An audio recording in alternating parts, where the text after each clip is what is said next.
Well, computer. Can you Google Earth curve calculator? It's not made by us. It's made by the mainstream officials, like the Globers. They made it. But it's a good tool. Very good tool to use when you make these type of observations. It helps you to understand how much curvature there should be according to the globe model, yet we don't see the obstructions of the curvature anywhere. And we see just way beyond that. It's just flat all the way. Earth curve calculator. You can use the first one from GitHub. Do you see the first one in the result? Yeah, the GitHub. It's a simplified version of the Earth curve calculator. The others, they have more advanced stuff in it, but they're pretty much the same when it comes to eye height and target distance.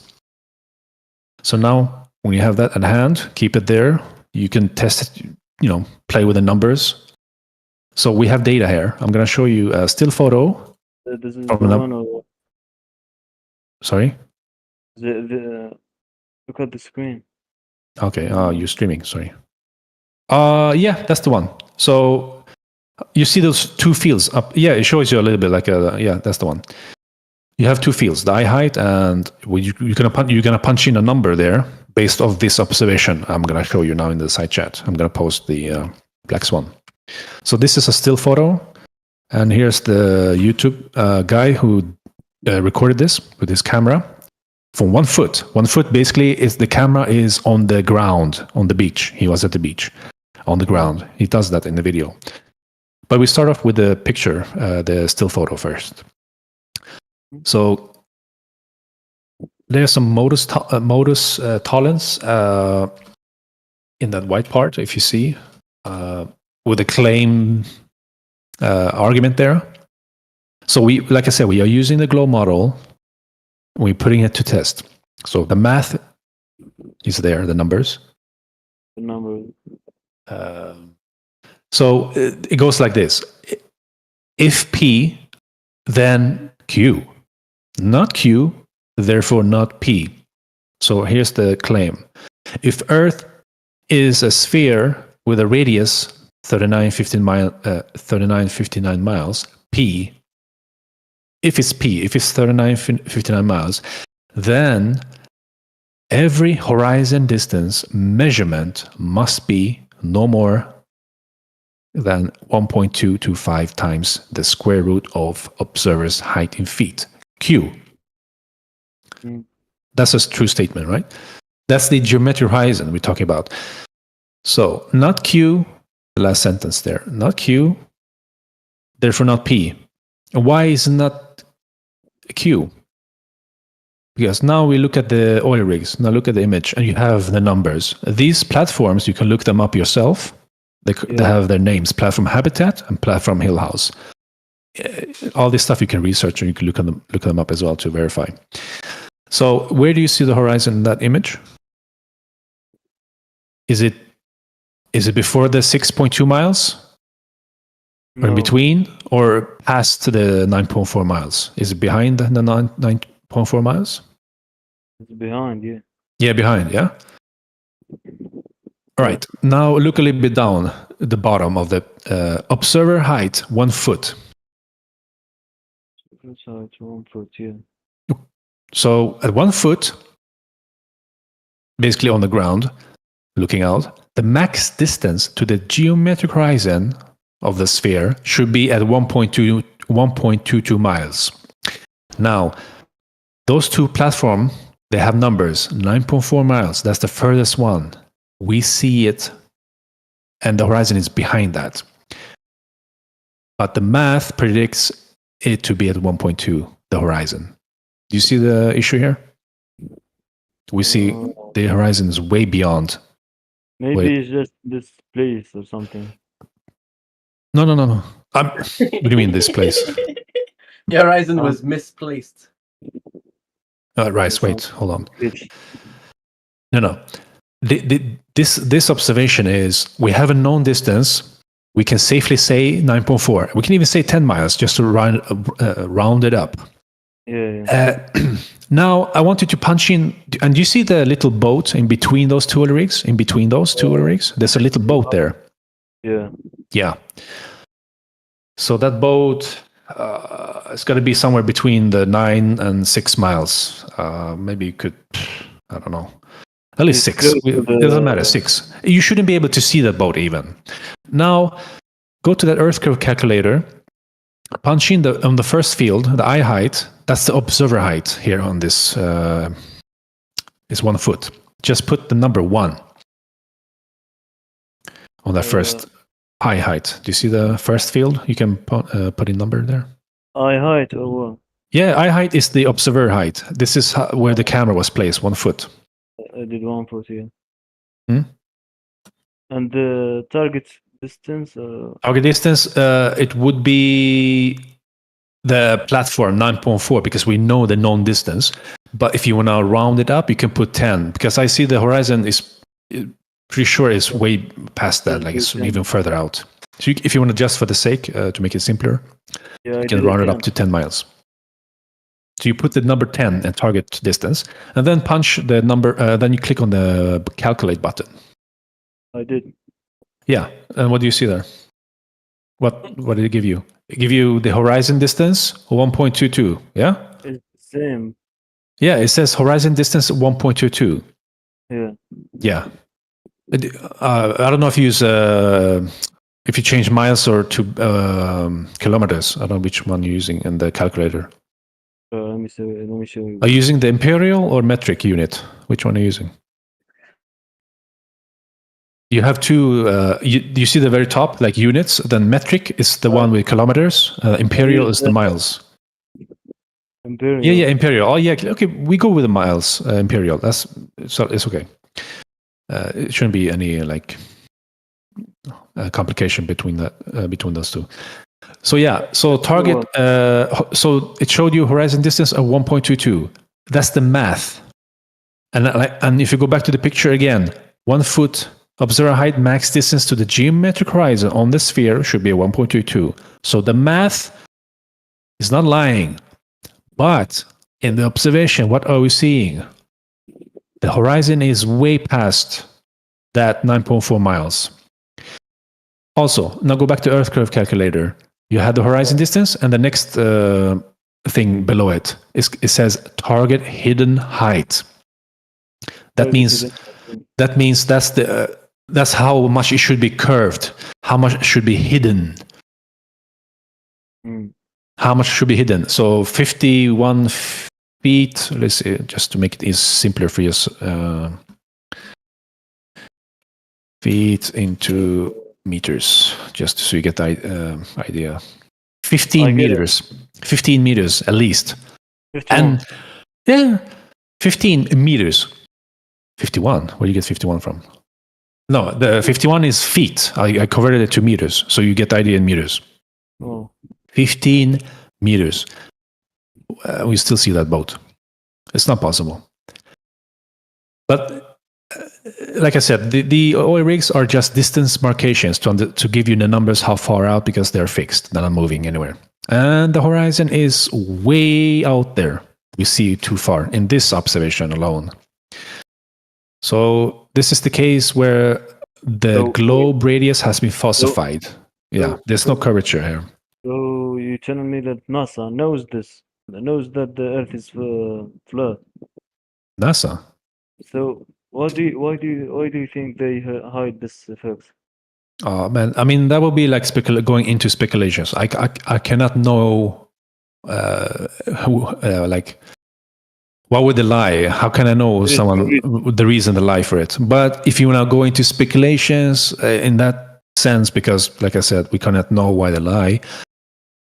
They could be hiding something. They don't want people to know there are more things out there on Earth beyond where we can't go explore freely. Resources, control, power, you can name those things. Do you think that they're hiding the creator also? Because if you believe in the heliocentric model, you don't believe in the creator. You don't believe in God. Wait. So, in your case, anyway. Do you think that the sun? Wait. Do you think that the sun is small or what? In this case, the sun is not what they claim it to be, because you're thinking about space out there, like 93 million miles. Yeah. It's the sun is much closer to Earth. It's more local. Yeah, but why is the sun not flat? Okay, you're thinking like this.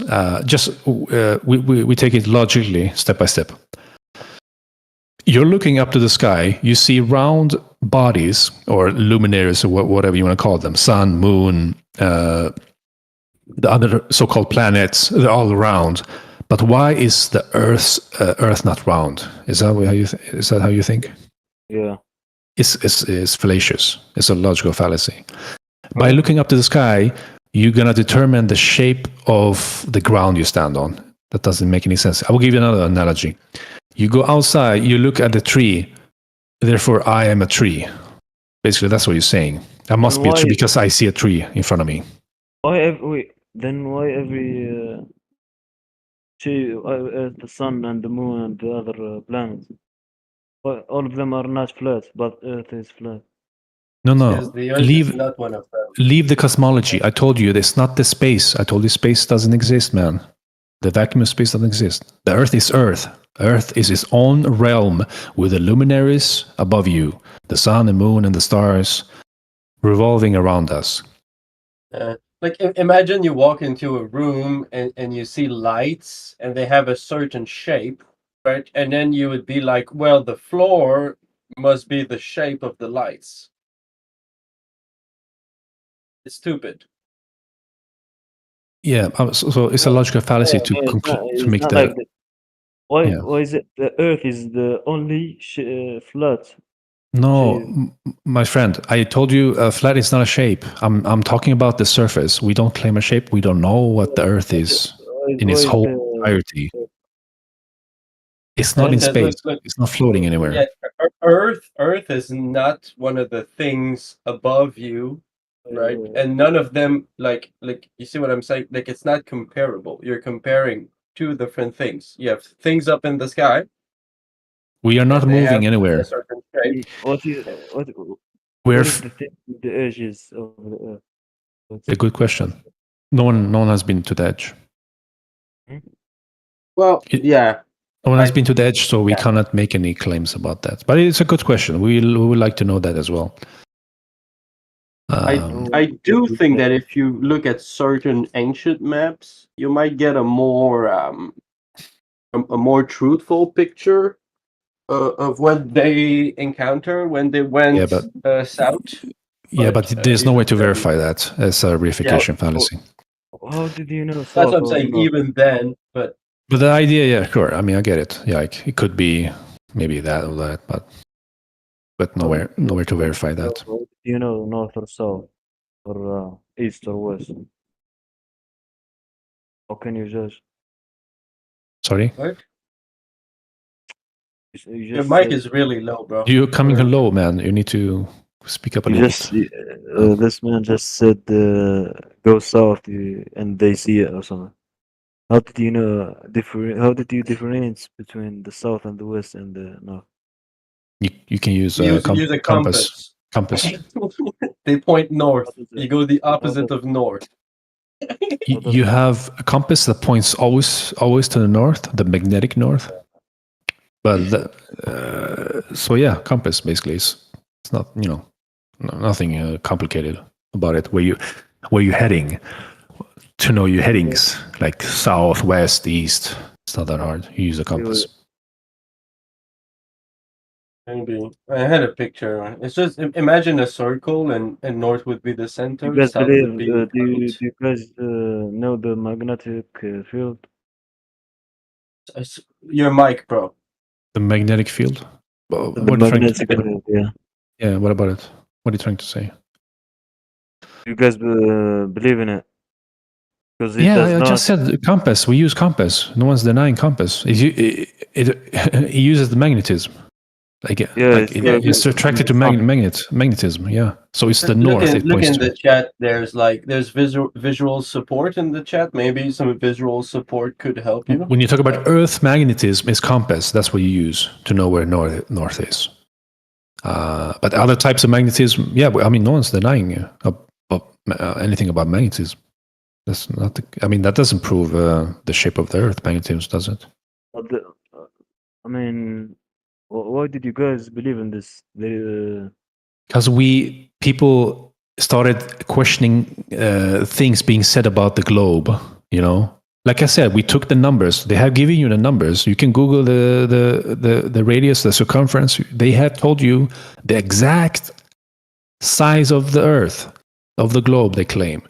Now, how can we go out and test this? You can do this type, like I showed you, the observation with measurements, so that you know what's out, how far out something is, an object or boat, anything, like fixed or not fixed, how far out it is, or an island. You're from one end to another end. Maybe you see some island, a shore of something across the other side, and you can go to Google Maps, and you can check how far out that distance is from one point to point A to point B, and you get the distance, and you can punch in the numbers and how high you're looking, how the eye height. You can use the Earth curve calculator, and it will tell you how much should be hidden, and should you be able to see whatever you're looking at out there or not, so on. It's not hard. It's not that hard. Anyone can do it. But you are using the rules It's called of someone who believes that the Earth is not flat. Math made by humans that we are using math. I told you, math doesn't. I don't understand what's the Math's issue. not flat or globe. Math is math. It's abstract. We have math. We have distances. We measure things. Now, how can we test if we can find curvature based on that? Radius value. I told you 8 inches per mile squared. So at 10 miles, the fact that there is edges for Earth is just goofy, man.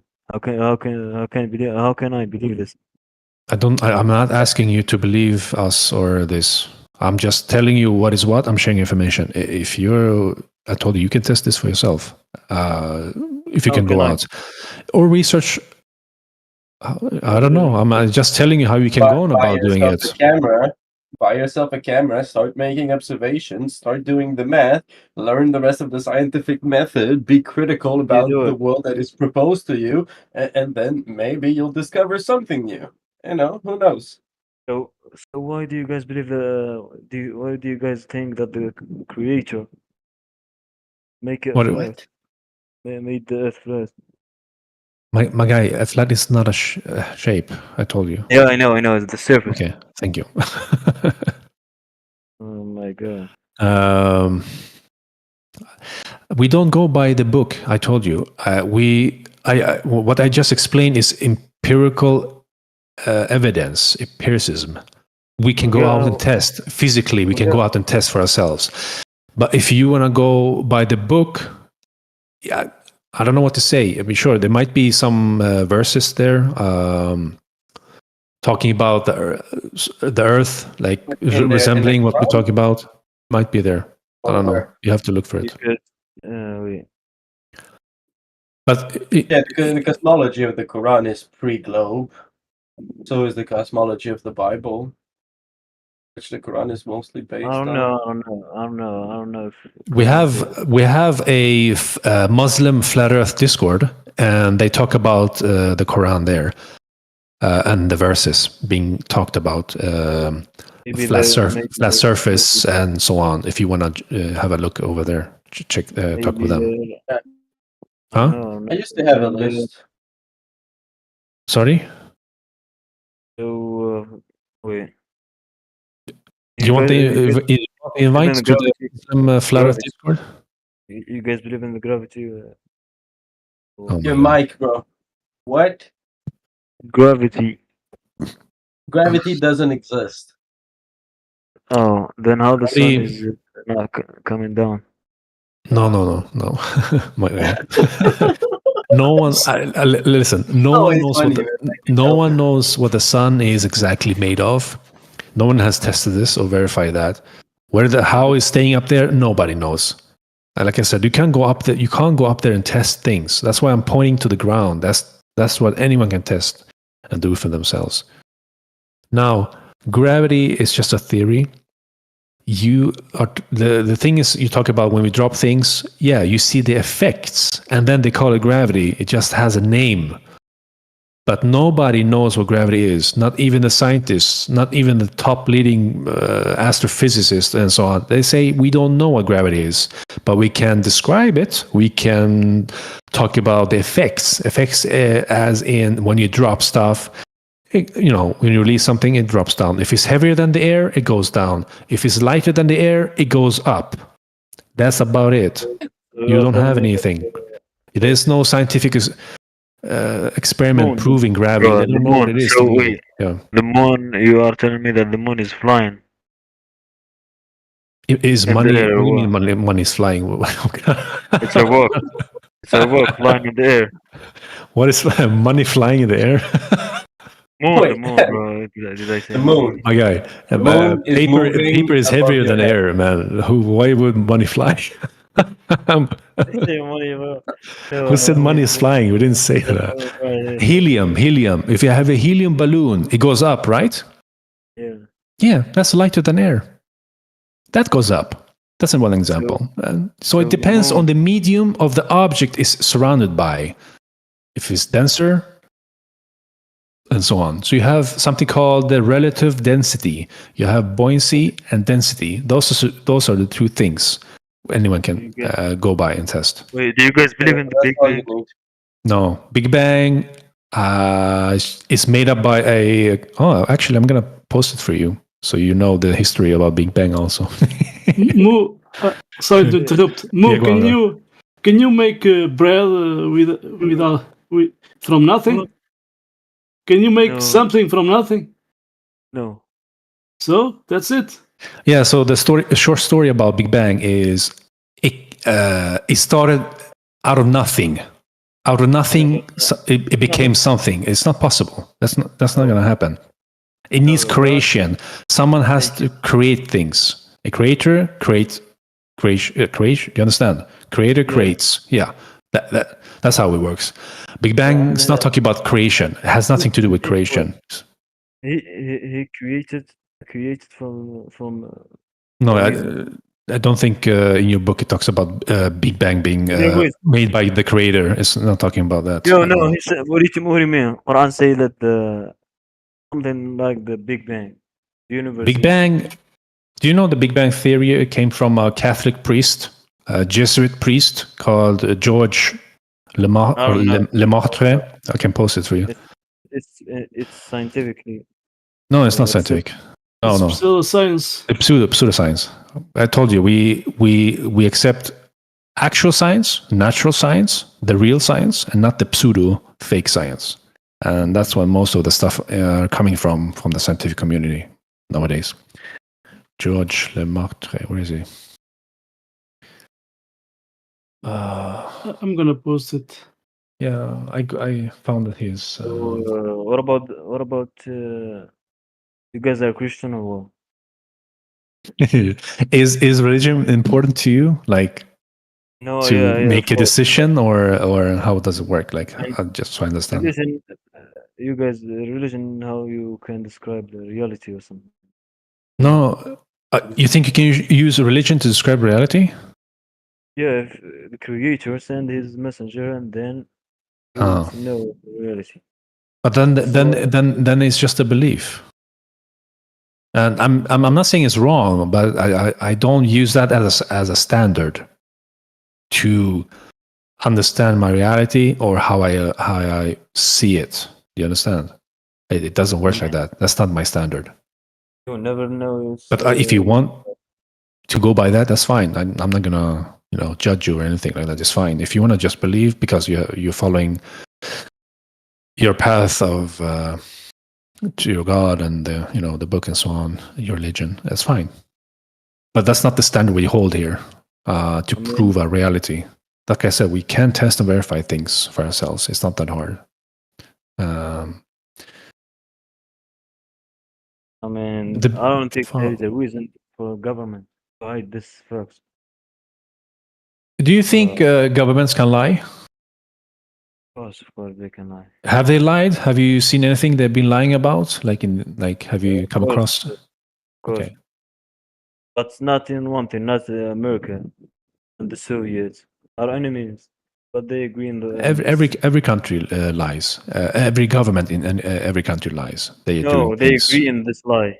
You are telling me that they agree. No, most of them don't know. They don't care or they don't know. What do you mean?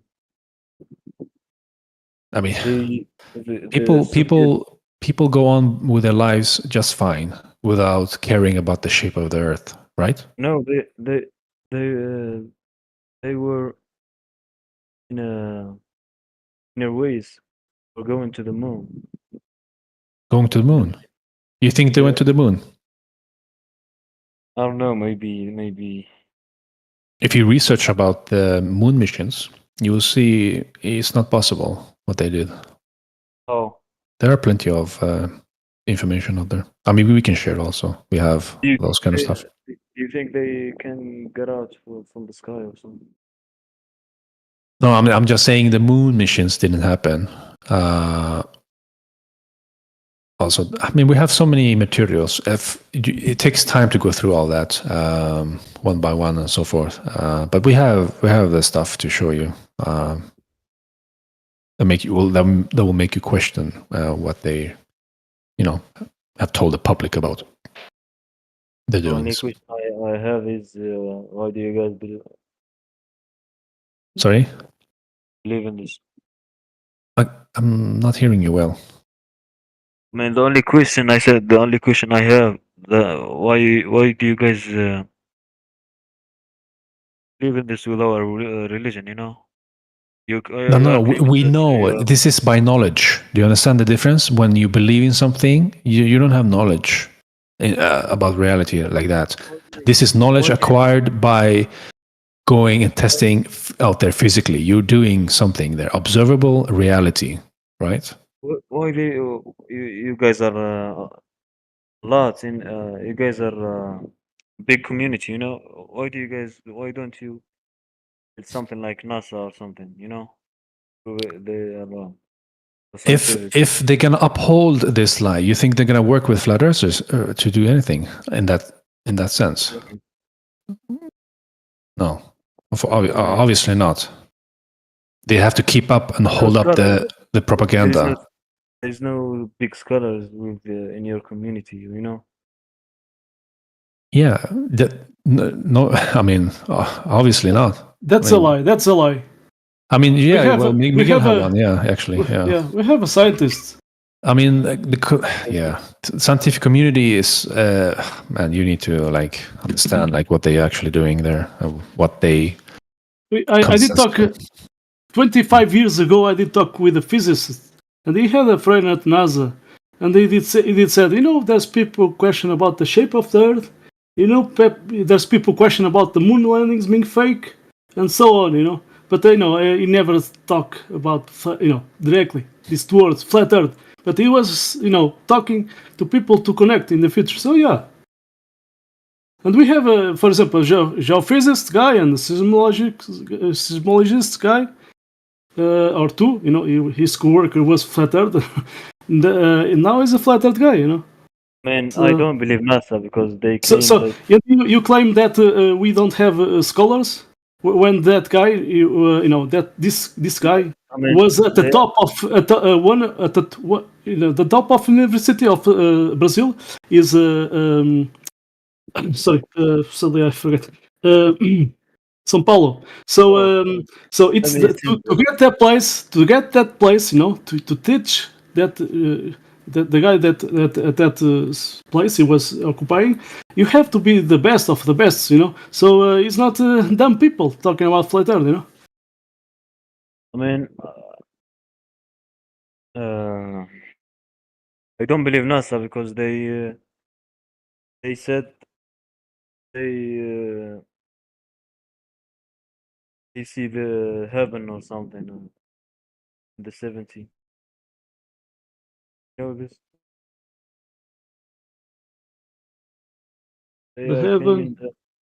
They are claiming I don't know, bro. There's a barrier. 25 years ago, that physicist guy did talk to me. There's a barrier, they did found a barrier. But but these days we have Globers denying it. So to have gas pressure, you need a container. Gas pressure in the definition, even in the definition of gas pressure, even NASA has that information. It needs a container. It requires a container to have gas pressure. Your tire, it has the rim and the tire. So there's gas pressure there inside the tire. So yeah. I mean, They did the operation. I have one final question. Yeah, they did knock. They did some bombs at the sky to blow up. Oh, Operation yeah. Dominic, Operation Yeah. Fishball. So I have one final question. What do you guys think about the dimension? The dimensions. Yeah. Well, yeah, I don't want. I mean, I could speak to that. Yeah. What do you want to know about dimensions? I mean, curious. I just want to learn. What do you think it is? I think there is no aliens. There is Aliens? Did you say aliens? No, they don't exist. I mean, What does that have to do with dimensions? no. The scientific, when they see something unusual, they claim it's from aliens or something outside the Earth. But I believe it's genes and they from another dimension. This is what I believe scientifically. Somehow. Well, if they were to manifest that we could see them, they would be in this dimension. I'm not sure really. I mean, I don't even know if aliens exist, so I can't really speak to where they're from. No. If they do exist. But usually dimensions, like we'd be in the third dimension and then like the fourth dimension, the fifth, those are like kind of different. They're like different energetic fields, I would say. Oh. We're talking like I didn't interdimensional. get it. Wait. What is dimension? What the hell is this? Like we're in the third dimension right now. Oh, I thought we were in the fourth dimension. I'm not, I don't think so. I'm not sure. I don't think about that. I think we're in the third. Why do you think we're in the fourth? I thought I don't know because I don't know what dimension means. Well, we're in the third dimension. Yeah, then what's in the first and the second dimension? It's like a lower. It's a lower vibration. So I mean, everything we know is based on energy. So our energy has matter, right? So it becomes of a more fluid dimension, I would say. The second and first, and then the third and the fourth. Well, we're in the third, and then the fourth and the fifth would be more like a spirit realm, so to speak.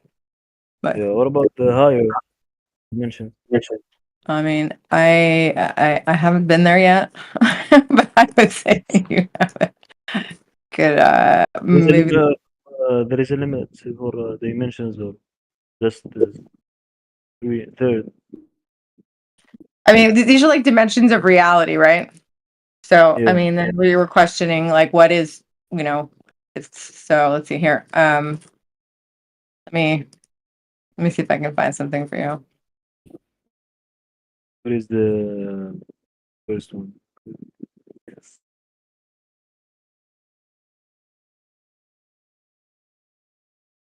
Well, I mean, in physics, we're going to look at it through physics.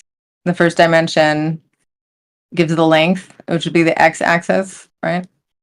And the second would be the y, and the third is all objects' sense of area in a cross section, and then the fourth would be the time. That's what physics says. But from more of a spiritual standpoint, from what I've learned, which I'm not saying is necessarily true, we're in the third dimension, and the fourth. If you go into the fourth, from what I've learned, is that would be more like astral travel. So things would manifest a lot quicker there. Because it doesn't have like the slowing down of matter. I don't know if that makes sense or not. Yeah, it makes sense. Okay.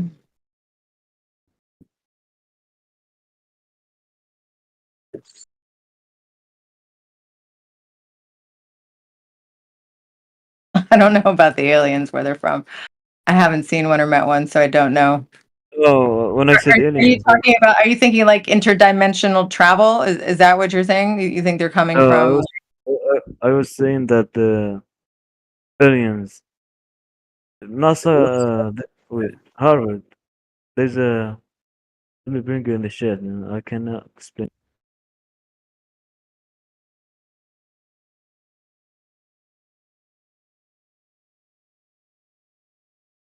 Yeah, I don't know. I can't speak to that.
Do you have any more questions?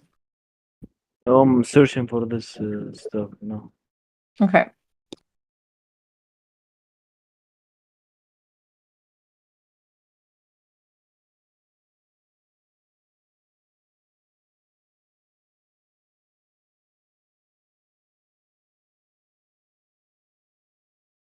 This stuff, yeah. Can you look at?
They are claiming that they are. This stuff is aliens or something. How can you explain this? Oh,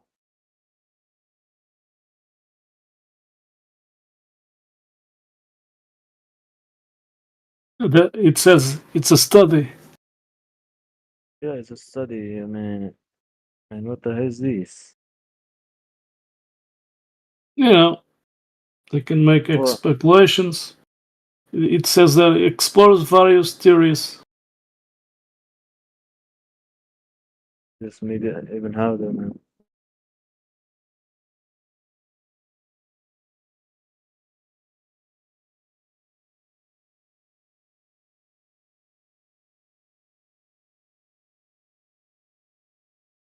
Is it something from other dimension or what?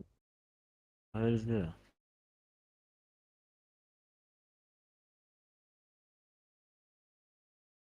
You know, there's things that we cannot confirm. So why talk about them? Those things, you know. No, those things. I mean, this would be better for like a Sunday we have speculation Sunday, but like fairies and elves and stuff, if they did exist, they would probably be in the fourth dimension. If they did. Yeah. Why is not a lower dimension? Why is bigger than our dimension? Higher. Why is not in the first dimension? Why is it in the fourth dimension?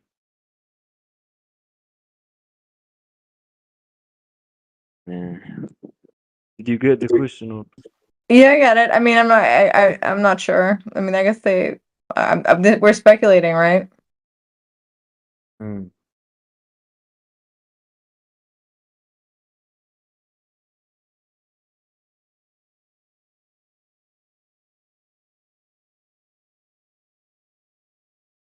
What's up, Kimbo? What is the first one? I was talking with someone. He just mute himself. To me? No. How you guys doing? It was Quetzalcoatl. Hello, Kim. No, you were talking about with Quetzalcoatl before. Oh.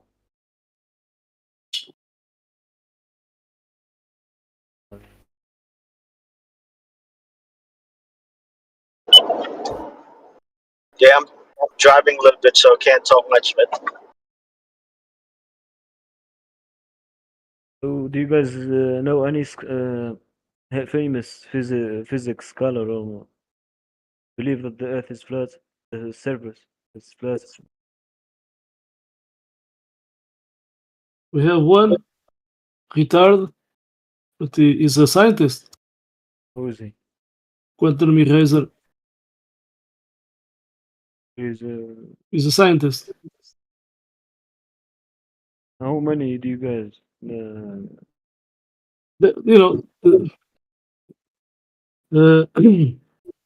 You said the scholar. Geophysicist and seismology is not science. But I can present one. From Brazil. So the guy, the guy think, was a glober. Now he's a flat earth guy. So what made him change? maybe know, the Earth is, the surface he had a friend. He did send to him some links to a YouTube channel of Brazil talking about flat earth, and his friend, watch this. And the first videos he had the answers. The other ones he had no answers, So it was harder to him in his field to have the answers. So and then he did start to think by himself. Who did tell me that the Earth is a ball? My teacher, the television, You see that problem. So you have to think by yourself, starting from yourself. We are just sharing information, but it's up to you, Yeah, you have to think, Who did tell you the Earth was a ball? If someone didn't tell you, didn't ever tell you that the Earth was a ball, you will believe it. So yeah. Yeah. So No, I don't think. Flat Earth is nothing new. 500 years ago, we had navigators doing navigation the oceans according to flat Earth, and they were flat Earth guys. Yeah. I mean, a map. There is a map, old map. There is a center or something, Yeah. A weird stuff. It's Mount. I don't remember the name, but what is interesting. This is not from me, this is I did listen from historian, Portuguese historian guys. So that time, Portugal. I'm a Portuguese, next to Spain, south of Europe. So at that time, Portugal had more maps navigate the oceans. So, and all the countries, UK, France, Italy, you name it, all those countries wanted these maps from the Portuguese. They wanted badly, they wanted. So some of them they made their own maps, but they did pay to the Portuguese to get some maps. So that's very interesting. I think you are talking about Mount Urbano. Let me see. But there are other maps, Even Mercator, he had a different map from the North Pole, and sadly, they decided that's not the North Pole, Let's say it's here, 24, 23 degrees, Where is there all Greenland? So yeah, they just decided to let's say the North Pole is right there, and people will not get it. So yeah, very interesting. And it's not only Mercator. There are maps from before, talking about that region from different people. But these days, you don't have a modern map with like the Mercator was doing it. I'm talking just the region of that North Pole. So yeah, that's the big problem. So someone decided to hide it, and the UK did send many men to that zone. They lost many men. There was a priest with an astrolabe. Very interesting. And so suddenly they decided there was a moment in time, that they decided let's hide this place, and let's say there is a ball. There's nothing to discover, and here we are. Oh. By the way, it's not. It was we had these navigators. They went to India and Brazil, and they were flattered navigators. But the information that you will find, it's because Magellan it found there is round. So, but round is not a specific sphere. Sphere is a sphere. So round you can go around, So they had to find another way to go to India. So but going around, you can go around your house. That your house is not a sphere, and. Yeah, Magellan never said from his words that Earth is a sphere, So he didn't finish the journey. Captain Elcano was so desperate that instead of going, back to the same travel they did, Elcano did risk his life, running from the Portuguese and going back to Spain. Be far away from the coastline of Africa. So yeah, the guy did finish the journey. So circumnavigation, like a circle, going around. But the claims they are making about Magellan did found Earth is round like a sphere. I never saw a text document that he did say that. So people are putting words in his mouth, and the guy was a Portuguese guy. Anyway. So, do you guys know Christopher Columbus, the one who discovered America? Columbus, there's a controversy there, but the guy did how you say, he studies about navigation were from the Portuguese, and anyway, but before that we have even these days we have documentaries talking about other people went there to that place, so with the Vikings and so on. So why there's evidence. They found evidence. Before Columbus, like 400 years, people went there to that place, to America, before Columbus. So, do you think that why is America not discovered in the old world? You know, the old map. Well, that time the Portuguese and the Spanish, they had like a big boom in ships and construction. We had, when But when- there is a when- human. yeah. But there is a human. they didn't have all the knowledge, so they call it discoveries. That time they were doing discoveries. So even they sign a treaty. There's the Vatican at that time. How you say? Did invite both parts, the Spanish and Portuguese, to sign a treaty to not have wars. So they signed a treaty. They signed this treaty, Tordesillas Treaty, at France. Tordesillas is a location there at France. So my question- my question- yeah, go on. And in the old map, they know the big mountain.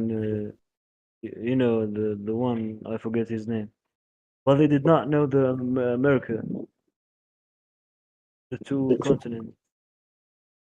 Well, that's. I'm saying the Portuguese.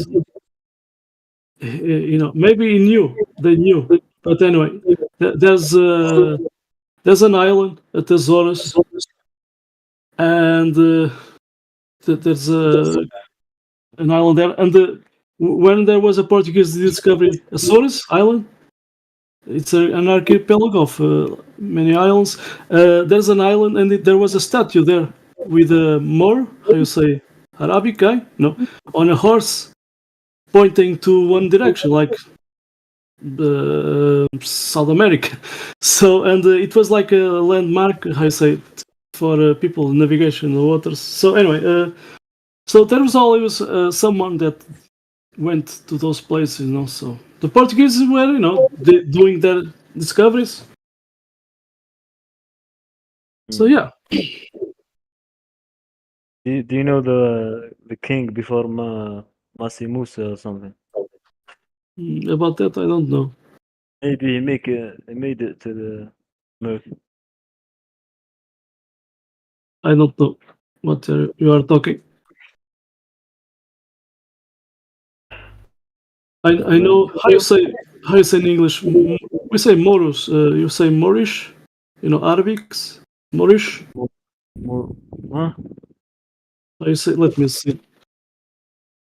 What is it? This Moros from Morocco. That region. How you say in English? We say Moros. Let me see. Moros. You guys say Moors. So let me. Moors. Moors. Yeah. Moors. Oh, the Okay. knife. Okay. So Knife. before the Portuguese went to do navigation on waters, these guys already had a lot of tables and records, about the stars at night. So at night on the desert, they had, the reference points they were using were the stars, to go from one point A to point B on the desert. So. And the Portuguese then, with that knowledge from those Moors, they did celestial navigation according to that on the ocean. So yeah.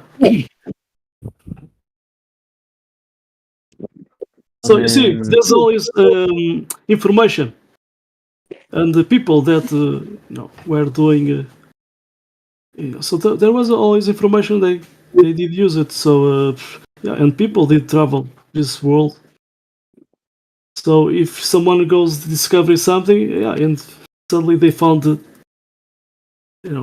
people there. So, yeah. So in Portugal, there is a big community of flat Earth. There's some people.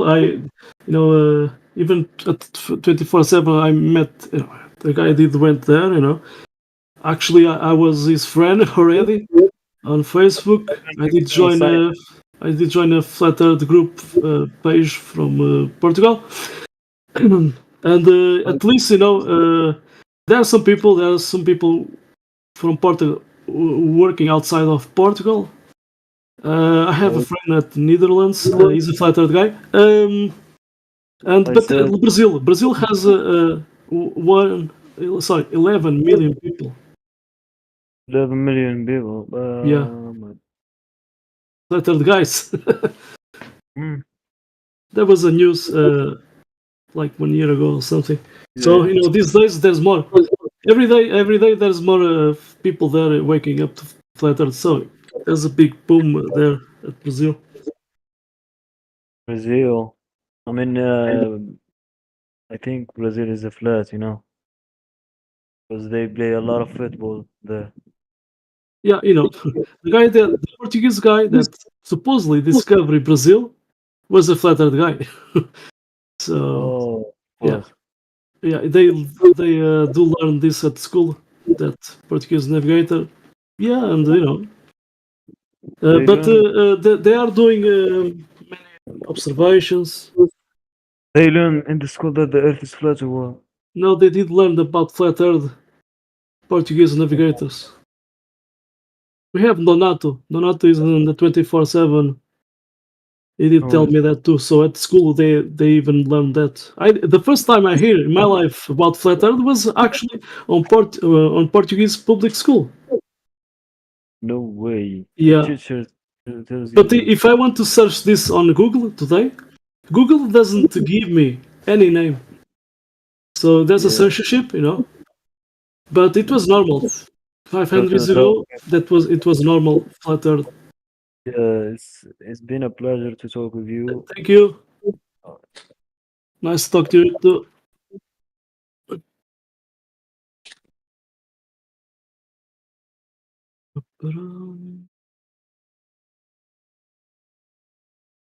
Man, it's midnight here.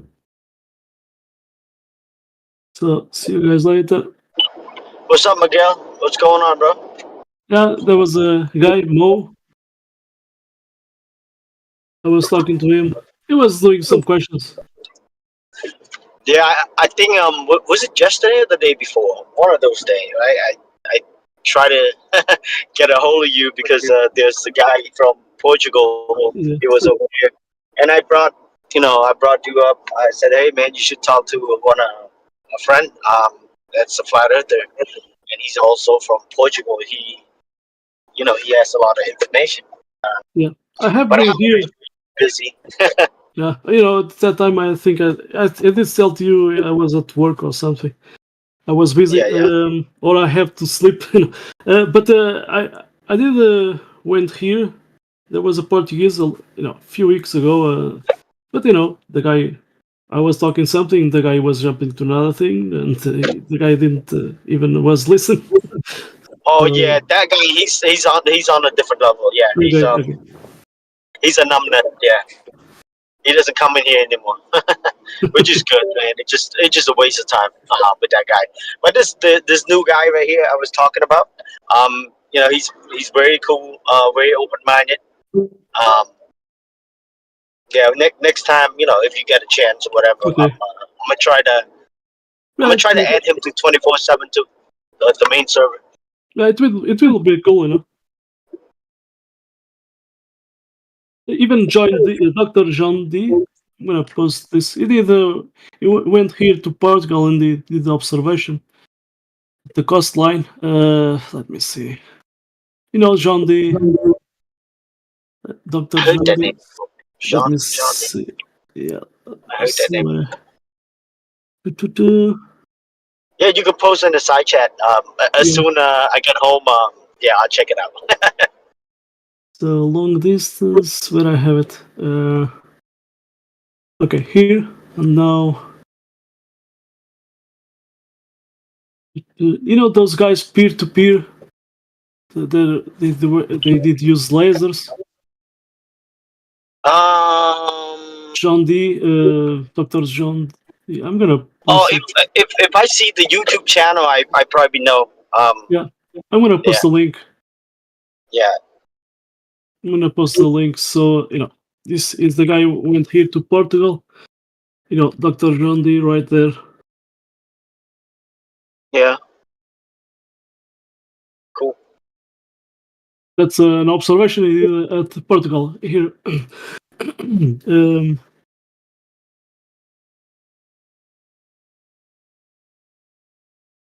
Show the oops. It's peer-to-peer results observations. Yeah, I'm gonna post this.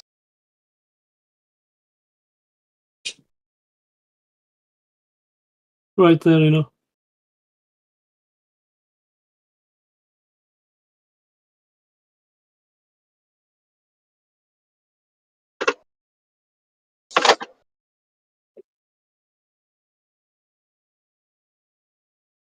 Yep. Yeah, as soon just post it as soon you get home. Yeah. As soon I I get post- home, like I'll check it out. Okay. Yeah, I did post it. Okay, nice to talk to you. I have to go.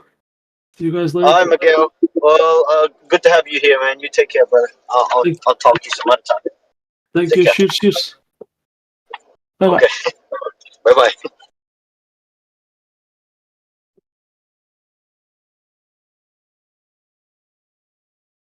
What's up? What's up, everybody? What's up, Dub? What's What's up? going on? You been holding it down in here?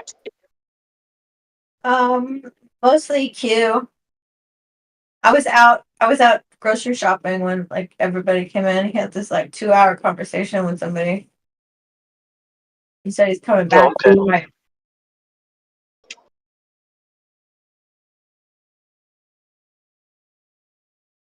Yeah.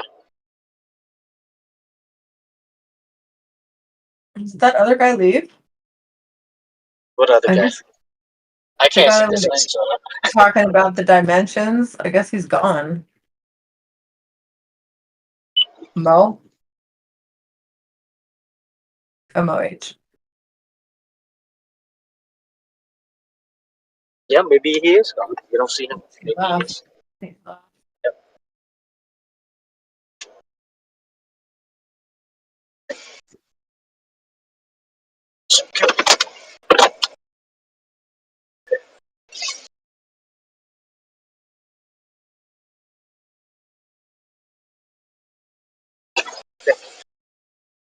Damn, bro, you spray at me. I'm getting car wash. I'll be back. I'm gonna go on mute. I don't want to interrupt you guys.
Where my globies at? Hey. How's it going? Good. How did it go with the young man? Did he leave with a disbelief, broken heart? Well, I mean, I don't know. I don't know. He was talking about. He posted this link. About If you look at 45, so it's above the link that I posted. yes, yeah. Harvard study claims. That's interesting. Claims. All right. Uh-huh. Aliens. All right. Human crypto terrestrials. And where's the proof of this? Sorry.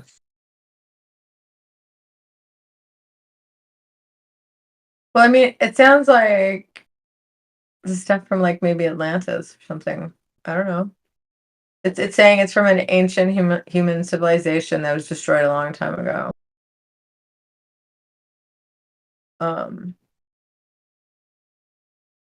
Also read. I'm not sure. Like this is so weird how it's set up this page. Yeah, this looks like a. It just looks like a bunch of bullshit, really. Yeah, I mean, right off the bat. But let me see. Is there anything that holds water? Like IRS is giving out $8,000 stimulus checks. Yeah, fact check And as then it well. goes from like crypto terrestrials to that. Do you see that too? Yeah. Okay. IRS. It seems odd.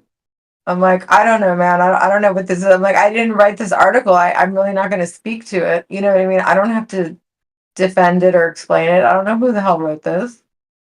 I mean, this is not the first time they come up with this type of thing, aliens and such. None of them have been proving anything anyway. Just talks. Oh, this could be this, or this could be that, whatever. You know, if. What if? Yeah. A study by Harvard University Human Flourishing Program also states that are spaceships visiting Earth. I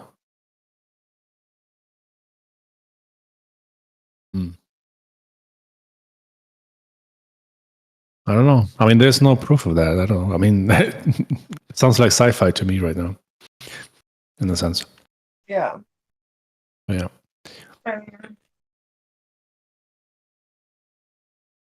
We just don't really know, you know. Yeah, of course. I mean, it doesn't hurt to look into this kind of stuff, but I have to come up with a result in the end, though. Yeah, we could speculate on it. Speculation.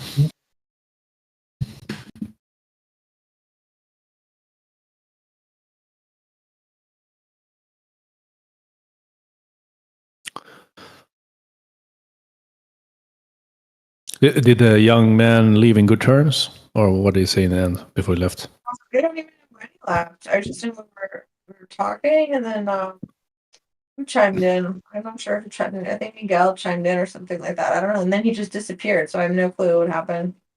I don't even know when he left. He just left. But yeah, no, there was no fight or anything. Yeah, he was chill. He was chill. He had a lot of questions, but yeah. Why did he ping me though? Oh, he wanted to talk to me, maybe. Oh no, chat. He pinged me earlier, but I wasn't here though.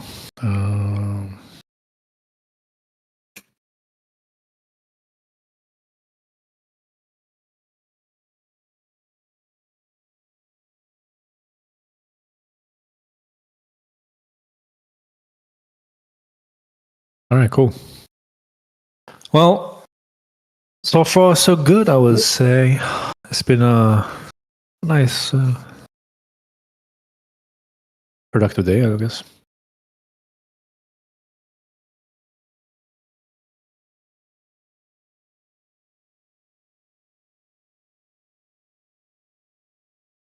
Nice good talks. Mm-hmm.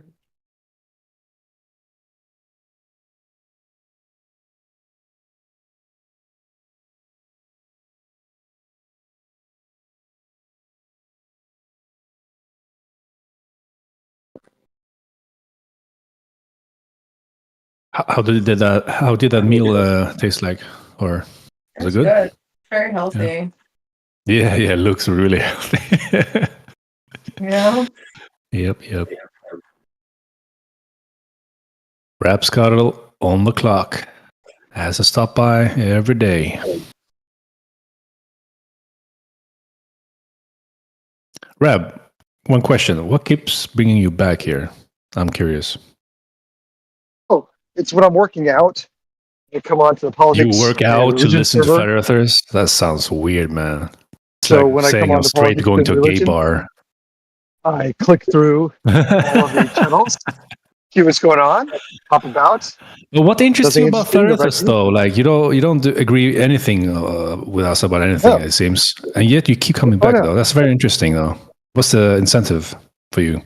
I'm intrigued by the way people's minds work, especially ones that are thinking Are you? very differently than the way I do. Yeah. Are you? Are Your you? Though? minds- You don't your seem. minds work- You your don't minds seem work to very listen that differently well, than though. mine. That's the problem. If you're intrigued by others. Oh yeah, no, I'm totally intrigued. Yeah, but you have a hard time listening to other people talking as well. You're not actually listening. You know what I mean? I noticed. am. No, not really. So the only times when I've spoken up and asked like some small questions, everyone seems to ignore what I'm saying and flips to, what about this picture of something far off in the distance that looks like it's different? And that's the only thing that people keep going to. They don't actually entertain the question I have, and then I get muted. So I try to listen. Uh huh.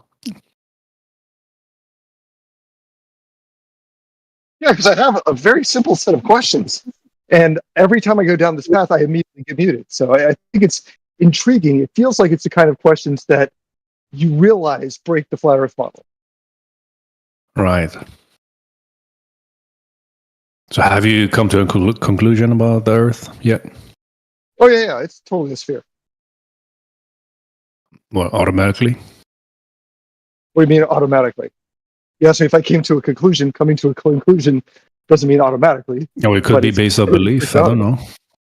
Yeah. Well, what do you mean by automatically? Why are you hinged on the word automatically right now? Are you okay? Well, why did you use the word automatically right then? Why are you hinged on it right now? Are you okay? Why did you use the word? I just simply asked, like, why did you pick the word automatically come to that? That's not how it worked. I'm just asking. I don't know Okay. how you want to twist that word around in your Well, own thinking. why did you use the word? Oh my god, are you serious? He has a hard time going past anything. No, I mean, like you call out. Did you automatically go there? So, what do you mean by automatically? Why would that be critical? What are you actually asking? Why are you so hung up about it, though? Can you just go past it? Just move on. Okay, we can move on. Yeah. I think you get the point. It's just you don't have a weird, interesting argument here. Are we Debate. moving on, or are we staying on that point? We can move on. Yeah. I just told you, we can move on. Okay, great. But yeah. So let's talk about Newton's laws of motion. Let's just do those. So, are you guys okay with Newton's laws of motion? What do you mean if we were okay? I mean, do they work or not? Are they a good approximation of what we see in physical reality? Are they a reasonable model for what we see in physical reality? I suppose. Okay. So if I draw free body diagrams to say how, like, I'm going to do measurements of things, those are typically done using Newton's laws of motion. Are those okay to use for determining what I expect reality to, like when I go to make a measurement of reality and I start with a free body diagram and do measurements, is that acceptable?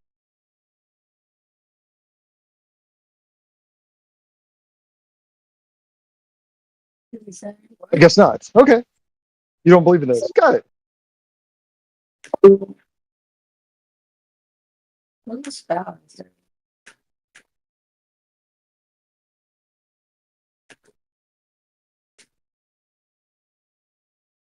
See, there's no answer, which means I can only believe you think it's a trap. And if you think agreeing to a free body diagram is a trap, it means you don't believe in Newton's laws of motions. So there you go.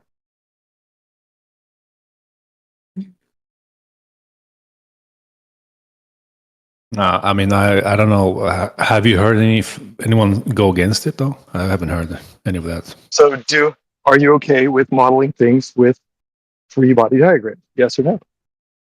To prove what exactly? Modeling anything. Can I model it with a free body Model to diagram? prove what? What are you going to use that model for? To determine the acceleration of an object, for example. In a model to prove what? In I'm going reality. to say, for example, I will model this object as falling. I'm going to use a free body diagram to determine all the forces acting on it. And from there, I will come up with the net acceleration based off the net force, and then I will go through and measure it. So for example, I can do this with a bullet trajectory or a tennis ball trajectory. I could model it by saying the object has the net force of downward acceleration, and it has a forward linear velocity. So we can actually therefore make a parabola. So that's kind of what we would use a free body diagram to describe.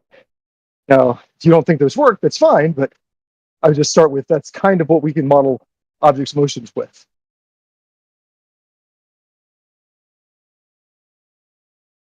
Great. So seeing that, if I have an empty scuba tank and I weigh it, I would put that in a free body diagram, and I would say the mass of the scuba tank is, say, 10 kilograms, and therefore I would expect an acceleration due to gravity downward. And I would expect if I put it onto, or force due to gravity downward, if I put it onto a scale, I'd expect that the spring on that scale would contract in such a way that it would show a measurement of 10 kilograms times 9.8 meters per second squared for the total force. It'd be 10 kilogram newtons, for example, or 10 newtons, whatever we want to make that to be. Does that make sense? Or do we not believe in that that model of the world? What did you say? Can you repeat that? Okay, if I have an empty scuba tank and I put it onto a scale, I will model the force pulling down on the empty scuba tank, force of gravity on the tank, and I will show that the scale has a measurement expected based off the force pulling down. If I put this system into a vacuum, for example, I will see the same amount, with the small differential being the air displacement being the only thing I would actually see as a loss of a buoyancy force upward based off the amount of air the scuba tank displaces. Wait, what kind of vacuum are you putting it in? Well, I put it under a bell chamber. I probably pump out down to like 10 to negative 6 torr. So, reasonably hard vacuum. The vacuum is on the top or on the bottom? I put the scale in the vacuum, the tank on the scale in the vacuum, put the chamber of the vacuum around it, and pump out the air.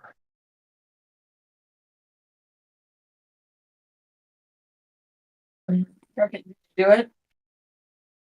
Okay. If I do that, I can weigh it. What? Did you do it? I don't have it in front of me. I'm asking you, can we model that? That's what I'm working out right now. I've told you this. We're going to model this with free body diagrams. Do you need me to actually do all of these effects, or can I find a video of people doing this? Would that suffice? Do you not believe this happens? I mean, are you doubtful these things happen? What are you trying to prove here? Well, why are you asking me if I'm doing it? I asked you a question. You can't answer my question with another question. I did answer it. I said, no, I'm not doing it right now in front of me. I'm working out. I'm not doing it currently. I'm asking you to use your imagination as I model this. If you're not capable of doing that, I can stop. What are you trying to prove?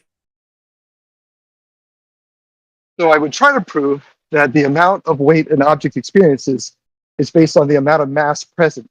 Right? The amount of gravity present on an object is proportional to the amount of mass present in that object. So you're saying gravity changes based on the mass? The force of gravity of an object is based off the mass of that object. Yes, I am saying that. Okay, and? So that would seem that if I put in air into that tank and pump air in, that is adding mass, and therefore there's going to be more mass in that tank, and therefore it is being pulled down still. So that would seem to indicate that air is affected by gravity.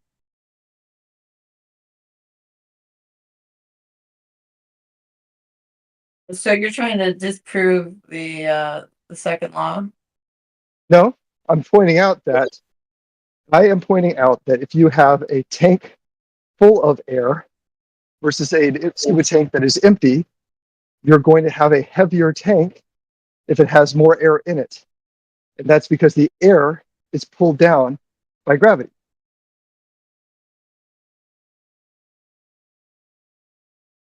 Okay. So therefore, air is affected by gravity. So therefore, if I have a long enough distance, I'm going to have air pulled down by gravity. And I'm going to have a fact that, yes, air will get thinner as I go up because it is pulled down by gravity. Container. So therefore, I don't need a container. I'm just pointing out that air is affected by gravity. That's the experiment. A full scuba tank is heavier than an empty one. You just agreed to that. So therefore, why doesn't that mean that air is affected by gravity?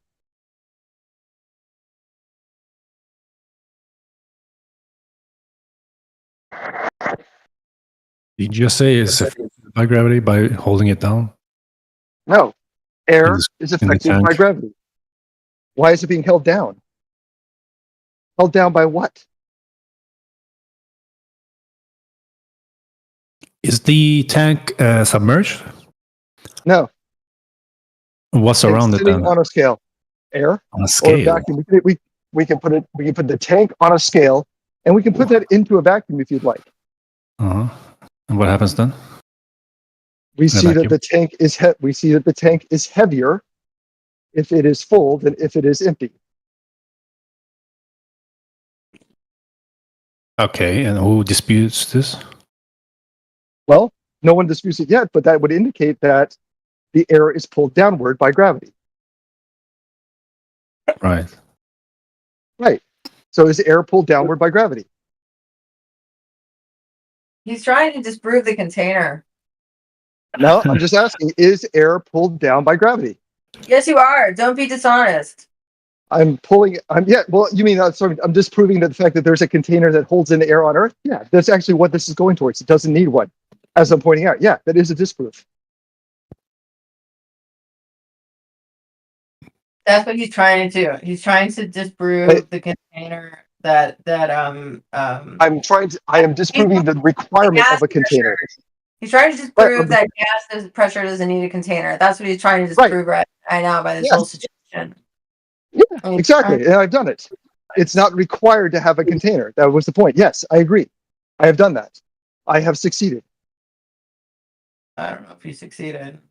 Well, do the air molecules get pulled downward by gravity? What is gravity? So we can model gravity as the force between two massive objects. Yes. You seem to love models. We can model gravity. We can model gravity as one of two things. We can model it as the bending of. We can model it as what it is. And you went straight for a model. Why? Yes, because I'm going to give an answer, which is it is a force proportional to the mass between two objects, right? And the distance generally between them. So it's an inversely proportional to the square of the distance between them. That's usually what we're going to call it. That's the force. And what we can also model it as is the bending of space-time. We can do either model, but typically we can just use Newtonian mechanics here. There's no reason to call it the bending of space-time for simpletons like you guys, right? We can just call it the force of attraction between two masses, which we've measured. And what is mass? The amount of substance present. You sure? Yeah. Are we talking about physics? Yes. Have you seen the definition for mass in physics? Yes. It's also the resistance to acceleration. It's another way to put it. Sure. An object's resistance to acceleration resistance is to inertial mass. acceleration, change in states of motion when net force is applied. Yeah, that's its inertial mass. That's the other way to put it.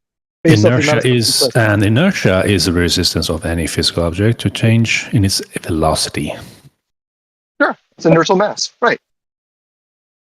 So now the amazing thing is that inertial mass and gravitational mass are the same. That is phenomenal, right? That's a really cool effect.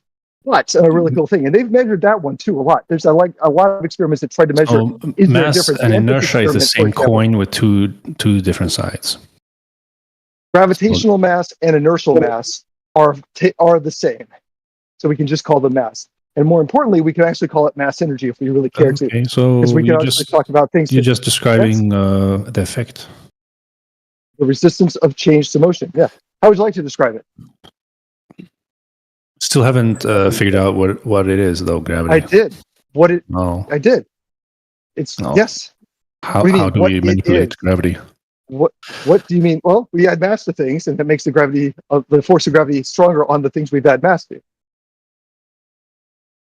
But mass is velocity. It's the effect. No. Mass is not velocity.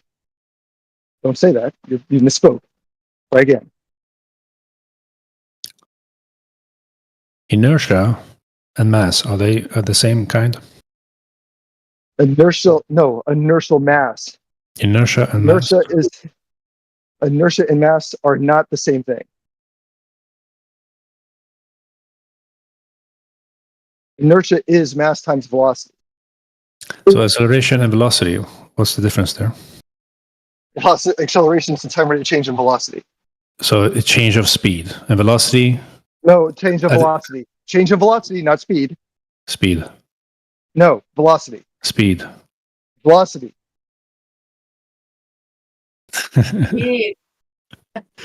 There's a difference. Oh yeah. Velocity is speed with a direction. Velocity is a vector, speed is a magnitude.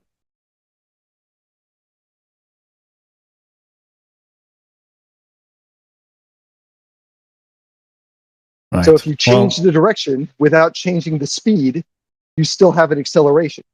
So for example, we can model a string on a ball spinning around your head, and we have the force is inward. The speed of the ball can be constant, but it is constantly changing direction. So you have an inward force, you have a constantly changing direction, and you have a constant speed.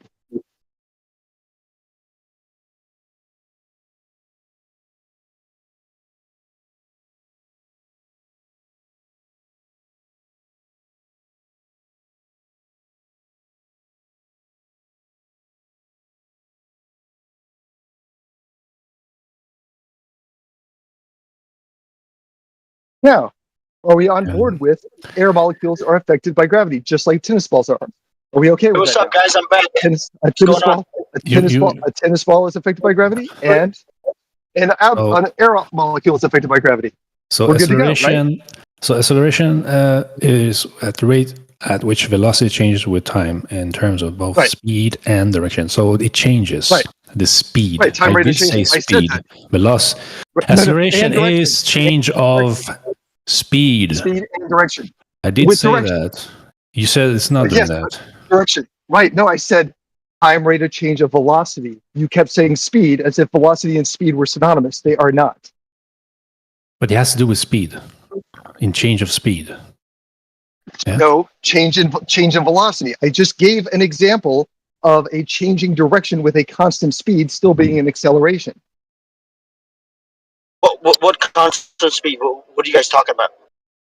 What is moving He's in the confused. constant speed right now? No, I'm asking you. Like, because it's so all- somebody Oh. making a claim. Raf, did you make a claim that the Earth is spinning somehow, moving somehow? Is that what you're saying?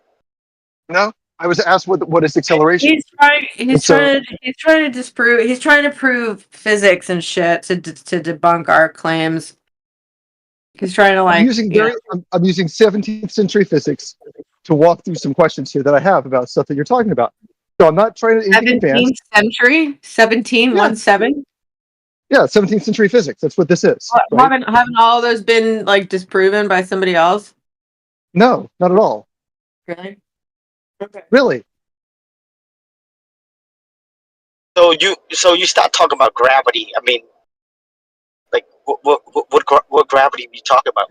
Because I overheard a little So- bit. You said that we can demonstrate the bending warping spacetime. How do you demonstrate the bending I warping spacetime? I didn't say that. Let me tell you though. Let me start with the question. Let's call it whatever you want. You agree that things go down, so we'll call it a downity force. We'll call it a downity thing. We'll call it a downity puff. All right, so we can make up a new word. It's downity puff. So we know if we throw a ball, it has downity puff on it, and it goes down. We know if we release something, it has downity It puff, goes down. and it goes down. Get it? Yes. Yeah, it's So, in so the effect. question Yeah. is, It's in effect great, every great, seat. great, Yeah. great. So that's great. Is there downity puff on oxygen molecules as well as on tennis ball?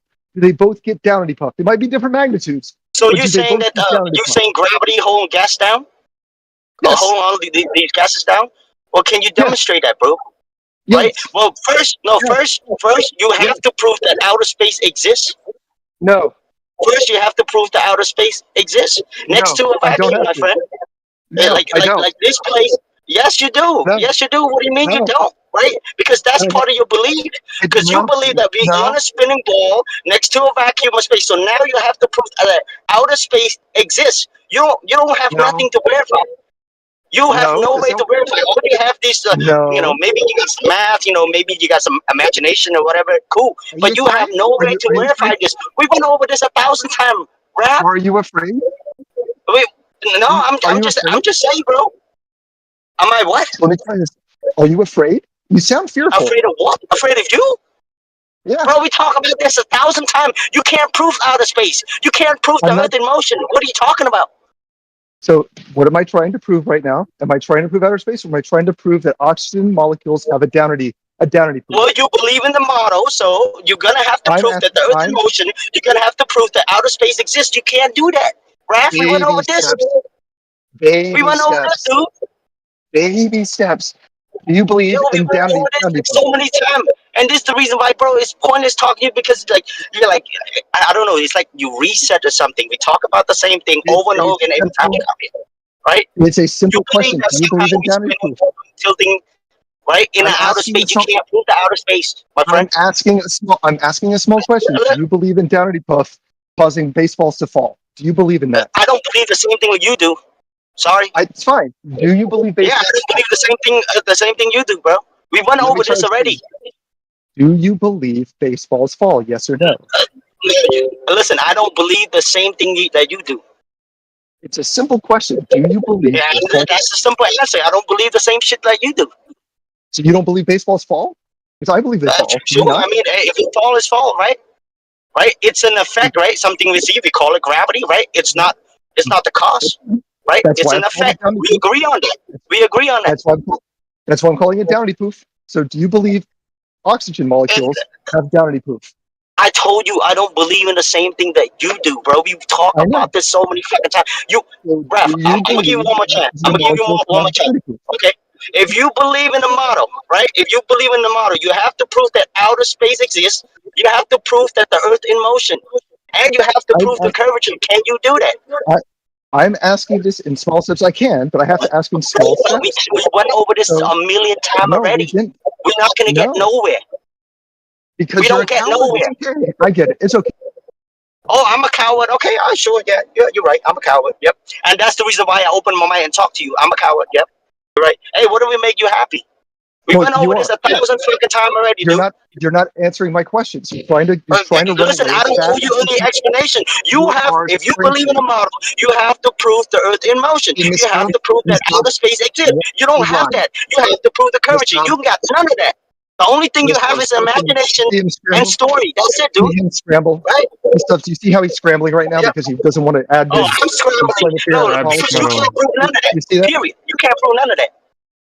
Can you prove any of that? No, you Do you, can't. do you see? Because you do would see how he's running have gave us the evidence already, right? Because all you have Do you see how he's is just jumping? imagination and story. Scuttle, shut the fuck up, Rap Scuttle. You see how he's running from the simplest of questions because he knows what it'll end Oh, up being? no, wait, listen, you He's have not- the burden of proof not is on running. you. If you believe in the model, you have to prove outer space exists. You have to prove the I'm- Earth in motion. You have to prove the curvature, my friend. Right? I'm asking. We're starting We're with not gonna step play one. semantic back and forth with We're you, bro. We starting- went over this 1,000 times, rap. We're starting with Right? step one. Well, like, Do I you mean, okay, believe- so you said I'm scared. Are you scared to prove your belief? Are you scared to No. prove your belief?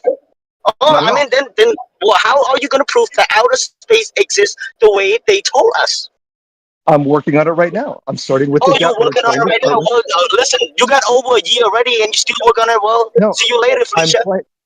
No, I'm trying to tell you on how you can figure it out. So it's right now. The questions I'm asking Yeah, are look, leading towards look, this. If you're going to Do you tell not us a understand? story, the same story, and we heard that There's no story story. 1,000 times already. There's no story. So are you scared You now? need You scared to prove to us about your I am belief? proving. Right? That is what I'm doing currently. Yes, I am proving it to you right now. How are you This going is to prove part of that? the proof. So we start with the question: do oxygen atoms or oxygen molecules (O2) Oh do my they fuck! So experience you don't have environment? anything. I get it. Do You don't they? have anything. Do I get it. You don't have do anything. You can't do prove the outer do space. they? You can't prove the Do Earth they? in motion. Do they? Right?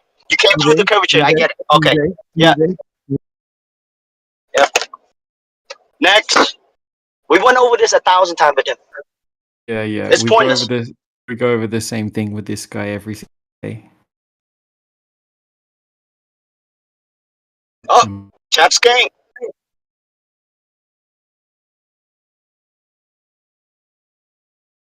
I think it hurts their feeling just because the species exists. It hurts their feeling. That's what I start to think now. It hurts their feeling. They can't sleep good at night, right? They have to come here every freaking time and argue with us. You have no proof for your spinning ball Earth, my friend. You have imagination and story. I get it. That's it.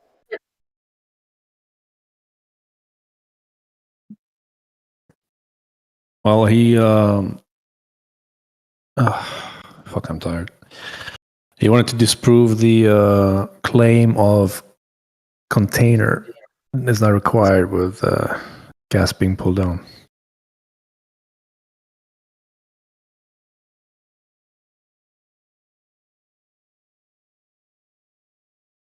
Which is weird. I would ask to debunk that gas pressure doesn't require a containment. Not in a model, a demonstration of that. That would put the whole argument in good use.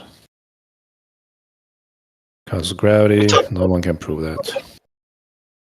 It's just an effect described.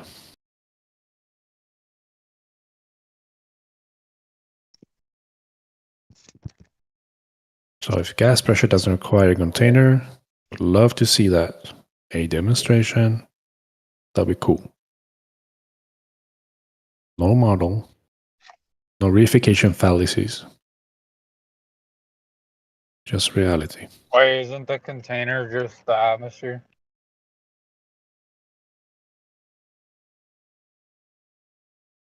How would air act as a container?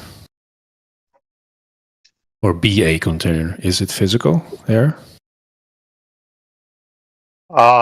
Yes, air is physical, and I Oh, didn't really? say air. I said the atmosphere. Yeah, atmos is air. Okay, so why not just call it the atmosphere? Because air does not inherit a shape. It's a moronic statement.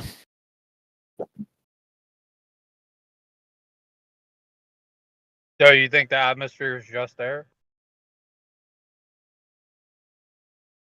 It does not inherit a shape. Air Oh, now moves in you're every explaining. direction. It's Thought so. omni-vector. Thought so what?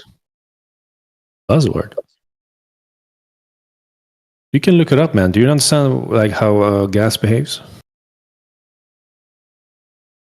Yeah, it fills the container, the atmosphere. No. How does gas move? In which direction? Oh, it doesn't fill the container? So what is gas? What direction does the gas move? I don't know. Apparently gas doesn't You don't fill know? containers. Enlighten me. So you calling me using a buzzword and you don't know how gas behaves, how it moves. Yeah, you said gas doesn't fill a container, so how does it behave? I didn't say that.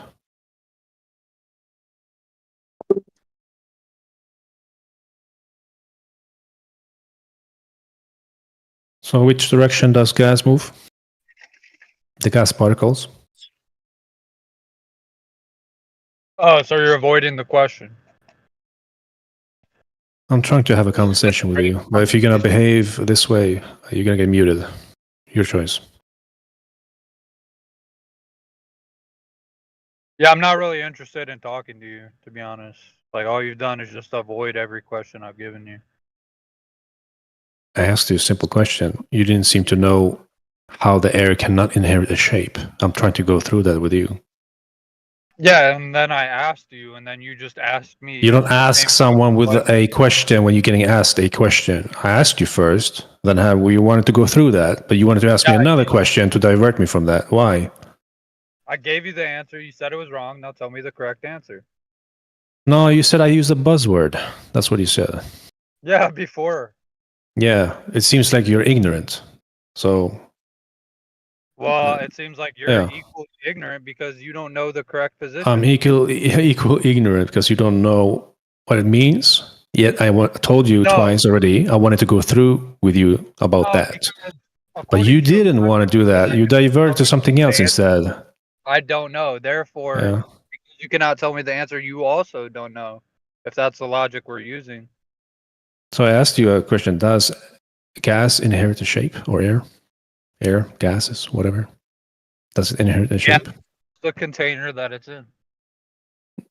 It's that simple, buddy.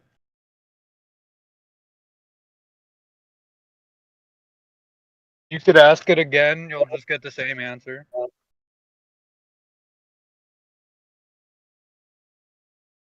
Kind of pointless talking to you then. Who's mouthing off here?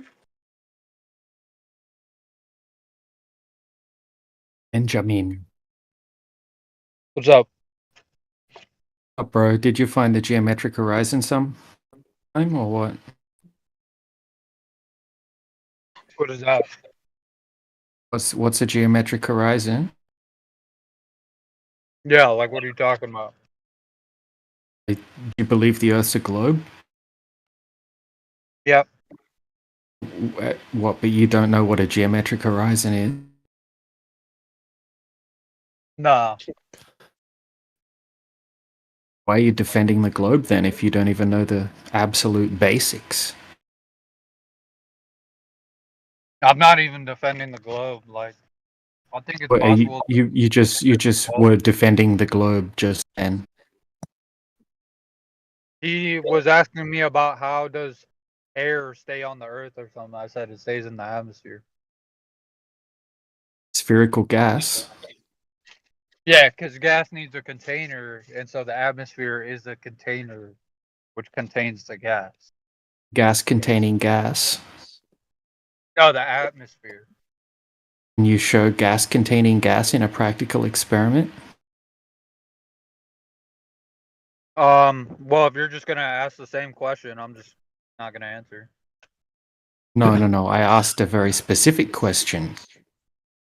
The atmosphere contains the gas. So can you demonstrate gas containing gas in a practical experiment? I don't even need an experiment. You can just go outside and look at it. need an experiment. I can just believe it. This is the level of standard. Don't The even need to Globers. prove it to you. It's funny. It's fun. Yeah, I guess that's what you do when you can't prove your claims are true. Well, it would be nice if you could be more. It would be nice if you can be more intellectually honest. We have more respect, towards each other. Yeah, But you seem to lower that standard like way below the waist. So I'm not sure how we're gonna continue talking with you about certain things. Okay, let me know when you're done speaking.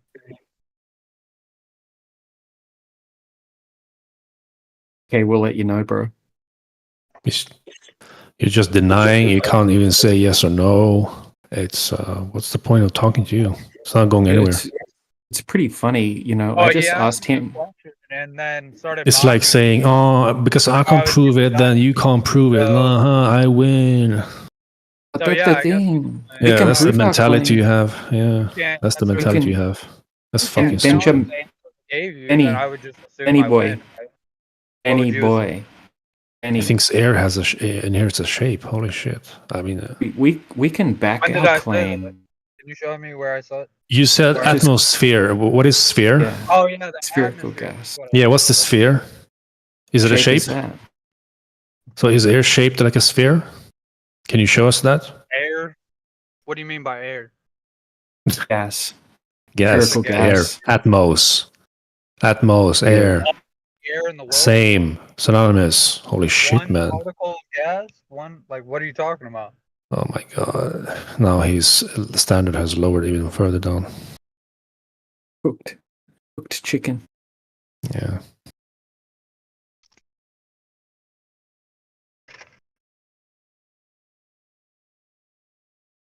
It's not that fun to talk to you, Benjamin. Sad. Really sad. Because I asked you what you're talking about? I don't think you're that stupid. I don't want to call you stupid. You're just wasting time. You're wasting our time. I'm not having a fruitful conversation with you at all. Intellectually dishonest, my friend. It's simple things when we talk about air. You said atmosphere. I said they're synonymous. Atmos is air. You still don't get it. I don't get it, though. How are we gonna go on? Have a discussion with you then? Right, so here's If what you're gonna happens. play dumb. Where's the air contained on this globe, right? Like you're trying to like make it seem like it makes no sense. So I said it's contained in the atmosphere. And you go, air has a shape? Like nobody said anything about air, buddy. The atmosphere is We- atmosphere is gas, and you can't have spherical gas. The atmosphere contains the gas. The atmosphere is the gas, retard. No. What's the atmosphere made of? Gas? No, apparently to you guys a dome. Well, the atmosphere made of, man? Gas, perhaps? What is that atmosphere made of? I don't know. And what do you think the atmosphere's made of? Probably gravity. You think the atmosphere's made of gravity? Wait, atmosphere is gravity? Like what the hell? The atmosphere is gravity, gravity. boy. Straight up gravity contained by the gas. Oh boy.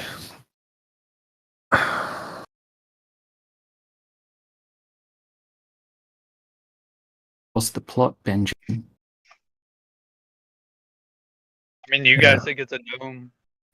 No one claimed the dome. Yeah, who claimed a dome? Quetzal? Oh, so there's no dome? Quetzal claimed a dome? Did Miss Dove? So when claim I a say dome? I didn't claim a dome, then he goes on saying, "Oh, what the fuck, man." But I did try to explain dimensions to somebody else. Todwazl was the one claiming the dome, right? Maybe it was Kemba. It was Roots. You guys believe it? I'm not gonna Roots make fun of you. definitely Roots did it. It's Roots' fault. I'm not gonna stoop to your level like that. What level? But What he's is doing the reverse psychology right now. I'm not gonna stoop to you guys' level, but I come here to talk to flat earthers. Okay. Yeah, it's a flat Earth channel, right? Yeah, flat earth channel, bro. I mean, do you feel like you're getting smarter by talking to us when you come by here every time, or like are you like lowering your IQ every time you come in here? No, I don't feel smarter talking to you. No, you don't really. So why are you still hanging around here then? Yeah. Hey, Also- remember, What check kind of this out, man. enjoyment is Listen, that?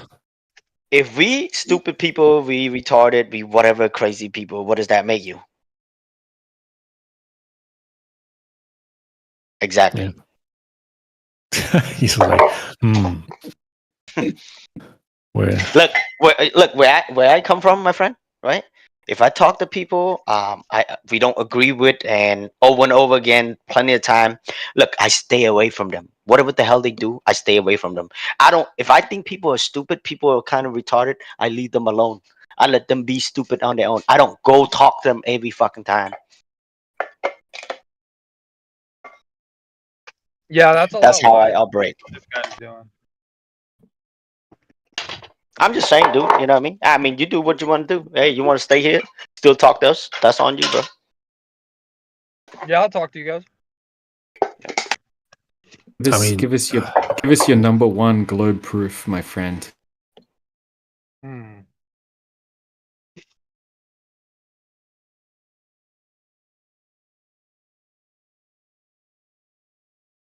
I don't know. Oh, really? It went blank. Did your mind go blank? Are you for real? Oh, this was the Flat Earth channel. Huh? Is this the Globe Earth or the Flat Earth channel? Yeah, we talk about Well, Earth. Yeah. So there's a claim on the table. We talk about that. Yeah. Oh, I guess I got no proof. You got no proof? Why? Yeah. Why is that? It's just a belief. Because I'm a line cook, not a globologist. So you have only a belief? Is that what you're saying, or which one is it? Yeah. Yeah, I just believe without. Okay, that's fine. No one is going to hold you accountable for that. It's fine. If you don't believe, Yeah. keep well, on we're believing. happy. That's why I Yeah. said earlier, like, I think it's possible that the Earth is flat. Oh, Especially really? like Genesis. You're Yes, a guy. Christian? Yeah. And you think the Earth's a globe, but you're a Christian. Have you read the Bible? Yeah, did you not hear what I just said? Yeah. You said the Earth could be flat, and you just kind of believe it's a globe because the globalists kind of told you that. Yeah, I was indoctrinated into atheism. And luckily, Jesus saved me when I was 22, so I became a Christian, and now I'm Oh. trying to take responsibility for. So what's the deal with you coming here and jerking around with us like that? If you're a Christian, Well, the Bible clearly implies that the Earth is flat, so it's plausible. no. I'm talking about the before you started mentioning flat Earth, that you following that or believe Oh, that. you mean whatever. when you asked me about the atmosphere? Yeah, we talked about the globe and whatnot. What was that all about? Just to pull You asked a like, string, like, or what's going on? You didn't like the answer, so you cried. I don't know. So from your position, like that sounds like you were a glober. So that's not the case. No, I believe the Earth's a globe. Oh, Why? Why? Tell us why. That's what I was taught. but you're Christian Bible follower, believer, and then you said flat Earth is part of you as well. What the hell? Maybe a double-edged sword or what? Like I haven't like removed that from my idea of what I consider. And what appeals to you about flat Earth? The Bible. And what does the Bible say about flat Earth? There's a firmament. There's 4 corners of the earth in Revelation. And you truly then it believe that? Like stuff like the heavens are expanding. So And you truly believe that? it could be metaphorical. So Metaphorical. yeah. Does the Bible do a lot of metaphysics? Or is it stating as it is? The Word of God. What do you mean by metaphysics? Well, the stuff you just mentioned. Like the spirit realm and stuff? Well, as a believer, you have to believe everything that is being stated in the book, no? Yeah, but there's not one interpretation. Oh, really? So where do you go when you can't interpret that? I believe young Earth. Do you talk to other scholars or what? Oh no, scholars are like very wrong. They're wrong? Yeah. Did you just say you believe? Opinions. Sorry, go ahead. Did you just say you believe in like a young Earth? Yeah. Would you agree that the Big Bang Theory and evolution are false? No, depending on what you define those as. Would you believe that the mainstream versions of the Big Bang Theory and evolution are false? Yeah, like human evolution, life coming from non-life, 14 billion year old universe. Yeah, I don't believe all that.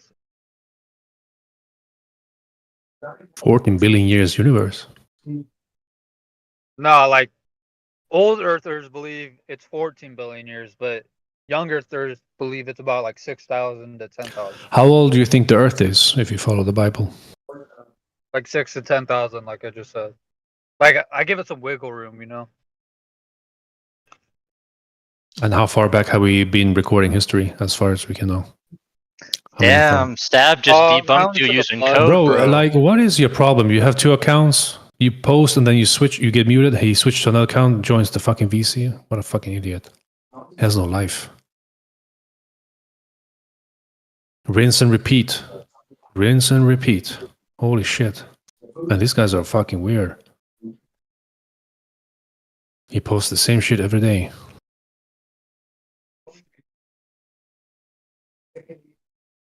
Anyway, go on. How many thousands of years has been recorded in history?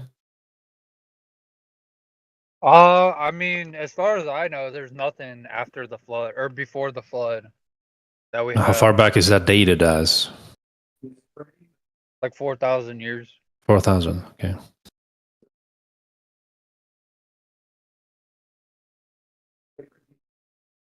So what is that about the span of 6 and 10 then? Where is that mentioned in the Bible?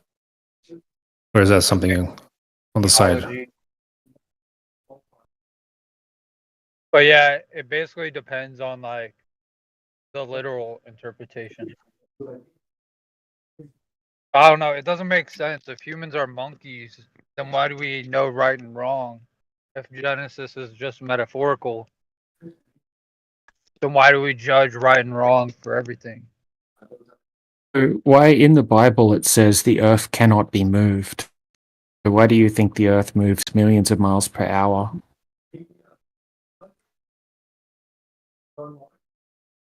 That's a good question. Maybe it's flat. I don't know.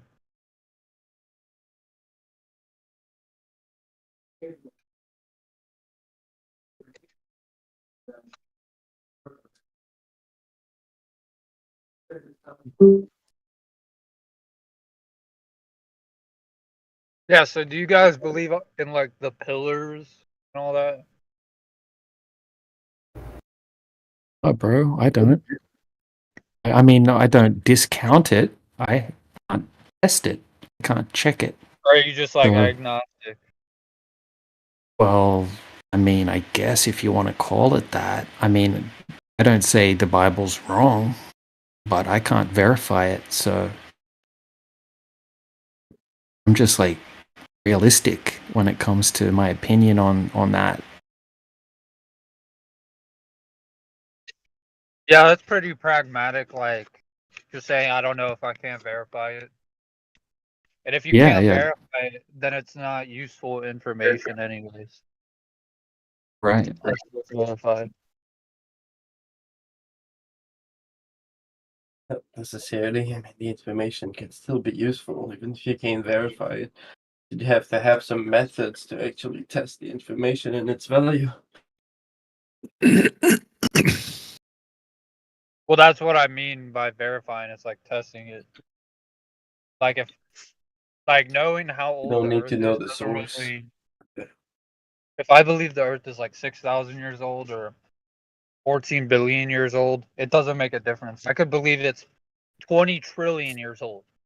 What does it matter? Because it's useless information that I can't verify. Right, but you can go out and measure over large bodies of water and not find any curvature anywhere on Earth. Yeah, true. No curves. I wouldn't know how to do that, but Yeah, you could just use observations, man. You could just buy a zoom camera, and go to a big lake, and do the math, basic math, find out where the geometric horizon should be, and see if you can find it. You won't be able to. what does that mean? Like from your perspective, Yeah, like on or a the globe. horizon? Yeah, like if you have a globe, like that's the same size, 3959 mile radius, it has to have a geometric horizon at a specific distance, depending on the height that you're viewing from above the water. And nobody in all of history's ever been able to find a geometric horizon or curvature at all. What you want to see? You want to see like a little example of that? Sure. Right, I'll just post it in the chat. Wait, is it new to this stuff about Flat Earth and such?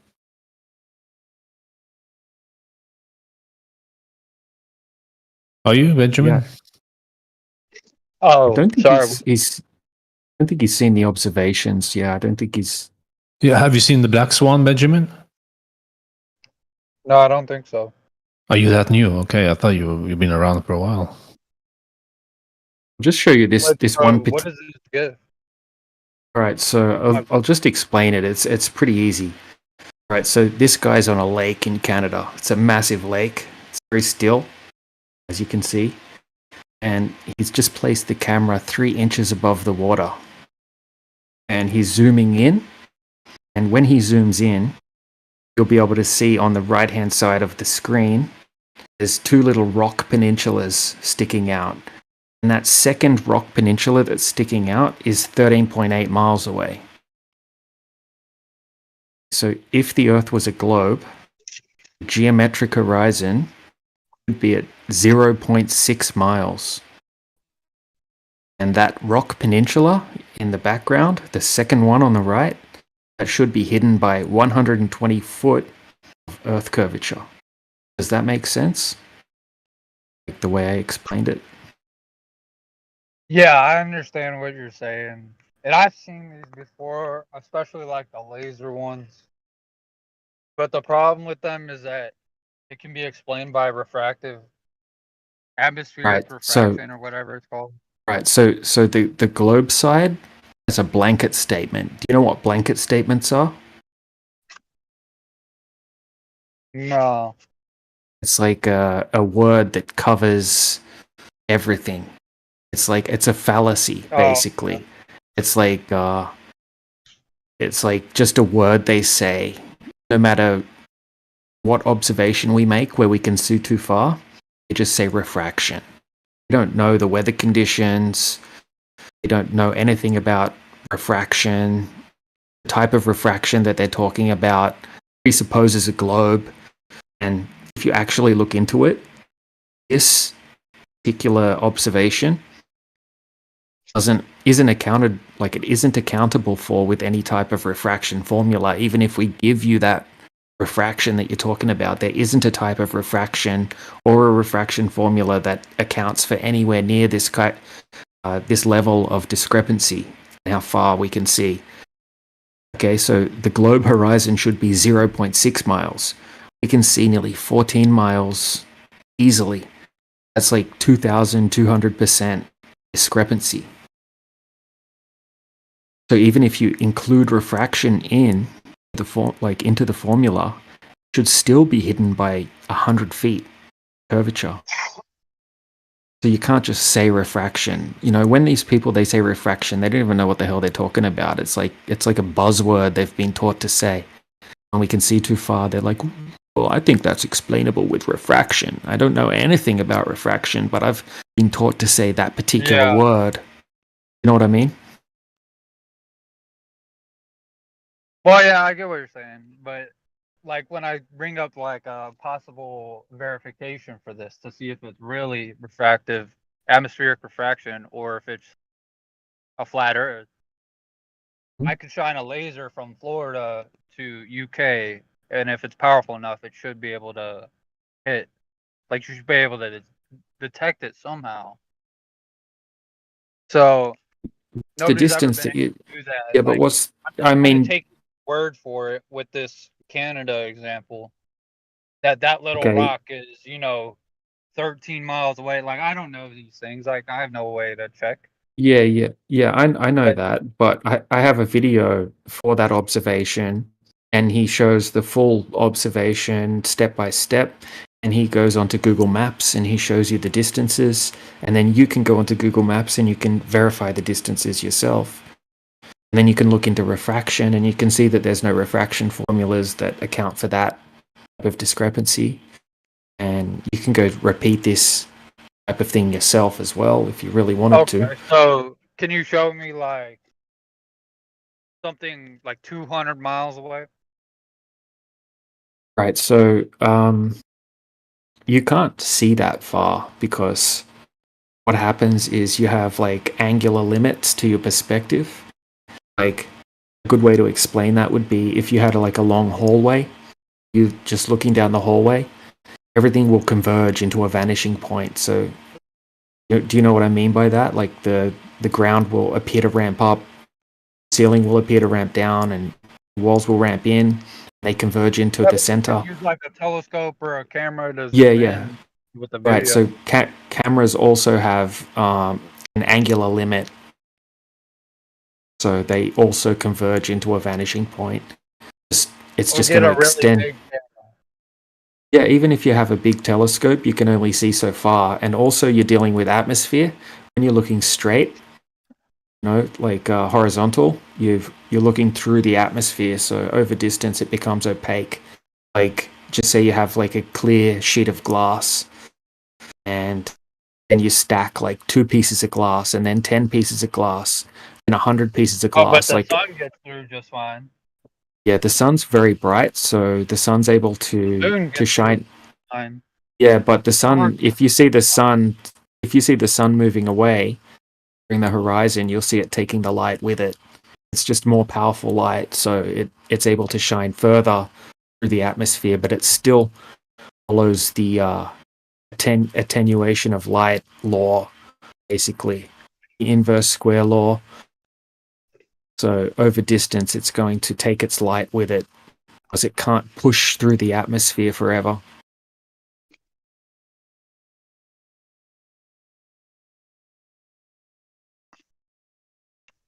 Which I would just have to take your word for. No. You can look up light attenuation. You can look up the inverse square law of light. Like, you'll find that everything flat earthers claim we can like back up with citations and demonstrations. Okay. So your counter is that atmospheric refraction wouldn't be like a true explanation for this phenomenon.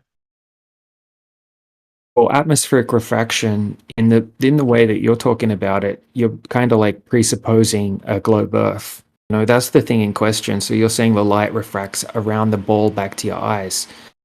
You're saying that when we view something, Wait, what? say we see an oil rig that's 10 miles away, and it should be hidden by, say, 30 foot of curve. You're saying it's not really there. We're just seeing it. It's just imaginary. It's just not imaginary. It's just an optical illusion.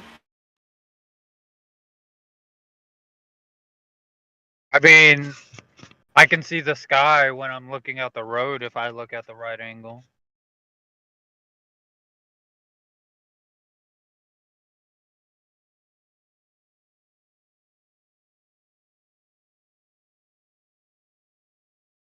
Let me give you an example.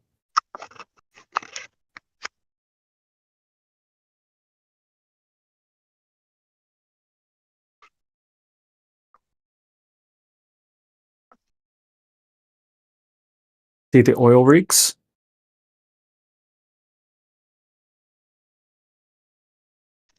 One sec.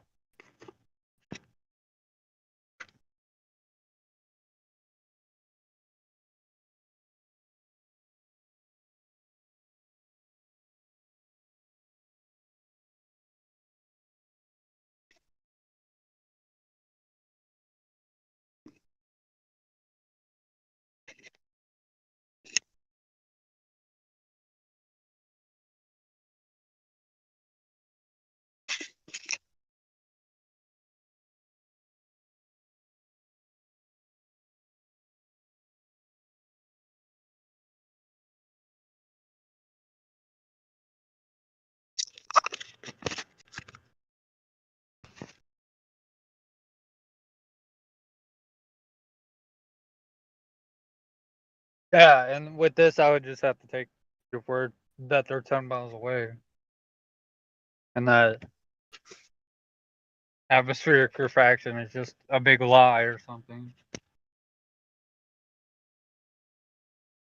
You would have to take my word that they're a certain distance away? Is that what you said? Yeah. Right, but you can just easily check, or you could watch the original video, which I can post for you, and it shows the distances on Google Maps. Okay. So what do you think's happening here with the sun? The sun,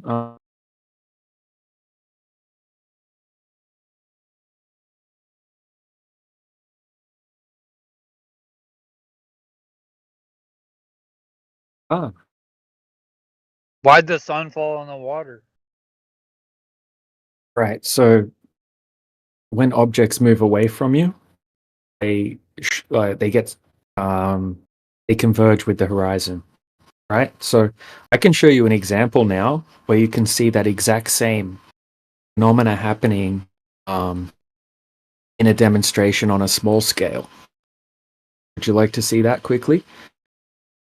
Like it Yeah. looks like it's setting, but it's actually going horizontal across this guy's kitchen bench. It's actually a really good experiment. I'll just post it for you because it's actually a great counter to what you're seeing. And just before I post that, I'm just going to post this other observation quickly. Also, why is it turning into a weird shape? Yeah, because what it's doing, it's like disappearing into the atmospheric deck of opacity. So everything's converging into what's called a vanishing point due to perspective. So even the atmosphere, the thickness of the atmosphere is converging into like a thick layer, a very thick layer of opaque medium, which is going to cause that effect. So I can show you some GIFs that show like a real close-up of the sun when it does that. And you'll see it's not even touching the horizon. It's just kind of like going into that weird shape that you're talking about and then kind of like disappearing and fading out. I'll show you those actually before I post.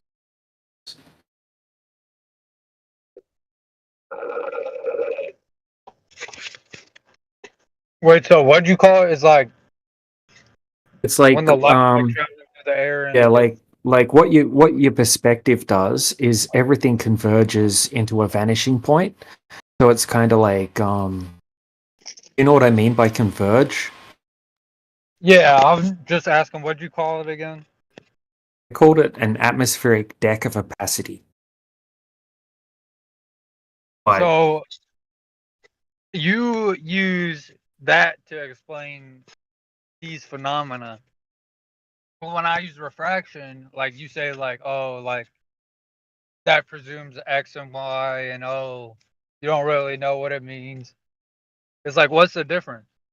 no, I know what it means. I'm just talking about the type of refraction that the globe Earthers use. Once we came along and started making these observations, the anti-flat Earthers came up with this type of refraction. It didn't previously get talked about. Called To not know about that. I mean, that's it's not called really terrestrial refraction. You know, and it's just it presupposes a globe. It presupposes the radius. And it still doesn't explain these observations because Are you sure? Because last time I 100%. Flat Earth and I brought it up, he said that atmospheric refraction does not assume a globe Earth. Therefore, I shouldn't be bringing it up if I'm trying to prove globe Earth. Yeah, even Like, if you go to I even if you go I have no even if idea you which one I'm supposed to believe now. or even if you go to a like the advanced Earth curve calculator and you have a look at the atmospheric refraction formula, you'll see the R value, which is the radius value included in the formula. The standard refraction is claimed to be 7/6 R, which is an increasement of the radius of the Earth. You know, it's like presuming that the Earth is a globe in the formula. So it's kind of like fallacious to begin with, because the very thing in question is being included in the rebuttal. Last time I said the same thing, you guys said the opposite. No.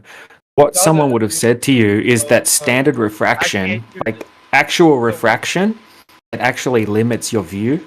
And nobody's denying refraction exists. They're just saying it's not. It doesn't include a radius value. It's not I something don't that's see why related. atmospheric refraction has anything to do with the globe at all, or the Yeah, radius. exactly. No, because it doesn't in reality. It's just like a Okay, strong. so then I'm not committing a fallacy by using this to explain it. You are, because you're claiming it. You're presuming a globe, and you're trying to use refraction to account for the discrepancy in where we see the horizon.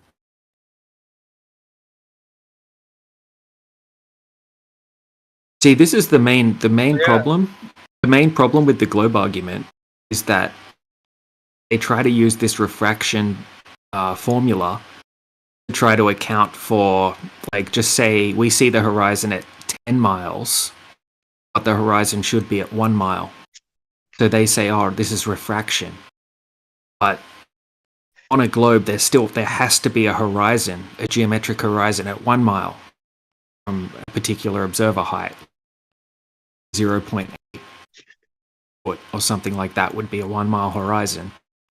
They're trying to use this refraction formula to compensate, basically.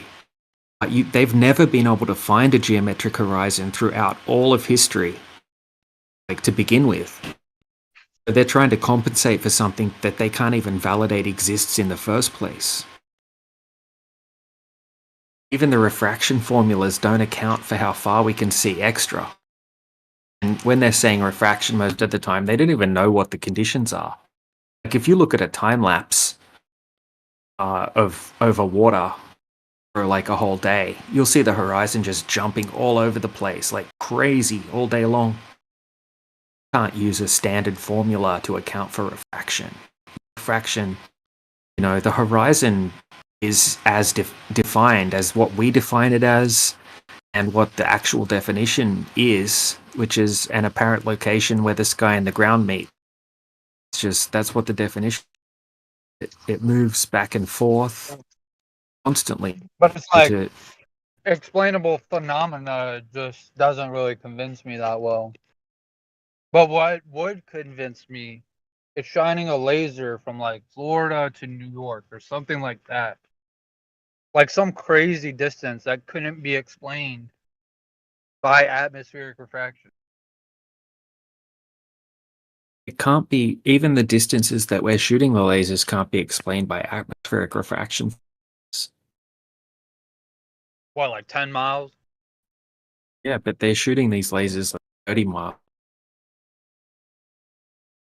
30 miles? Hmm? Okay, can you show me the formula that says it can't go 30 miles or something? Yeah, absolutely. Like, this is like a team of field engineers going out with a $30,000 laser, accounting for everything that they possibly can in these experiments, and they're doing. I think they did 17 different tests in different areas over different distances. They're hitting their target every single time. Like, I can post the information for you, but it would take you time to like look over it. It's kind of complex. You probably won't understand a lot of it.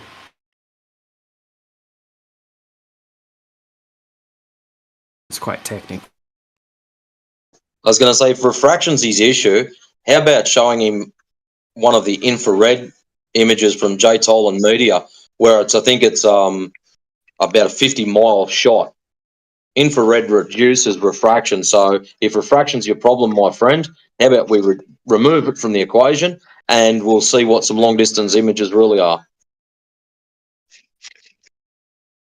Yeah, why not go even further, like real long distance, like 2,000 miles?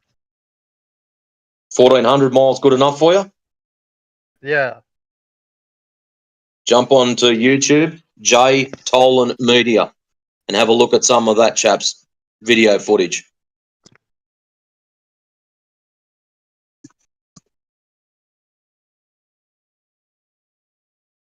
Post it for you.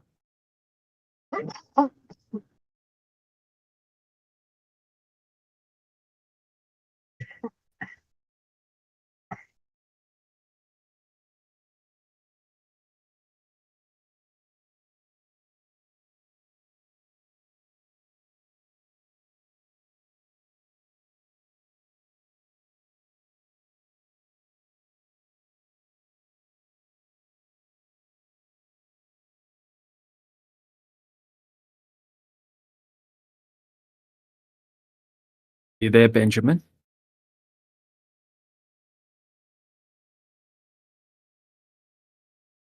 Yeah. I'm watching this video he told me to watch for the channel. You're right, man. Go ahead.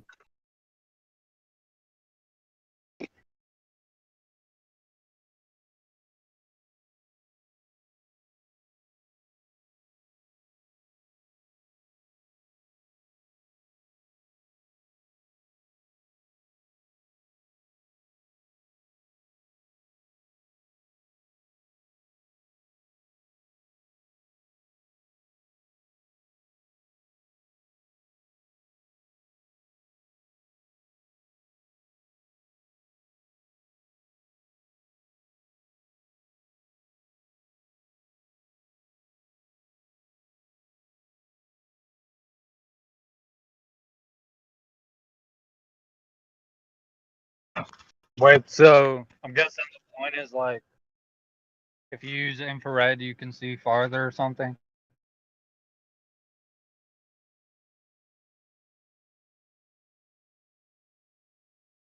Yeah, if you use infrared, you can see further. See, the issue with the infrared, mate, is a lot of the globals will come in here and say, oh, you see further because of refraction. You see round curves because of refraction. So if we remove refraction from the equation, why is it we see further again? So obviously refraction is not aiding our distance to see. The lack of refraction enables us to see.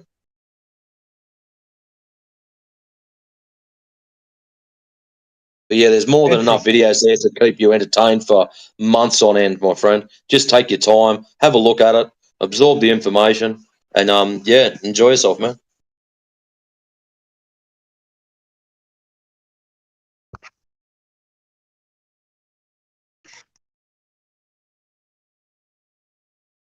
So, Benjamin, would you agree that you only experience the Earth as a flat stationary plane? Yeah, from my perspective. Right. So, are you aware of anyone throughout history that's ever measured the Earth to be curved? Eratosthenes or some shit. Right, but that guy didn't measure the Earth. He just measured some shadows, and then he did some calculations based on some assumptions. Right? I mean, how that's not measuring the Earth. No. He just measured some distances of some shadows. He didn't measure the Earth. He didn't find any curvature. He already thought the Earth was a globe. And then he measured some shadows. And then he assumed that the sun rays are coming in parallel. And he did some spherical trigonometry, came up with these numbers. So even And this is where it science. gets hard. Is like you guys have to think like everybody's lying. No. I'm not saying everybody's lying. Most people are not lying. Most people are just regurgitating information. But when you're talking about this guy, Aristophanes, he's not measuring the Earth curvature. He's just measuring some shadows and making some assumptions. And even the globe Earth scientists agree that it works equally on a flat surface with a local sun. So it's not really measuring any curvature. He's just measuring some shadows and making some assumptions and doing some math based on some assumptions. In essence.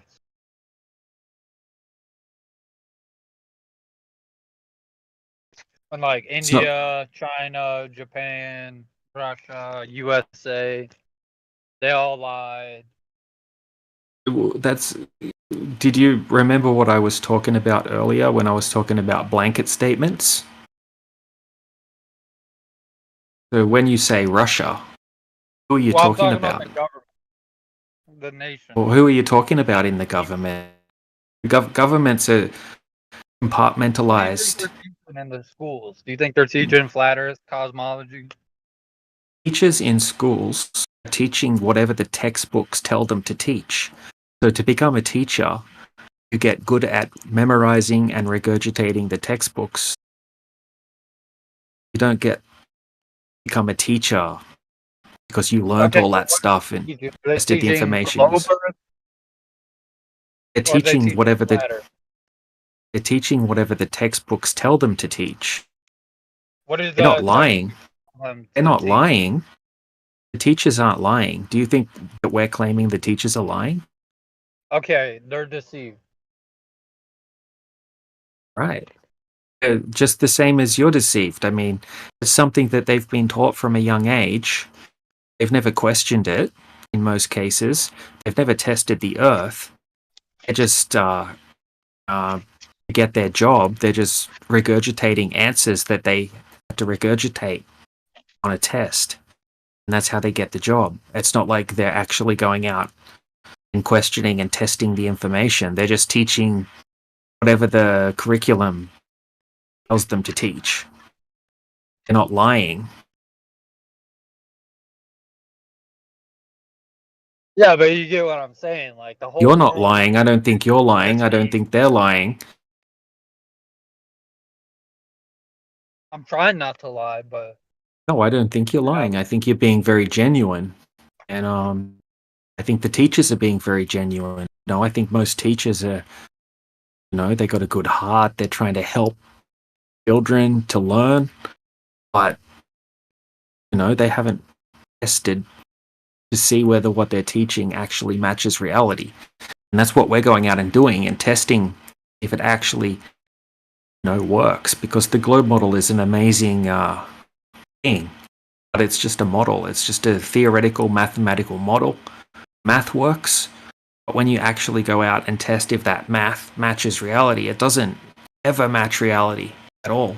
Not even in the slightest. Like, we can't find any curvature. And this isn't just like 10 experiments or 20 experiments. This is like thousands and thousands of observations and experiments that all confirm zero curvature. And then when you go looking for evidence from the globe side, you can't find anything. Nothing. Just like stories about some ancient Greek guy. this is the globe. What's that? We do have pictures of the globe, but What pictures then do you guys have, though? say, "Hey, No, but like, what pictures are you I don't know. talking about? Did you see the Dude Perfect video? Okay, Yeah. here's something I've been wanting to ask, but I was just. Oh, hold on, just a second, Benjamin. Okay. Vom, hey Vom, how's it going, man? Hey, Yeah, what's yeah, up? sure. Yeah, You of did see course. that? Yeah. We've seen the Dude Perfect video. So if you actually go through the footage, you'll see that if you scrub through the footage, you'll see like the curve, because he's using a wide angle lens. You'll see the curve like distorting all over the place. So as the lens pans up and pans down, you'll see the Earth curving the wrong direction completely. It's Can you just look at it at 9 minutes and 47 seconds? are you able to post it in the Oh, yeah, chat at yeah. all? So, Okay. like, you agree that they are up there, and they are viewing the Earth, though, right? Yeah, absolutely. So, Okay. just while you're posting that, I just wanted to point out that even if the Earth was a globe, Yeah. according to the top scientists, because the maximum height that you can send anything up to, like a weather balloon, is what these guys are sending up. You can only go up to around 120,000 feet. So even at 120,000 feet, according to the globe scientists, you cannot see the curve of the Earth from 120,000 feet, even if the Earth was a globe. Okay, so you could start from minute 9 minutes and 43 seconds and go to like 10 minutes, like 20 seconds. Yeah, 9 minute. I already have. Yeah, you were already chopped up on politics this morning about that. Please watch the entire video and understand how lenses work. If you were to put a crosshair across the middle of your lens, when you go above the center point of that crosshair, it will bend one way. When you go below the center point of that crosshair, it will bend another way. And that is what's happening with the fisheye lens in that video. So you saying, look at a particular point, one frame out of the video, means nothing. Please watch the whole thing in context and watch the curvature of the Earth change. It goes from concave all the way to extremely small. So I don't know where you want to stop it, but you could probably change the radius multiple times to suit your needs. I mean, it just took me, hold on a second. It just took me like 5 seconds to debunk that video. You just look in the side chat. I mean, I just posted 100%. I seen that one too, brother. Yeah, 100% proof that it's a fisheye lens. Even Matthew here, we got a professor. That's a globe earther in the chat who will also confirm that this is a wide angle boost right here. You're talking about the video at 37 past the hour or 38? I mean? Yeah. 38. Wait, yeah, it looks like it changes. Dude Perfect.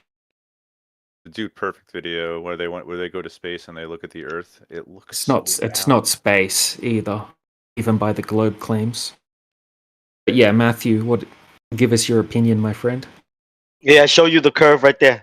Check it out, right there. The curve on the surface already behind the window. You see it? Yep. This is how they fooled you guys. We're not trying. Us? Wait, why are you saying they fooled us? No, they fooled Vom. Yeah, they might have fooled me. They're saying. Yep. Yeah, Vom. Total respect to you, man. You're super polite, and it's. Oh yeah, dude. Dude, I could be swayed. I was talking to some guy here. So I just joined this channel today, just out of boredom. All good, bro. I noticed the flat Earth thing, and I don't know shit. I never really went down the rabbit hole, but I always thought that the Earth was round. But like, so and I had a good conversation with somebody. But I have a buddy who's like a major skeptic, and I wanted him to come into this channel, and he was like, "Dude, it's not even worth it. I'm not talking to those dumbasses." And I was like, we get why? He's like, and I said, "There's like no pictures of the Earth with CGI. This is a lot of what you guys were saying." And then he sent this Dude Perfect video to me, and he was like, "Dude, it's so fucking clearly round. Like, just look at it." Like, I'm even from ground level. Well, yeah, I would say don't give up on the globe Earth until you find something better. I mean, yeah, lots of people like to complain about things that they don't like in the heliocentric globe Earth model, but until you find something better, don't just discount it and come up with something worse like the flat Earth model, which nothing works there. Sunsets, seasons, moon phases, GPS, satellite TV, none of those work. But Matthew, do you realize that you're just a stale NPC and you come in with the exact same talking points that get debunked every single time? And you even I'm not an NPC. No, you are, because you even concede to these things, and then you come back 3 or 4 days later with the exact same talking points that you just said right then. Sunsets, I've never conceded satellite those. TV. You did. You agreed that in the celestial sphere model. In the celestial sphere, you agreed that sunsets would appear due to perspective. You agreed to that. Celestial sphere is a description of how we see things. It's kind of like You've been over this, model my friend. But do you not remember us going over this before? Yes. So, Vaughn, what I'm saying is that just look at simple things like sunsets and moon phases, stuff like that. Yeah, you can look at traffic lights setting. Okay, so perspective. One more thing. Sorry. Yeah. Mm-hmm. So the kid from Dude Perfect literally makes a point to mention that he sees the curvature of the Earth. Do you think he's just lying? No, I don't think he's lying because, for example, we see the same distance in all directions, right? So just say you were standing on a plane that didn't have any obstruction like mountains. Just say you were standing on a big field that was flat, that was huge, say 100 miles wide. You would, if you turned around 360 degrees, you could see in the same direction, the same distance in all directions. And if you plotted out those points, you would see in a circle. And you could definitely, like, if you had a presupposition the Earth was a globe, you could mistake that as seeing curvature, but that's just the way your perspective works. You see the same distance in all directions. And I actually had that happen myself because I'm from Australia and I used to live near peninsula called Point Danger, and you could see a huge distance left to right across the water, and you could see the same distance in all directions. Basically, it kind of looked spherical, but when you take a closer look at it, you can tell that you're just seeing the same distance in all directions. So yeah, Okay. you could One- you're seeing one a more- sphere, one but more it's question. go for it. Yeah. So in terms of flat Earth, like, is there? Do you believe that there's something behind the Earth You mean behind or like or underneath? below? Yeah, or under? Yeah. For like, if I'm looking at the Dude Perfect video, so I see the Earth, and I'm wondering if there's something behind it, or yes, I Right. guess beneath it. So when we're talking about a flat Earth, we're not talking about claiming a flat planet or a disk or anything like that. That isn't a shape. So we're not making that claim. We don't know what's down below 7.6 miles, which is the deepest hole ever dug. And we're not claiming a shape. So we don't know, basically, like when we're talking about a flat Earth, we're talking about large bodies of water at rest, not having any But there's curvature. no space behind Earth. Space, as told in the globe model, cannot Yeah, yes. exist according to us, basically. So Space there's doesn't exist. not outer space as taught in the heliocentric model, like the vacuum of space. Like infinite universe. Yeah. Yeah. Well, wouldn't Even that be the heaven? Sorry, Benjamin. Wouldn't like past that be the heaven? We wouldn't know. We don't claim that. Like, we're trying not to claim things that we can't validate. So there's no way for us to claim something. Anything that's too high for us to validate, or too far for us to validate, we're not going to make claims about that because So you don't? Maybe- Do we have an accurate map, like map of the world? no, there's no accurate map on any side. All maps have issues. So like you can't determine the distance between Hawaii and Russia and China and USA. Yeah, the given distances, it's got nothing to do with the globe. The same distances that that I know, that you can fly there, you can calculate, how fast the plane's flying approximately, and how long it takes to get there, and you can map out the world that way. But the it's idea not of it's not going flying- to it's not going to validate whether the Earth's a globe or a plane. Like, so if I'm in if you're in, so let's say I'm in the United States. So if I'm in California, which is on the left side of the United States, and New Jersey, which is on the right side of the United States, I could fly west and get to Australia from California, and I could fly Mhm. east and get to Australia from New Jersey. Yeah, so east and west are just circles around a north point, basically. Like, East have a and look at west or this. north. East and west are circles. North and south are straight lines. That's on the globe model or on a flat Earth. Same. Let me give you a quick example. So this is a globe. What I did. And right, so if you want to go, like, just say, for example, you're on a globe, and just say you're like, Sorry. My wife's talking to me.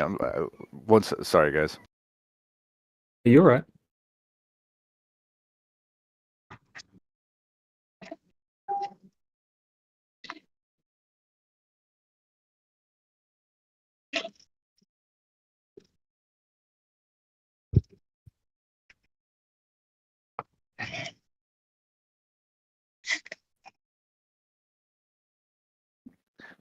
My wife's an aerospace engineer, so like I want to get her in here at some point to talk to you guys. Yeah, that'd be great. Yeah, it's really cool. But keep going what you were saying. I'm sorry. Yeah, we have satellite engineers and lots of people come in and chat with us. It's good. It's all good. It's all productive. Hopefully, we can always keep it civil. Hell yeah. But, Just wanted yeah. to remark the fact that and I haven't heard the conversation. I've just gotten here, though I've been a flat earther for a long time. I do find it remarkable. I mean, it's commonplace to me. It should be commonplace to most of you, likely as well, that an engineer, an expert in the field of aerospace or any other field of engineering, can come into a room of relative laymen, and then a group where most of those laymen believe something as supposedly absurd as that the Earth is flat. And the result of these conversations, when the individuals are sufficiently well versed in the topic, most of the time those conversations are civil. And what's most remarkable about that is is all that in view of how much derision the opinion of flat Earth is shown in the public.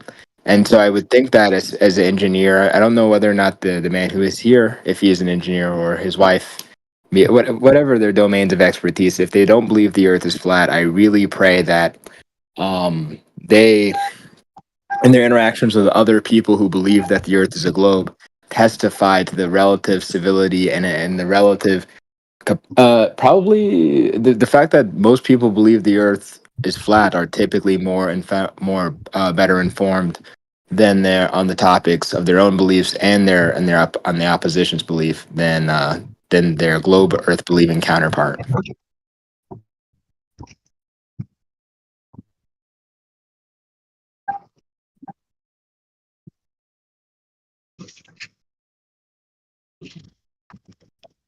Yeah. So Yeah, what's man. up with the dark side of the moon? So what's up with the dark side of the moon? I mean, Wow. we really Okay. don't. Yeah, I mean, you could have responded to what Proto-Semite said, but I think I I'd don't said know what's enough. It's okay. Well, I guess I was hoping that Benjamin would say something like, "Yes, I will tell my peers who also believe the Earth is flat. Sorry, they believe the Earth is a globe. That flat earthers are actually typically better informed in the matter than their globe Earth counterparts." And yeah, and that they could. I'd hope that you would let them know that. You know, it's funny you say that. I actually always say to atheists, like, why do you guys believe atheism when flat Earth has more evidence than atheism? My G, brother, you are a G. And they get pretty mad. But it's Are you true the? though. Like nobody ever makes an argument for atheism, but you guys are out here like showing evidence, making arguments, like debunking people. At least trying. And what do Right, you I think? think. Go ahead, man. Oh, thank you, sir. I think this is a product. This what I'm about to describe, I believe, is a product of a failure of Christianity following the acceptance of the globe Earth and heliocentricity, especially. The Christians relinquished this belief that we had an obligation to convince people on the basis of the evidence of the truth of our book, and resulted to just formal logic proofs, resulting in like these philosophical speculations that border on paradox, using these arguments for like the cosmological view or the teleological view, the or the irreducible complexity view. All of these are arguments which one may or may not assent to, for there's no such thing as evidence for a particular metaphysic or whatever. You can have infinite regress and you can have non-infinite you can just have there's 1,000 different ideas of the way things could be. And so people believe that philosophy, they've separated it intuitively, intellectually, emotionally in their mind from intuitive sense. They truly believe that an argument about what's possible has something to do with whether or not there is a God. They've separated science from God. Because they had to, because the Christian first resolved that he could not win the argument scientifically because the Earth orbited the sun. Right. So then I you think could that just apologetics and describing the universe and evidence for God can be a helpful thing to remove barriers to people for the belief in God. But ultimately, they have to take that step of faith in order to believe in God. But I still think that those scientific philosophical arguments can be helpful in some cases.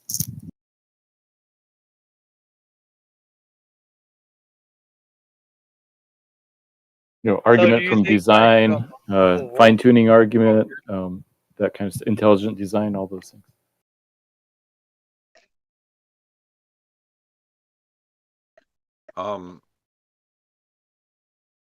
What was that thing you said? Anti-globalist DJ. There you go. Sorry, Mhm. did Yeah, that get DJ. caught? Sorry, did you guys hear that? Yep, we heard that. I'm sorry, my bad. So I was stupid then. Yeah, but it gets to a point where it's like, what opinion one assents to is like an aesthetic judgment. It's like which of those arguments did the person ultimately like more, which isn't a basis for belief in God or disbelief in God anyway.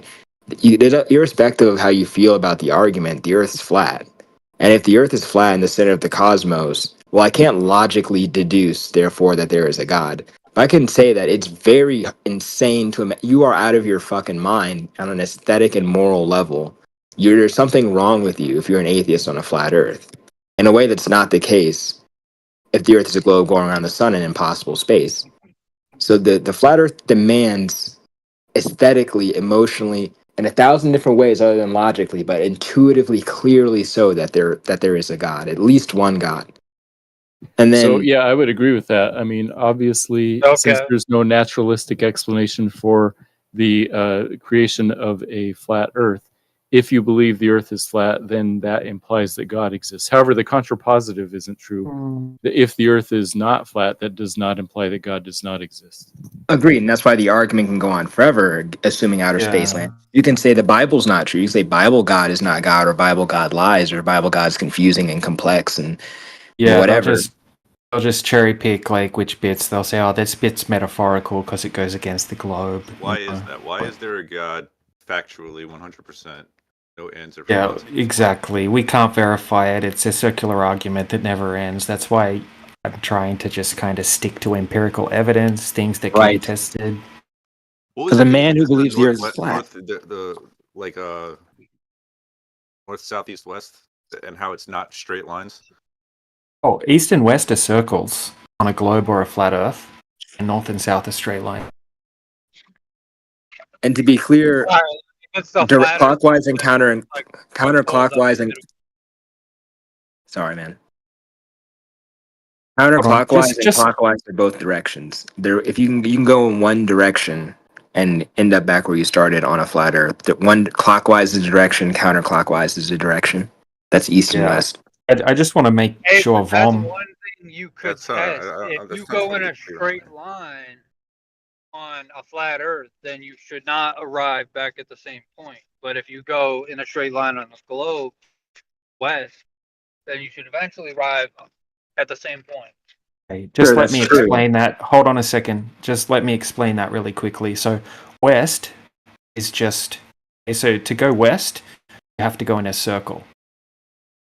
West isn't a straight line. Let me just show you something really quickly. I just want to clear this up because I don't even want the conversation to have to be where we're trying to teach you the basics of how east and west works. So have a look at this globe in the side chat, and you'll see this plane is going east, and it's a circle, okay? So to go east, you have to go in a circle. You have to keep correcting to the west. So if you want to go east, you have to keep correcting the steering wheel to the left, and you have to go in a perfect circle.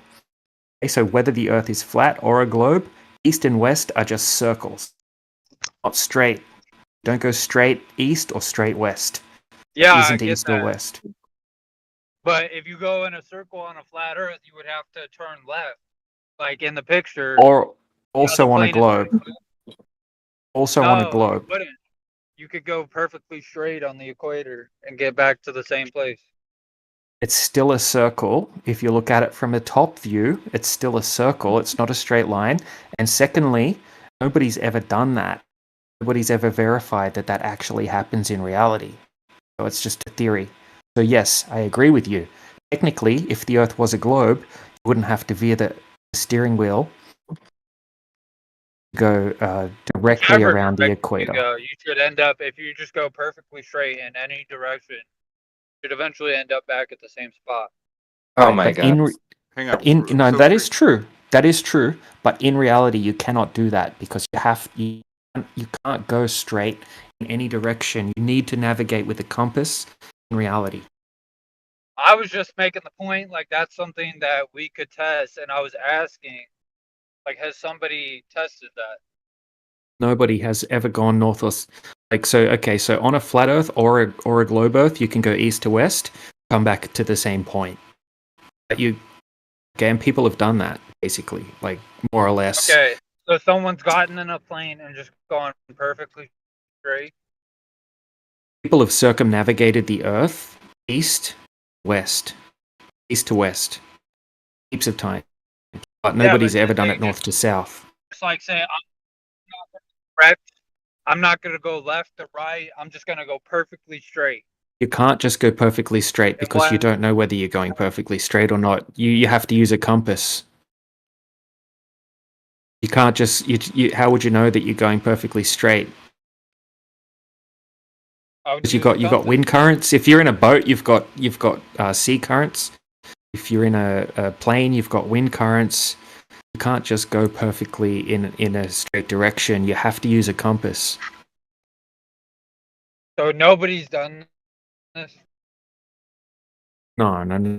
Well, according to CNN, they have. What have they done? According to polar circumnavigation flight. What was the name of that flight? Like One More Orbit or something? Yeah, something like that. Yeah, but if you have a look at the path they took, it works perfectly on a map. But they just kind of like turned around. They did like a semi U-turn at Antarctica and just kind of like came back. Why don't we take flights just north? Yeah, because you can't, because the Earth isn't a globe. Nobody's ever done it. I mean, that would be the ultimate debunk for flat Earth. If someone could go north across and go directly across Antarctica, come back around the other side. You wouldn't even have to go the whole way around Earth. Just go over Antarctica and come back around the other side. Nobody's done it. But what about, why don't they do it south then? It's the same thing. Yeah, go across Antarctica. It doesn't matter which direction you go. Just go across Antarctica and come back the other side. Well, assuming it's a globe Earth, Antarctica wouldn't be in the same spot, right? It would be the North and South Pole, right? Yeah. Antarctica is just like a little continent right at the bottom of the ball. If you could go directly across it and then come back the other side, and deep flat Earth's over. In a globe model, I imagine the top would be Antarctica, the north, right? And then on the bottom of the globe would be south. Why not go that direction? That's not Antarctica on the bottom. Yeah, the bottom is Antarctica, the top's the north. What? So you can't go over the North Pole? No, you've got the name switched, Vaughn. Antarctica is in the south, Arctic is in the north. Gotcha. Yeah, so firstly, you're not allowed to go a certain distance, south or north freely, and especially in a plane. But on a flat Earth or a globe Earth, technically, you could go directly over the North Pole. Hypothetically, if you're allowed to do it, if you could do it, then you could just go directly over the North Pole on a flat or a globe Earth. It would work on either, but not a South Pole. There isn't a South Pole, according to us. But according to the One More Orbit crew and CNN and people who believe them, they did do it. So it depends on who. No, Matthew, hold on a second. You can just I've looked into this in detail. And the One More Orbit crew, they went down and they kind of went to where the South Pole base is, approximately. And they did it like a semi U-turn. They went back up. It's just pretty much just an east-west style circumnavigation. They didn't go across Antarctica. They claim to have crossed the South Pole. No. Exactly, but they didn't go past it and come back around on the other side. That wasn't even the claim. If you have a look at where on a magnetic declination map, the official South Pole is just south of Australia before you get to Antarctica. Are you talking about the magnetic South Pole or the actual South Pole? Which one? Well, that's the problem. All they've said was they went across the South Pole. So technically, if they're going off compasses, which they would have been using, they would have gone across it. But in actual true essence, they've flown down, done a U-turn, flown back. A simple proof would be to fly from, I don't know, Sydney across Antarctica and come out at, I don't know, South Africa or Western Australia, down to across Antarctica, come out at South Africa. That would debunk everything straight away. No questions asked. And exactly, man. Exactly what Matrix said. And also I just posted the alleged flight path in the side chat there. If you map that out, on an AE map, it's doing exactly what me and Matrix just said. It's just turning around at Antarctica and coming back. And also, if you look at the footage from the One More Orbit crew on their YouTube channel, it is horse shit. All the footage is just inside the cockpit. They don't even validate that they're doing this particular path that they claimed. It's just like the faith belief thing. Ridiculous. Well, yeah, they were trying to break a record. They weren't trying to convince you. No, I know that. And they weren't even circumnavigating. They were just kind of like going down and trying to cross over. Like exactly what you said isn't even lying. They're not even lying. They went down to where the South Pole is meant to be, and they crossed over it and came back. They didn't cross over it and keep going and come back around the other side. They didn't even claim to. So it's works on a flat Earth, works on a globe Earth.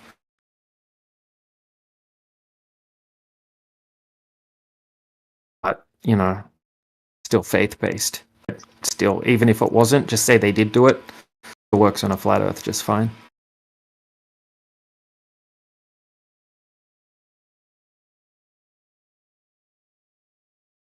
I mean, then you've got that guy from the 70s, I forget what his name is, that apparently crossed Antarctica. But then if you look into him, he was taken to court, proven guilty for faking footage to try to make it more dramatic, to make his TV show or whatever seem more interesting. He was literally busted for faking footage in the past. So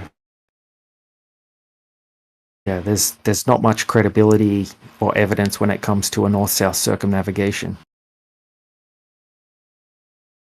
So yeah, what's next? Damn.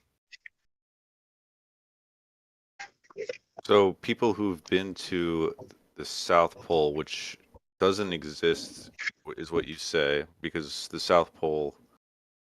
North Pole is where Antarctica is what you're saying. Magnetic north. I mean, when we're saying North Pole, I mean, what pole are we really talking about? Magnets point to the north. There's a magnetic north. Word. Not really a pole, is it? And then you've got the south where compasses allegedly don't even work. So when people say that they've been to the magnetic south, how could I describe that fictitious land or whatever? They've been to a place that on a globe Earth map would be the South Pole. So people who say they've been to the North Pole, or I don't know what to call it, like the bottom of the Antarctica. Yeah, they've been to a place on the map that the globe model says is the South Pole, where compasses don't even work.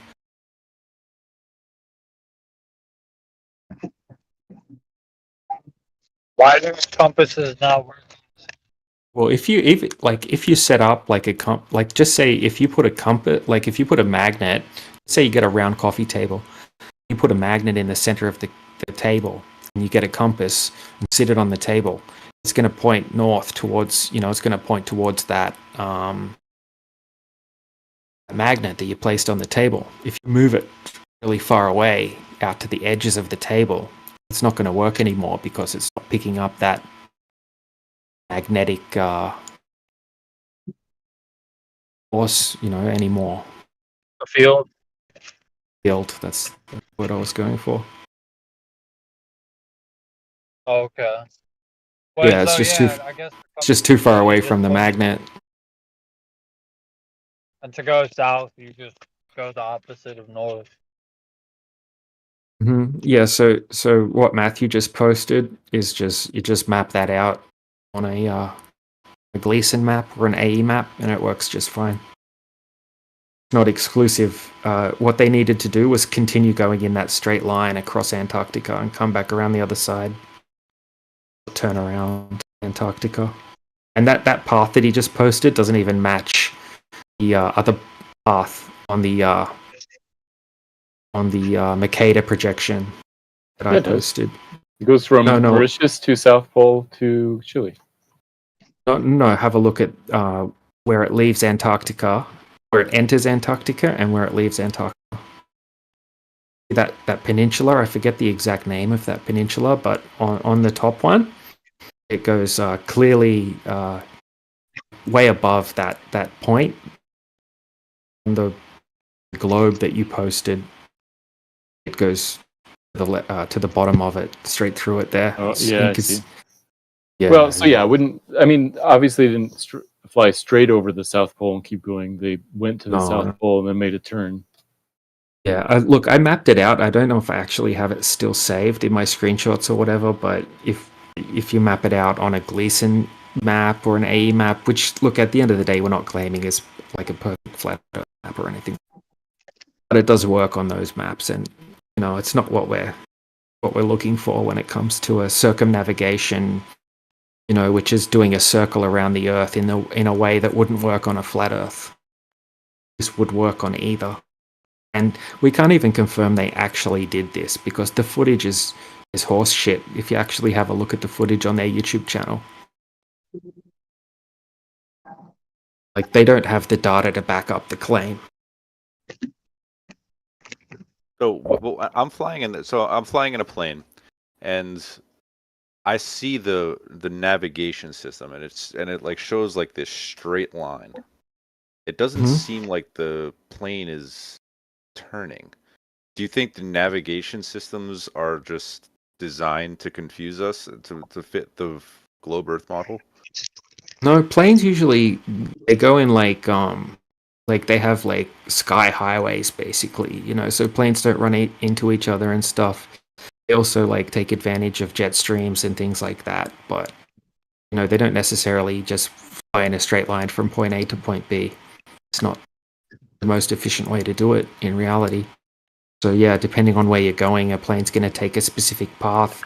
Do you think the planes are flying in a circle around, or like if I was going to go from again like New Jersey to Australia or USA to Australia, you think that the plane is flying in a circle?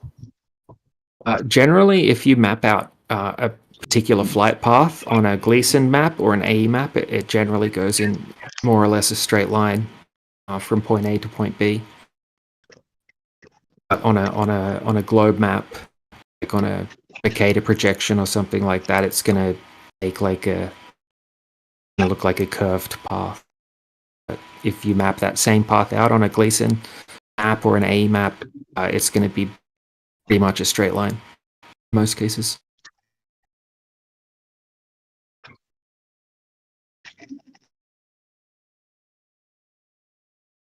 Confusing. It's pretty confusing, man. So instead of using like north, south, east, and west, can I use left and right? So if I go left and you go right, we won't meet.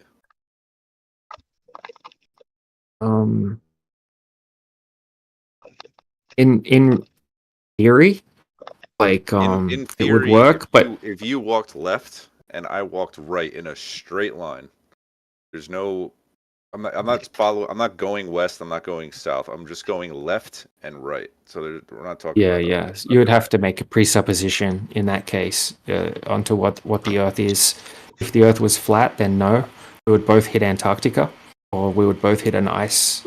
Yeah, we would both just go south, and we would most likely hit ice.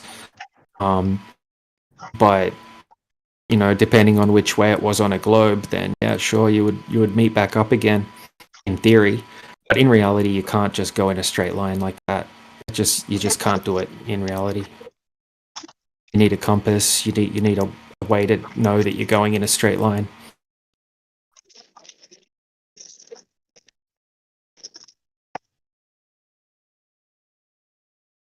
Like if you're in a boat, you know, you've got like ocean currents, and if you're in a plane, you've got like wind and all sorts of things, and you know, just not realistic.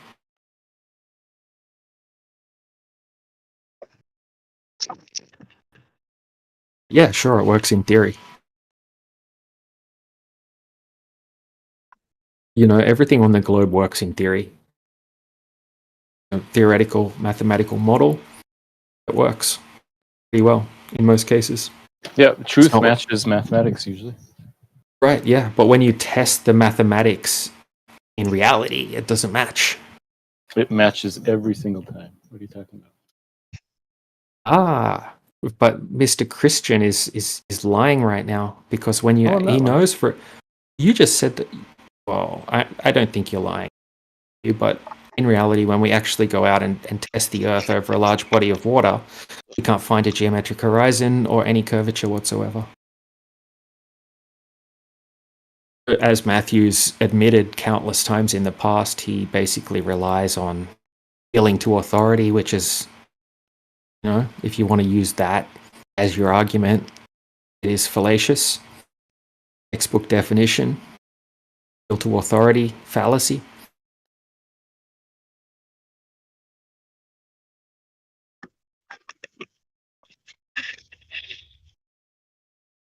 But yeah, if you go out and test the Earth, you're not going to find any curvature. Nobody ever has. There's no geometric horizon exist, as far as we can find. Both sides. And yet the sun sets every night. I have a question about the Dude Perfect video again, but this is like in defense of flat Earth. This is, so like so like in the video they go up into a place where they're eventually floating, right? But you're saying they're not in space. Yeah, like yeah, no, absolutely not. So the highest that you can get up, like, is like 120,000 feet. You know, in that situation. Do you believe that they are floating? How high did he go? Do you know how high he went? Well, he got to the point where he unbuckled and he started floating and spinning. I don't know how high they were, but yeah, they got to the point where they let the thing and they were spinning. Yeah, like, that happens at carnival rides too. I'll just check. When they stick with the momentum of the. Okay, all right. So going up really that's a misconception. You don't float because you get so high. That's a myth. So why were they floating in the or what would appear to be floating? Couldn't they be floating because the spaceship is losing speed? What are you talking about exactly? Is it Bezos? Is it Bezos? No, the Dude Perfect video. I'm saying. Perfect. Yeah. Okay. So that's because of that they're falling. Yeah. They're float when you fall. It's like a parabolic flight. Yeah, like a vomit comet. So why don't they when they're falling? In a city here near my town, there's a fair that's got like a thing you can go in and float, because you go up and then you stop and you float because of, you know, so I think they're like going up very fast and then they stop the engine, and because you are losing speed upwards, you start to float. It's the same like if you brake in your car. Okay, so yeah, you know what a vomit comet does, right? 0G flight. Vomit. No, I don't really know about it. Like it goes up in a parabolic arc, So it makes you feel like you're weightless. So you're floating for, I think, 60 seconds or a couple of minutes or something like that. So it goes up really high, and then it takes like a parabolic arc, and then as it goes down, you fall at a specific rate, and it's going tiny little bit faster. So you're appearing to float, basically. So you can float for a little bit. So I've jumped out of a plane before, for example, and when I'm falling, I feel like my face is like fluttering and rippling. Yeah, because you're not inside a container. Like if you're in a plane, it would be different. It's because you have resistance from the air. And what about like the sensation of falling? Wouldn't you have would you have in a vacuum? Would you have a sensation of like your vestibular system should probably let you know that you're moving. Like if I jump off a cliff into a body of water, like you get that sensation, your heart like goes up, and you feel the sensation of falling. Yeah. I think they're that's having a sensation of floating, and they're able to go up, down. Because the only reason that they say that they're floating inside the ISS is because it's in a free fall, right?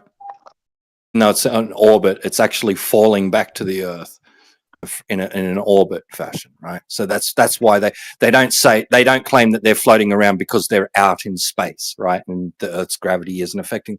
In fact, I've heard astronauts, right, in interviews say, no, if the ISS wasn't moving, if it was just like sitting up there, we'd be stuck to the floor. The gravity is a little bit less, but not much. Right? So it's like, It's like I can't 10% remember the less. numbers. Yeah, the 10% less. So it's not even that far away. Okay, so like let's say I were to why doesn't so they go up, they went up in a rocket, whatever that thing was, Dude Perfect. They go up in that rocket. Like if a globe Earth was real and the Earth was rotating at 1,000 miles an hour, why are they able to come down, land on Earth, and be in the same spot as where they took off? Yeah, because on the globe Function of Earth model, momentum. yeah, they like Doesn't to that debunk it? It does, but the globe Earth comes It up. does if you don't know what conservation of momentum is.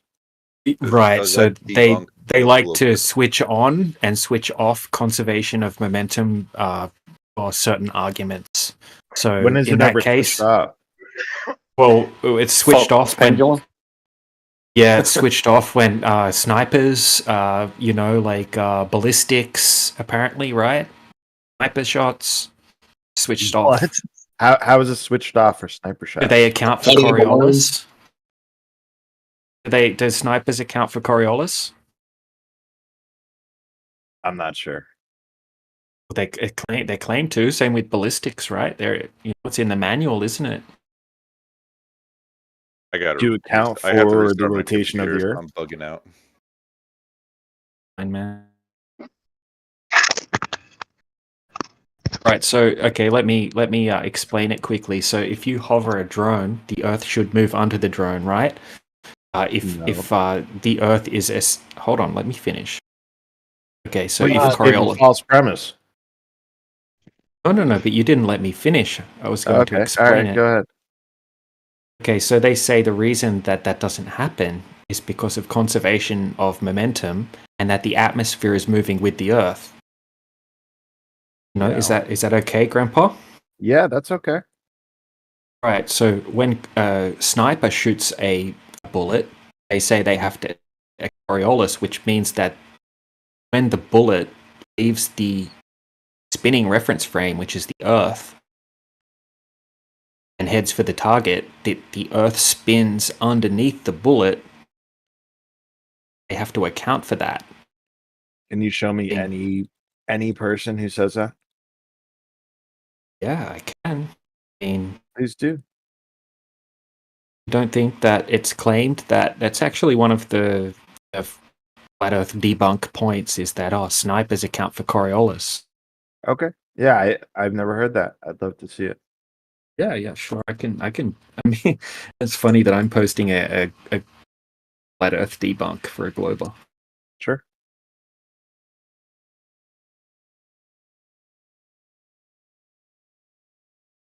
I can debunk the debunk.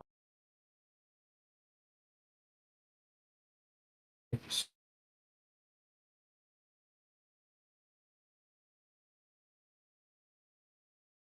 At the least one in that they shooter, but right, like he said, like, sometimes I've even got to account for the rotation of the Earth. He didn't say Coriolis effect.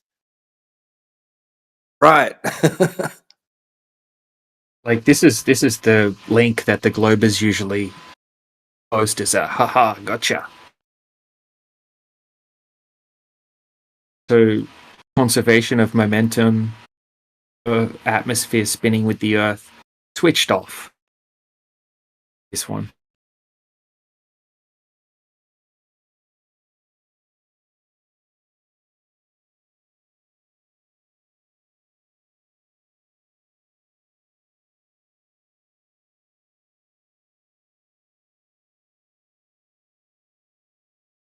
Matthew, are you there, Matthew? Still? Yeah. Yeah, I'm here. I just wanted to ask you a question. Sure. Where did I save this? There it is. Hey. Because you always talk about the sunset. I apologize for calling you an NPC before, by the way. I do No like problem, you. man. That's I do fine, like you. Okay, can you see the line? Yes, it's hard to tell what I'm looking at, but yes, I can Yeah, see yeah, it. but no, it doesn't matter what you're looking at. I'll explain it. But you see the line, and it looks like it's going diagonally down. Yes. Would you believe that that's horizontal? That's just appearing to go down due to perspective. It doesn't. I mean, is the camera tilted or what? I mean, the No, round thing just looks like a glare. Don't worry about the details. Just give me your honest opinion on Yeah, just it on appears what to you be see. slanted quite a bit. Yeah, quite a bit. Okay, so here's another view of the same thing. It's actually a completely horizontal line. This is a terrestrial view.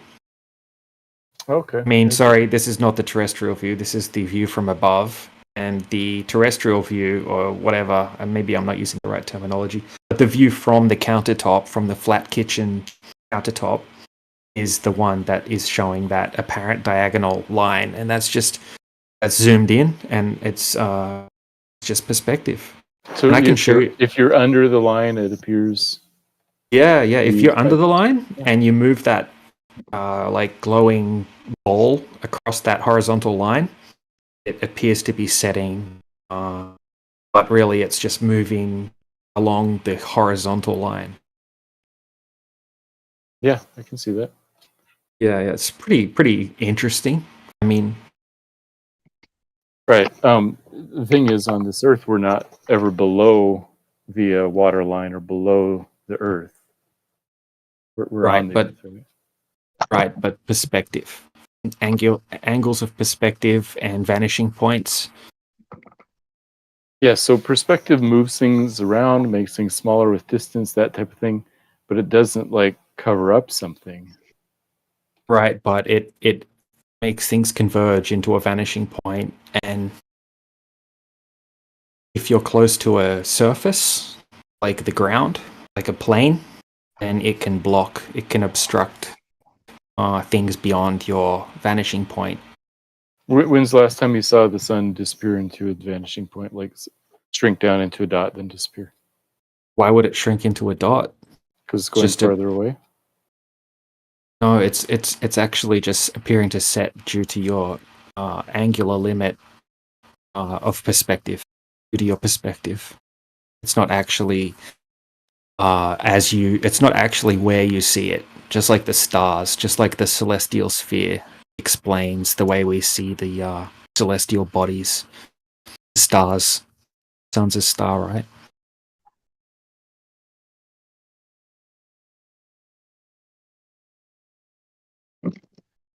Like we've been over this. Why is the sun setting on the flat Earth? Due to perspective. The same way it's setting on a, okay, so not the same way it's setting on a globe Earth, obviously, but Right, like the That's why- Earth is the way of the sun for me. sorry? The Earth is Like the sun sets, the Earth gets in the way of my view of the sun. right, or maybe like, okay, so have you looked down a street and seen the street lights appearing to set, basically? Like when I'm driving. Like, if you just like in this, like, I'll just hold on a second, I'll just post a photo. Street lights. Yeah, that's why I don't get what you mean. Perspective. Yeah, I know. Look, most people don't really get perspective very well. It's not something that's taught to any level at school. Like, people are aware of it, but people are so used to seeing the way they see through their eyes that they don't really consider how much of an impact perspective plays in the way that you view the world. So just have a look. These streetlights, and that's perspective. That's not Earth curvature. That's just purely perspective.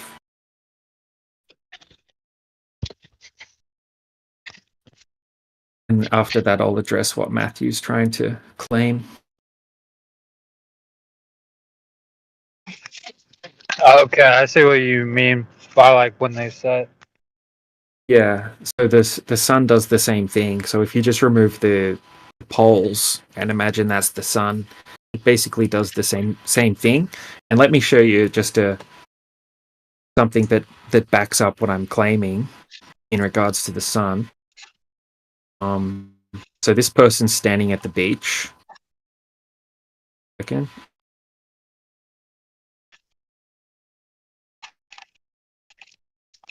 Right, I also get what Matthew's saying. Like, Yeah, totally. Let me address what Matthew's saying in a moment. But just follow along with this first. Okay, can you see how the sun's appearing to sit on the horizon? Maybe just slightly. yeah. Yeah, okay. So that's the same as if you have a look just up at those street lights. It's a very similar effect, except you've got a lot of glare and you're looking through a lot of atmosphere, so you can get like atmospheric, like a magnification, so it's looking bigger than what it really is. But if this person was to zoom in on the sun, watch what happens.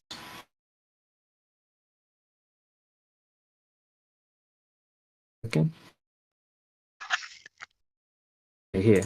So this person's zoomed in on the sun, and all of a sudden, it's back up in the sky again. Because what happened is he increased his focal length, and that increased the vanishing point. So the sun's appeared to like lift back up again because you've increased the angular perspective limits. The angular view. Wait, so zooming in lets me see further. Yeah, but why is it that I can see stuff that I couldn't see if I zoom in? Like, let me show you this other example just here. Like, this will directly refute what Matthew's showing in the chat. Second. Like, you know that boat example of the GIF? Like, you like see half the boat and then he zooms in and you can like see the whole thing. Yeah, have a look. This is one of the best boat examples that I just posted. You can see the whole boat, and you'll watch as he zooms out. You'll see the boat start to disappear bottom up. But you can see as he's zoomed in, he's increased that angle of view due to perspective, and he's able to see the whole boat again. Oh, so zooming in also affects the angle? for the angular view. Say that again, sorry. Like you said that like when he zooms out, it's like affecting the angular view. Yeah, like look in the, if you look at the first image that I posted before he zooms in on the sun, you'll see it's starting to be obstructed by the horizon because the sun is beyond your convergence point. So basically the way you see is like straight lines that go in like a cone shape, and they converge into like what's called a vanishing point. And you learn about this in advanced art or advanced architecture or anything like that. It's a absolutely factual thing that is just the way we see. You know, everything converges into a vanishing point. We have like a limit depending on our focal length of the lens that we're looking through. And you can increase that limit by increasing the focal length, which is a zoom. Man, length. this is crazy stuff. Yeah. Basically, like the globe model hijacked perspective and replaced it with Earth curvature. It's like pretty much the same math.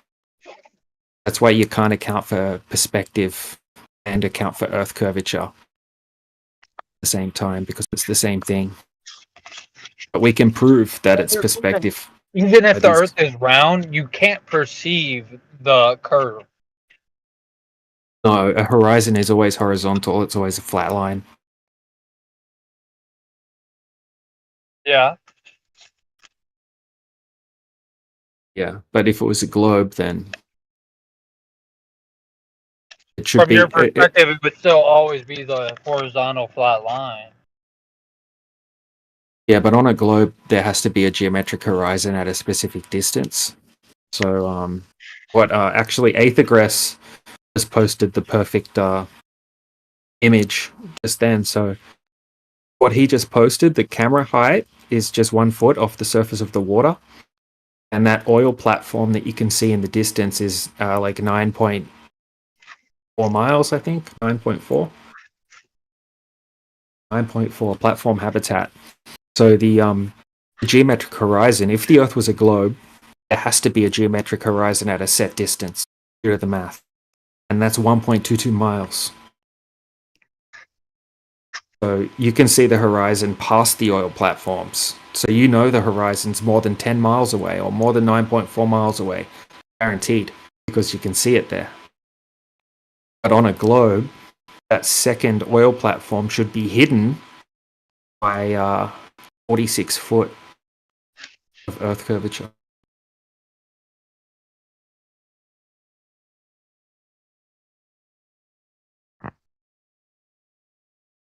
But this is just one of like hundreds and hundreds of observations that disprove the globe.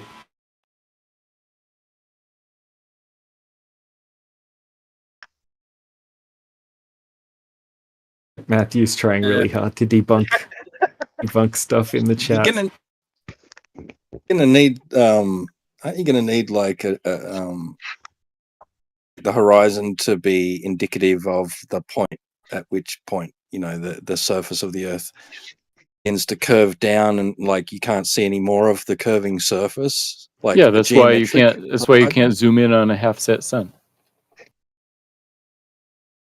But the sun's You like can. You a quarter zoom set. in. Sometimes the sun sets above the horizon. I'm talking about like on a clear day where there aren't any clouds involved. Even when there's it's no clouds half-set. involved, it just sets behind like a opaque deck. What it seems like it clouds. sets behind. How do you know there's clouds there that you can't see? Well, I mean, you can see, if you can see the horizon, then it's pretty clear where if it's set or not. And if you're saying that there's these opaque decks and it's hazy, then yeah, I don't think you can tell much from those situations. Right, but in this one, you can see the clouds and you can see where there's not clouds. And if you zoom in, the sun's now way above the horizon again. Yes, but before you zoom in, you cannot tell where the edge of the sun is. You To be just see a fair, that would be the big, messy refracted sun, glare. right? No, I'm just talking about a big glare. So just for the sake of the new people that don't know too much. What's claimed is when you're seeing the sunset, the sun isn't really there. It's already gone down. You're seeing a refracted version of it. Right, because refraction is pretty strong, especially right over the at the horizon, right over ocean water. You don't get to see it actually go down. Somehow it manages to beat the refracted sun down. Refraction changes the angle slightly up to 0.5 degree. So yeah, it's not exact. Then why isn't it that it's ever like where you see the sun go down and then you see it back again? Because the curve of the Earth, you can't zoom in on it. You don't see it back again. But I mean, after it's gone down, it gets refracted. So you watch the sun go down, then refraction kicks in. Oh, it came back up. There it is again. Oh, it's going down again. You know. You can't turn on and off refraction. It's either there or it's not. I mean, it might change a little bit. But you can turn on and off Coriolis. Why can't you turn on and off refraction? Oh, you can't turn on and off Coriolis? How come you don't see the actual sun beat the refracted sun to the horizon? I mean, you're only looking at the apparent sun, so its apparent location changes slightly. Not much, but slightly. I would say that everything about the sun is apparent. So everything. Well, except at midnight. I mean, it's clear that the sun is not above the Earth at midnight, but you guys claim it is, but somehow we magically don't see it and it's pitch black outside, right? Of the Earth at midnight. Right. Where is the sun above the Earth at midnight? Of course. But it's not above, it's not the way that you're explaining it. It's a higher altitude than you, right? Yeah. Okay. Then I can go outside and there's only thin air between me and the sun, but somehow it's pitch black still. Yeah, but it's funny that you guys don't understand perspective or atmospheric opacity or the attenuation of light or the inverse square law of light. It's like you guys just don't know those things, even we though understand all those things pretty well. It doesn't seem like it. It's like you see the sun go down, but you don't think it's actually going down, right? I don't think so either. I think at an hour past sunset, the sun is lower than my feet. If you were to like draw a line horizontal from my feet, I would say the sun is below that. Hey, but from Hey Twodwazzle, does that sun look like it's going down to you that I just posted? Hang on. Wait. Open it up. Chat. Yeah. Perspective. It looks like it's going down, but nobody's going to say it's actually going down, right? Yeah, it's not actually going down, is it, Matthew? It's just appearing to go down due to perspective. I would say at midnight, let's say on the equinox at midnight on the equator, and I look around for the sun, I don't see it. I would say that it's literally beneath my feet, like straight down. That's where I know. Of course, you would say that. That's weird. I mean, me and all of the ancient flat earthers from all of these cultures, dozens and dozens of cultures, thousands of years ago. But then here comes time zones, and you guys had to switch your thing and invent this thing if the sun is circling the North Pole. We don't know what the sun is. Is it circling the North Pole? Or is it the South Pole? I guess if you're in the Southern Hemisphere, it makes more sense it's circling the South Pole. All the celestial bodies. I'm open to a dipole plane. Yeah, but all the celestial bodies appear to move east to west in our perspective. What everyone sees. And what I just posted in the chat shows you how that works. Perfect sense. Stars underneath the North Pole don't appear to go east to west. They go west to east from stars underneath? Did you say stars underneath? Yeah, you go outside, find the North Pole, and look down a little bit. There's some stars underneath the lower elevation than the North Pole. I mean, than the North Star. I said North Star. Okay, right. celestial. Sorry. Yeah.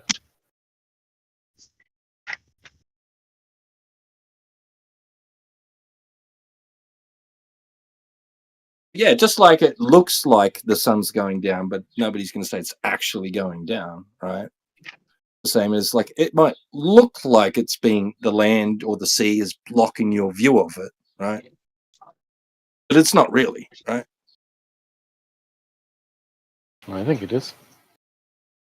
Okay, but Matthew, like what I just posted in the chat, when he moves the sun across that line, it appears to be going down, but it's not actually going across a horizontal line. Yeah, but why is that? Why is that? Why because is that? because the camera is below No, the because horizontal of lining. because of The perspective. It's not because of perspective, right? Would that not be what's happening with the sun that we see in the sky? Absolutely not, because the sun is staying the same size and half of it's being blocked. Perspective Look, doesn't block anything. in my example, the sun is appearing to stay the exact same size. Not shrinking, is it? It's not shrinking because it's not changing size. Not changing size because it's not shrinking, and it's I'm not sorry, shrinking because it's not shrinking changing because size. It's not changing size or shrinking because the distance between the object and the camera is staying the same. But it's What appearing about to the air set. in between? Since the light is having to travel through a thicker portion of air than it would at, let's say, midday, right? Couldn't it be possible that it's like it's a magnifying effect? There might be some slight magnifying effect, but we don't see that happening to the constellations of the stars throughout the night. So I wouldn't Because we expect- see the stars within our personal dome of perspective, our azimuthal grid of vision, right? I think the stars are where they appear to be. I don't think that. That's not I'm what trying the to globe model. recall. I mentioned this the other day, and I'm actually seriously trying to recall a time where I ever saw a star kissing the horizon. I mean, the other night to look out. I looked out and it would look like there was a hazy band in between the horizon and where the stars began. Like as far as I could see around me in like maybe a 90-degree field of view, the sky. That's what it just looked like. There seemed to be a portion, a part where the stars began. You know, like right, because they're very dim. Horizon. Yeah. Like the sun can shine through that band, and the moon can, but the stars can't, because as you go lower and lower on the horizon, there's more and more air, and so that's why the sun appears yellower or oranger and oranger as it sets, and also why the stars, even though they're there, you can't see them because they're too dim to punch through that much atmosphere. Hey, Matthew, can you remember a few weeks ago when I posted this diagram and you agreed with me that that's how we see the stars? Yeah, that's a description of our vision of how it's not where they actually are. I'm saying that's how we see that's how we see them. Right. That's how we see them, but that's not where they actually But that contradicts what you just said like ago. You think the stars appear where we see them. They are where we see them. You just said that. So they are in that direction where we see them. It's hard to tell how far they are. You could represent it with the right ascension and declination, which is how astronomers use it, because they don't refer to distance when they're talking about the position. But this is heavily based on perspective, right? And this fits with the example just above that I posted. Regards to the sun in the example.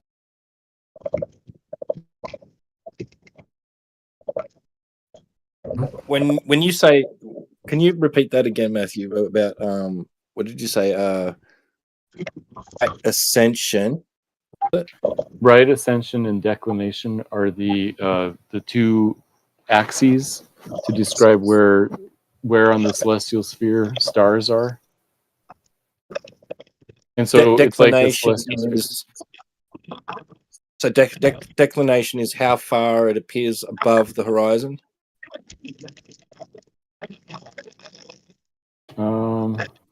Is that right? And right ascension would be its position relative to north. Isn't it? Starting from north and going east. Yeah, let me see if I can find a good diagram. Why they call it right?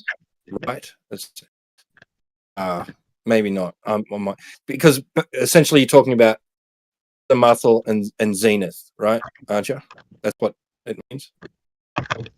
Yeah. It'll be so many degrees above the horizon and so many degrees right of north. Right? Yep. So declination is how much above the equator. Right ascension is, a description of the latitude, basically.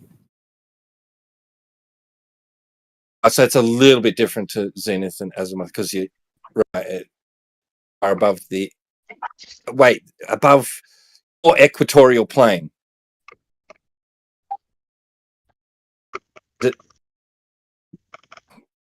And just is that when it says when you said equator, you're talking about as if you were standing in the middle of a globe cut in half, and that equatorial plane spreads out.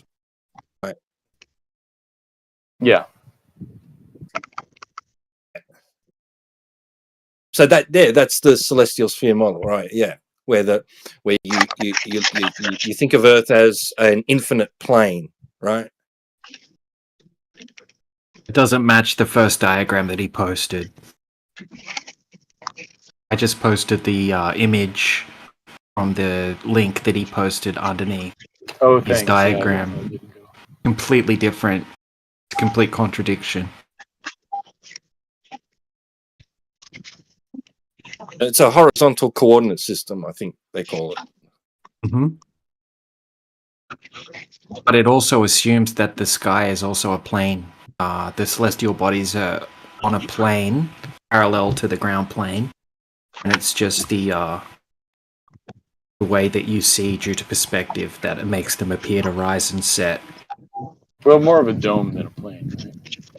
Yeah, but that's a dome of perspective. So, like, could you fly up and be like eye level with the sun, hypothetically? Say that again. You were cutting out a little. Could you like fly up towards the sun and be like eye level with the sun, hypothetically? No. The sun that we see appears in an apparent location.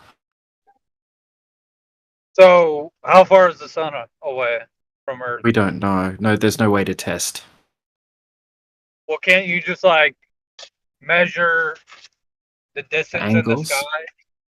No, you can't. You can't measure something like that because the sun appears in an apparent location due to perspective, and it appears that way due to the atmosphere and the way the light travels through it. There's no way to pinpoint where the actual sun is. It appears in a different location to everyone due to their own It could be unknown variables that we can't account for as well. exactly. Yeah. We don't know the medium it's in. We don't know what it is. Like, yes. So you don't even know if it's in the atmosphere or not? Yeah, we don't know a whole bunch about it. No one does.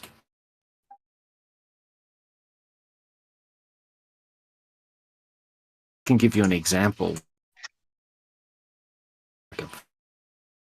Well, so what do you believe? Do you believe the Earth or the sun is like within the firmament, or is it like more closer to the stars, like in the heaven? I mean, I believe that the sun that we see appears in an apparent location. Like, look at the video I just posted. Obviously, the sun isn't embedded in those particular clouds, but it appears to be.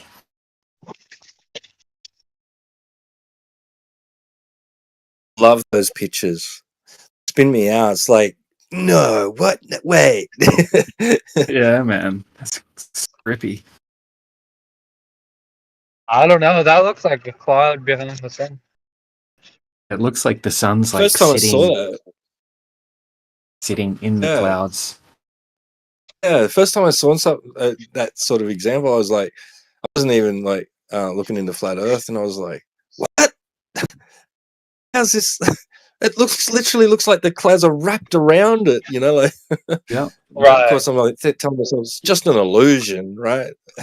You know what else is interesting? Is like the sun rays coming down on Earth. Like when they go through clouds, they don't look how like a globe Earth would think. Yeah, it's impossible. Yeah, Like that's a point.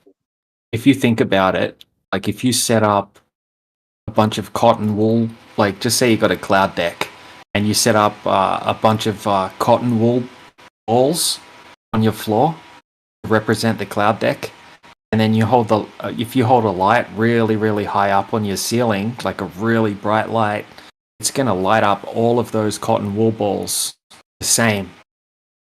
But if you hold that that same light down close to the cotton wool balls, it's going to light up just a tiny little particular section of those clouds or cotton wool balls, right?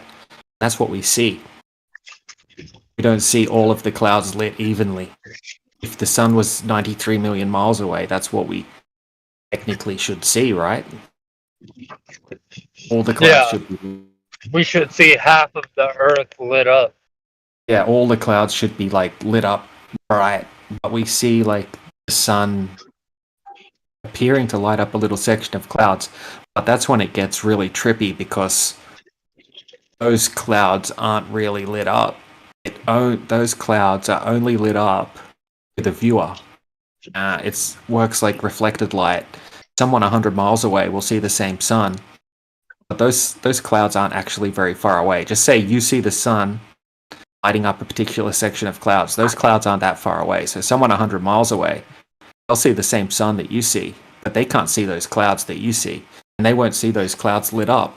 They'll see the sun, like just say there's no clouds where that person 100 miles away is. They'll just see the sun in the sky, not touching any clouds at all. Yeah. Try to wrap your head around that.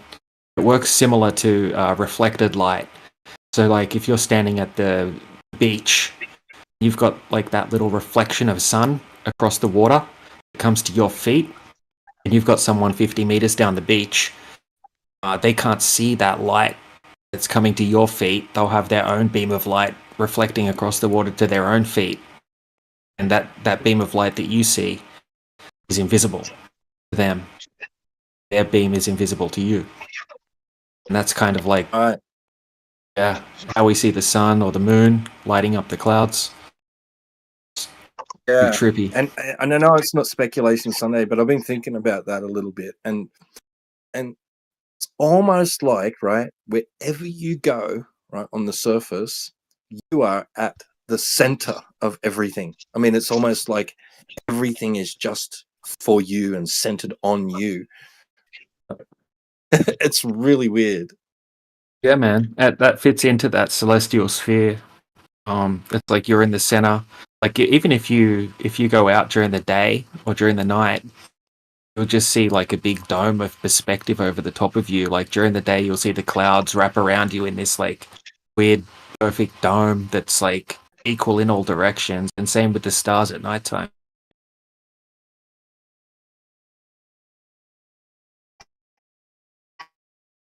The perspective's the trippiest thing. You know, people don't really consider it as much as they should. And reflection, like the difference between Yeah, I mean, it does kind of tie into like, it's kind of like awareness.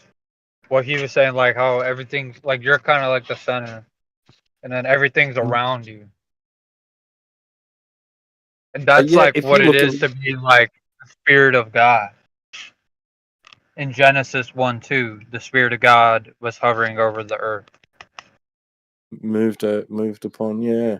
That's what our consciousness is. It's the awareness that hovers over the earth. Interesting take. Yeah, like DJ's talking about perspective. If you look back in art, like at the history of art, right, and it comes to like you'll see go back before the Renaissance, and you see a lot of some nice artwork, and they were trying their best to like depict reality, right? Like get it to look realistic, but you can tell like there's lack of depth and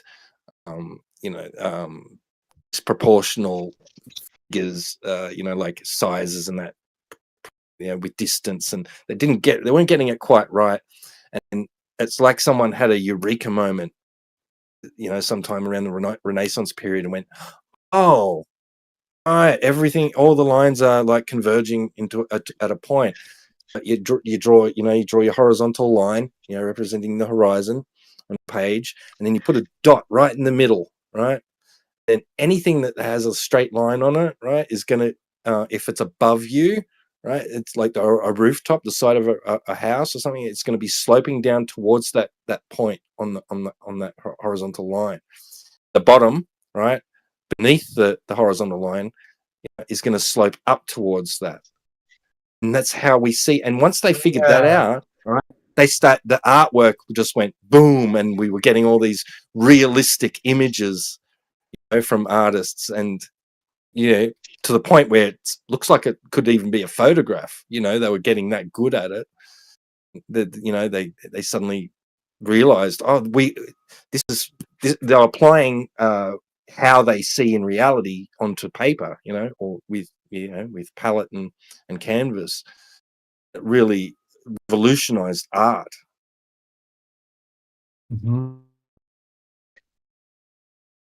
Perspective.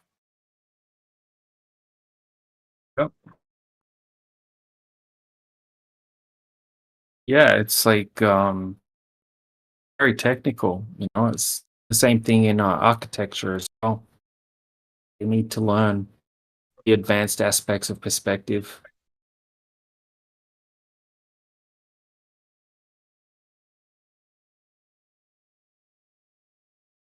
It's hard to So imagine is that it there the weren't same people aware. one eye? Sorry, go on.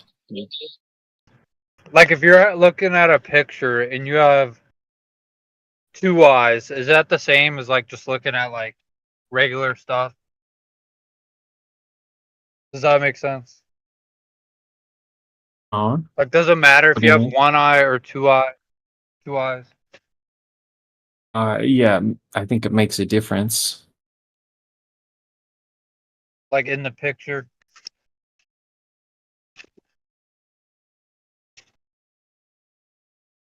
Not How sure would how that to change explain it? that. I Because remember like, how can Ego. you represent depth at all on a 2D image? Yeah, I remember Ego Slave was in here explaining that technical detail the other day. It made interesting sense about looking things through things through one eye and two eyes. I remember. Well, the brain sort of compensates for some of that as well. Yeah, that's what he was explaining. The brain tricks you into thinking you're seeing something in 3D, something like that, when you're seeing it only. I don't know. Yeah, I mean, I guess the sizes of an object could probably like indicate how far it is.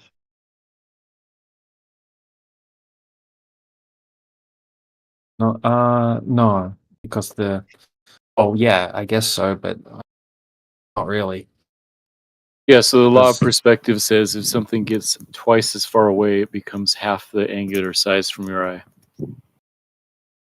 So the Right. sun and the moon appear the same size in the sky in the globe model because they're the same distance away. Right. The sun changes Full by on. at most 3% throughout the year.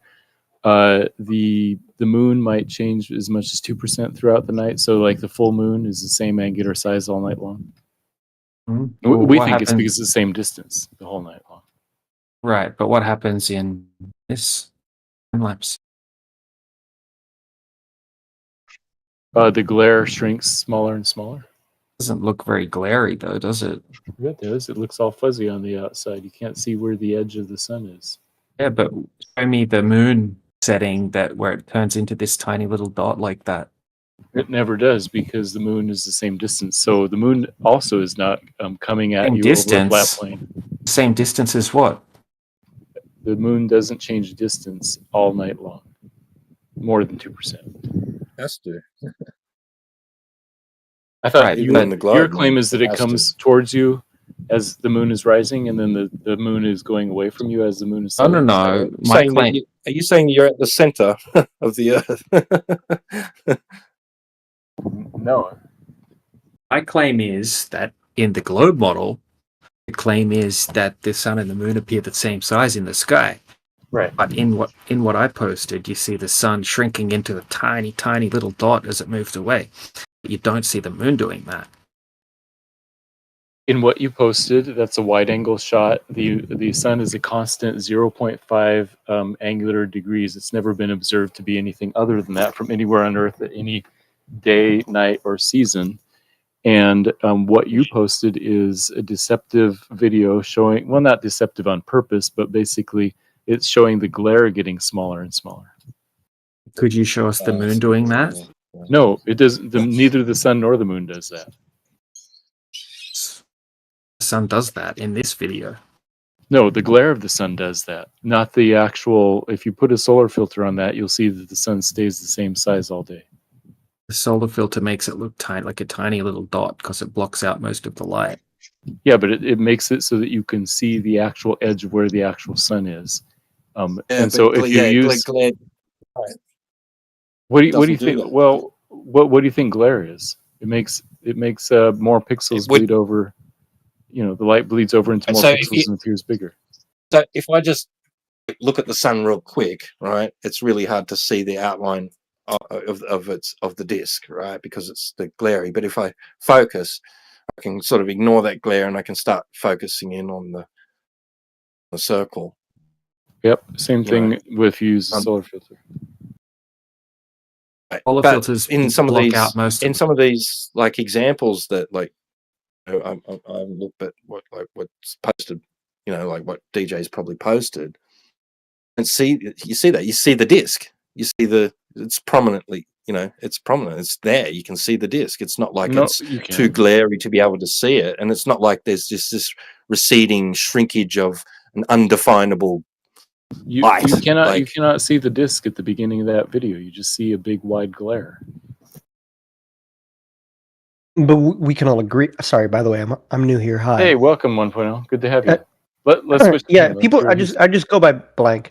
I was gonna say, yeah. People, if you put on sunglasses, right, to block out the glare, you can kind of make out. You obviously don't want to stare at the sun for too long, but as the sun is setting, you can kind of make out that there's like a round shape going into the horizon outside of you, right? Whatever that means, whatever your interpretation or belief is, like that's what one sees. Yeah. Yes. Especially sunrise or sunset. Yeah. So, like, it's hard because these things are celestial, right?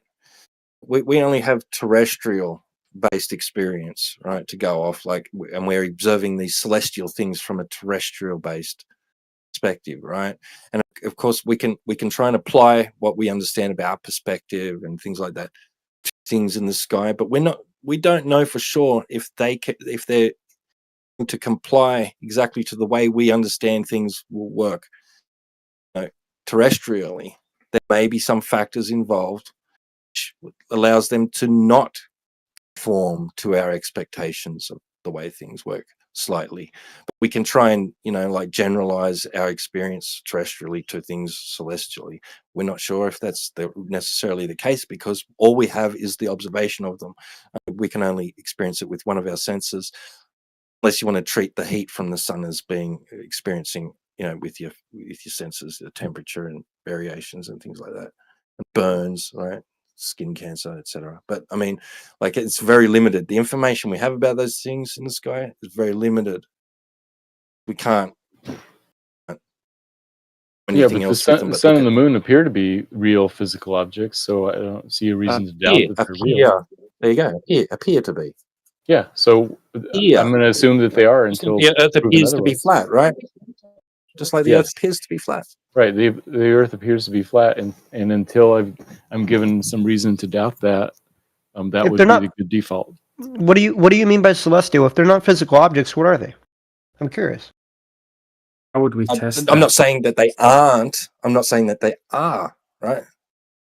saying I don't know. I don't have enough information.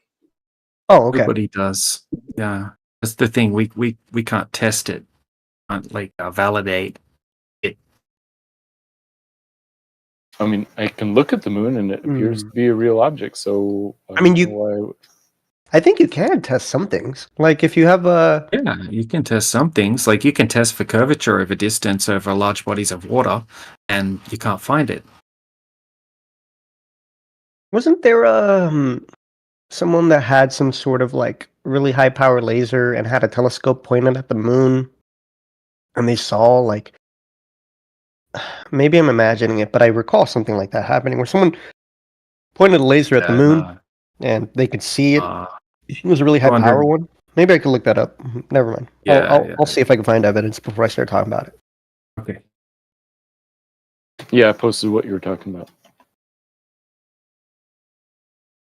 Oh, cool.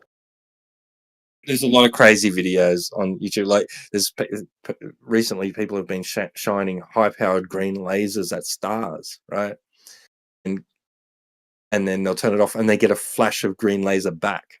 Right? You think, that'd be cool if it actually worked. I've done strange things with lights and stuff, like pointed it straight up with really high-powered lights, then turned it off, and then it seems as if right at that point where I was like shining the light, it's like tiny little lights start appearing and moving around, like, you know, like when you see a satellite, what you think is a satellite, you know, it's just sort of appears and it just fades in and then fades I do out. that. Yeah, man. Here in Poland, we see them every night. You can just go out, look up at the sky, and there are these weird little things that look like stars. They move across the sky.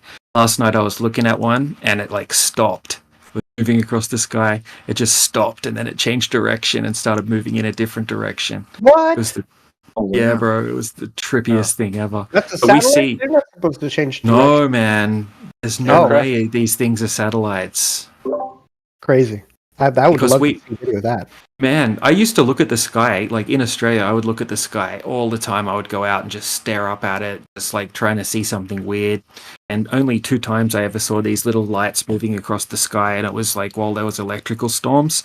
So I always thought like, it's something to do with an electrical storm, some ball lightning or something. But here in Poland, you go out and you stare up at the sky and you see these little things. Like you can go out there every night and see these little things. They move across the sky. They move in all different directions, different angles. And last night I saw one stop and change directions. Sometimes they'll just like make this big flash and just disappear. It's the weirdest thing. I have no explanation What? for it. Oh man, you gotta get this I've on seen, video, I dude. see stuff like that. Yeah, I see stuff like that too. Heaps. My son and I went up to the lookout the other night, and I said, "Let's see if we can see these lights that I saw one night that were just like they were fading in and out, and you know, so just like a fair way above the western horizon, but like not too close that they been like something on a windmill or anything like that." They keep on like doing these loops, and one would move up, and then one would appear underneath it, and then do a little arc, and then fade out, right? And then we went up there, and I said, "Let's see if we can see them." And lo and behold, they were there. They did it. They did it again. And then we went up again a few days later, and they weren't doing it. It wasn't there, but it's something that's occurring out in the west on my western horizon. That's not conventional. It's weird. Don't know what it is. Yep. Yeah, I've seen I enough. see shit like that a lot.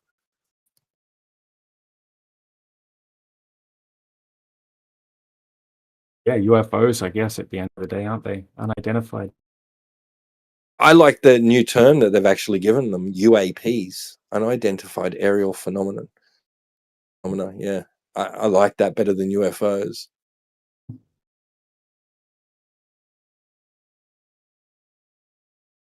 Yeah, I wish I had my super zoom camera. Need to get another one so I can take some close-up footage of these things. The hell they are. Every Hey, night I guys. see. Yeah. Oh, go ahead. Go ahead. No, man. No, you're right. Nope. I was just gonna ask if anyone knows, because I've never really looked into it. Is there footage of the rocket that we shot up to the moon landing on, like from beginning to end? Is there any video footage of like the rocket going up into space outside of the atmosphere, landing on the moon from Earth? Like, is there Oh, footage of hell, people? Like, no, hell no. why not? The only footage you'll ever see is like ridiculous. It cuts like freaking 30 times on the way up to all different scenes, and it's Stop animation. absolutely zero footage of rockets going up into space that is like a continuous camera view. Wait, there is the the whatchamacallit, the SpaceX rocket. I remember they would like live stream everything, right? On YouTube, I Yeah. remember just having it on the background playing and seeing it like be one continuous stream from like a couple different angles. You could see Yeah, you'll watch going it. up. It'll change camera shots a ton of times Sure. on the way up, and each camera shot contradicts the last. Well, maybe they're just a little. I mean, it could be, but I always thought that the cameras would probably be desynced from one another. And again, why would they? You think they'd be using Yeah. VHF radio? Huh. It would just be good to see one camera that doesn't cut to a different camera and then cut to a different camera. Yeah.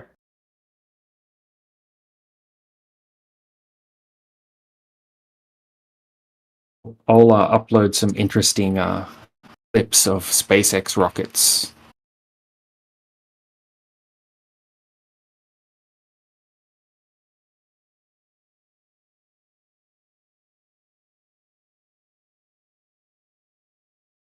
There was one I remember. They had consistently, like in the background, they had no, that's not right. They had a map, but they didn't have like let me see if I can find it.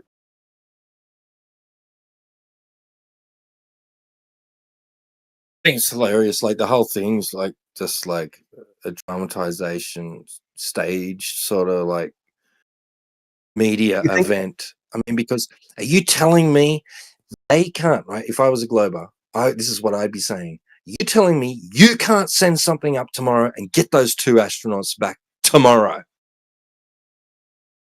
Can't do that? It would be pretty risky, right? If their whole model Why? of like how the world works is correct with the whole globe thing, and like space being a vacuum and all that, there'd be like there's like an immense amount of pressure on any sort of like enclosed space that has to have oxygen that's breathable. Isn't it like really hard? Look, dude, they got them there, didn't they? And Yeah. you're telling me you can't get them back for another 8 months? Why? Why 8 months? Yeah, 8 months is pretty long. I'm not going to disagree with you there. It seems like a high amount of incompetence, to me at least. I agree with you.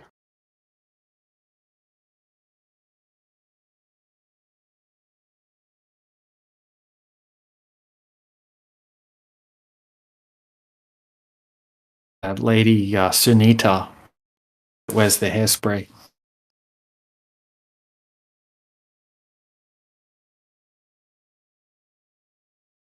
Sunita? Pardon? Like the little clips of the gravity pockets, right? Dude's trying to install a screw or something in the bathroom, and he lets go and it falls to the ground and go tink tink tink everywhere. Yeah, it dropped on the ground just like normal. There's a bunch of those clips.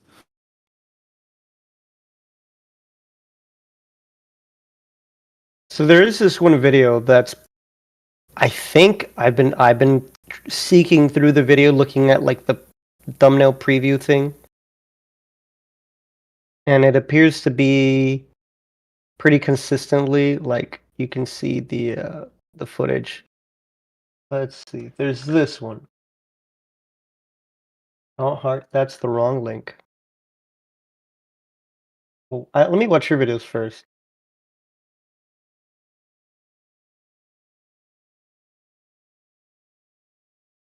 The Falcon 9 rocket.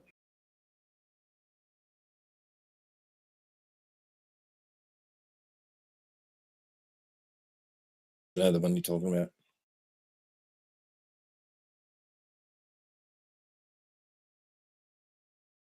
ask yourself, like, how high have they really gone? I mean, what sort of camera lenses are they using?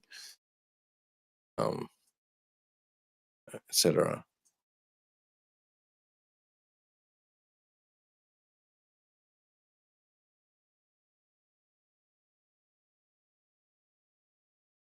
What happened to their gravity turn?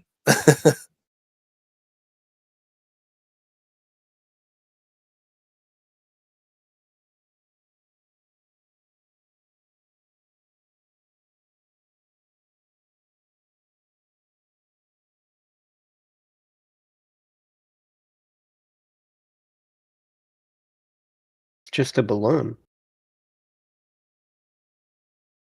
Can you explain that second video? The it's just a balloon part? I didn't understand that.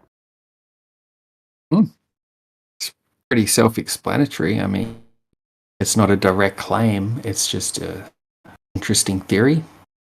Seems kind of like a balloon. Which rocket is this that's supposed to be a balloon? I've seen actually heaps of footage that makes them somewhat seem like they're kind of like a balloon in a way. Like not like a balloon with like a latex, or whatever outer coating, but like somewhat like a toy, like a balloon, like maybe it's covered in aluminium or something, but yeah, something that's very light, that's very easy to launch up, and they just seem to take a parabolic arc and come back down again. Have you guys seen the I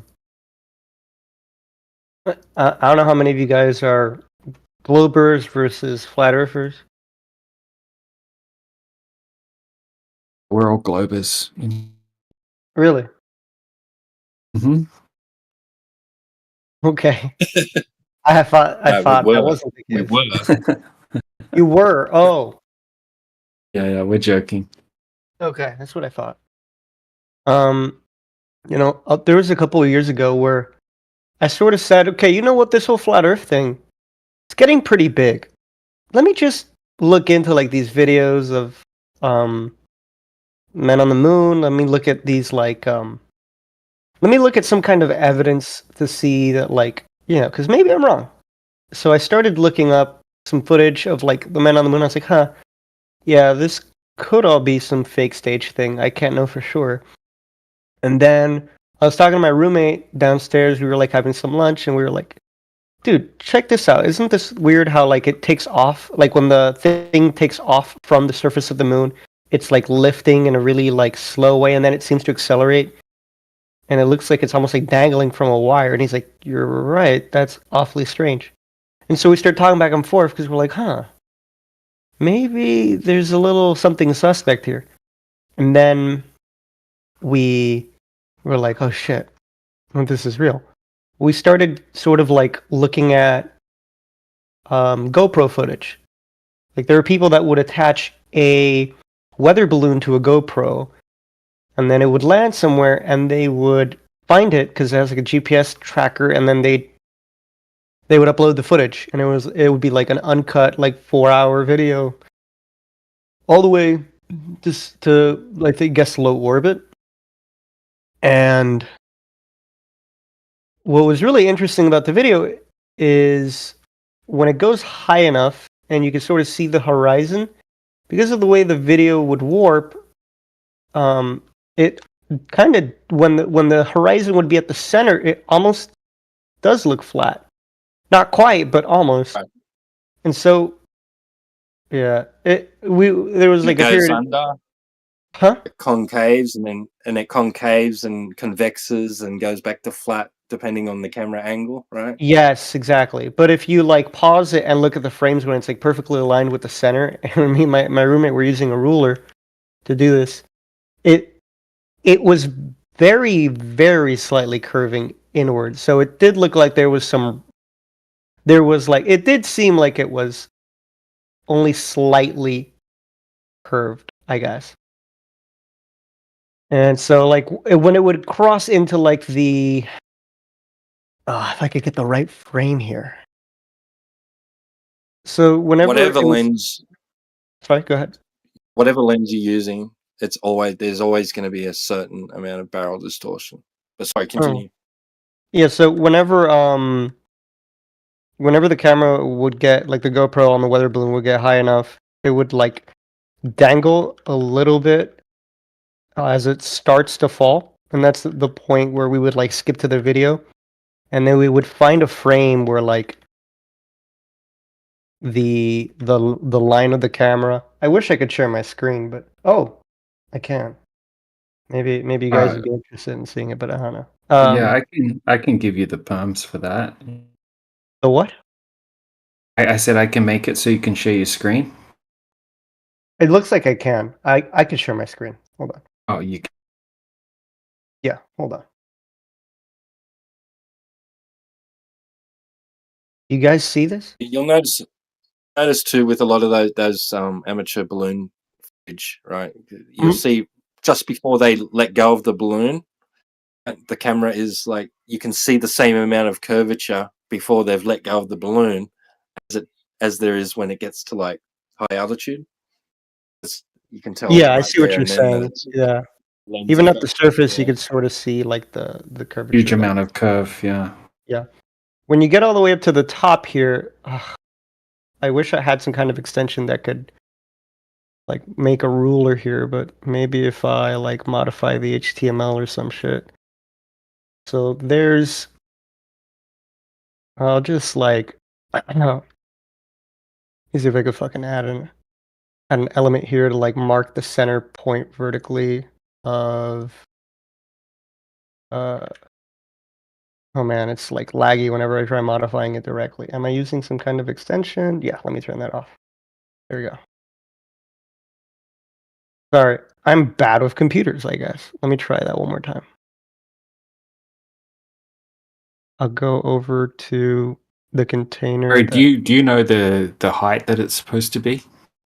Yeah, it says this right here on the title. I'm not sure if that's 100 correct.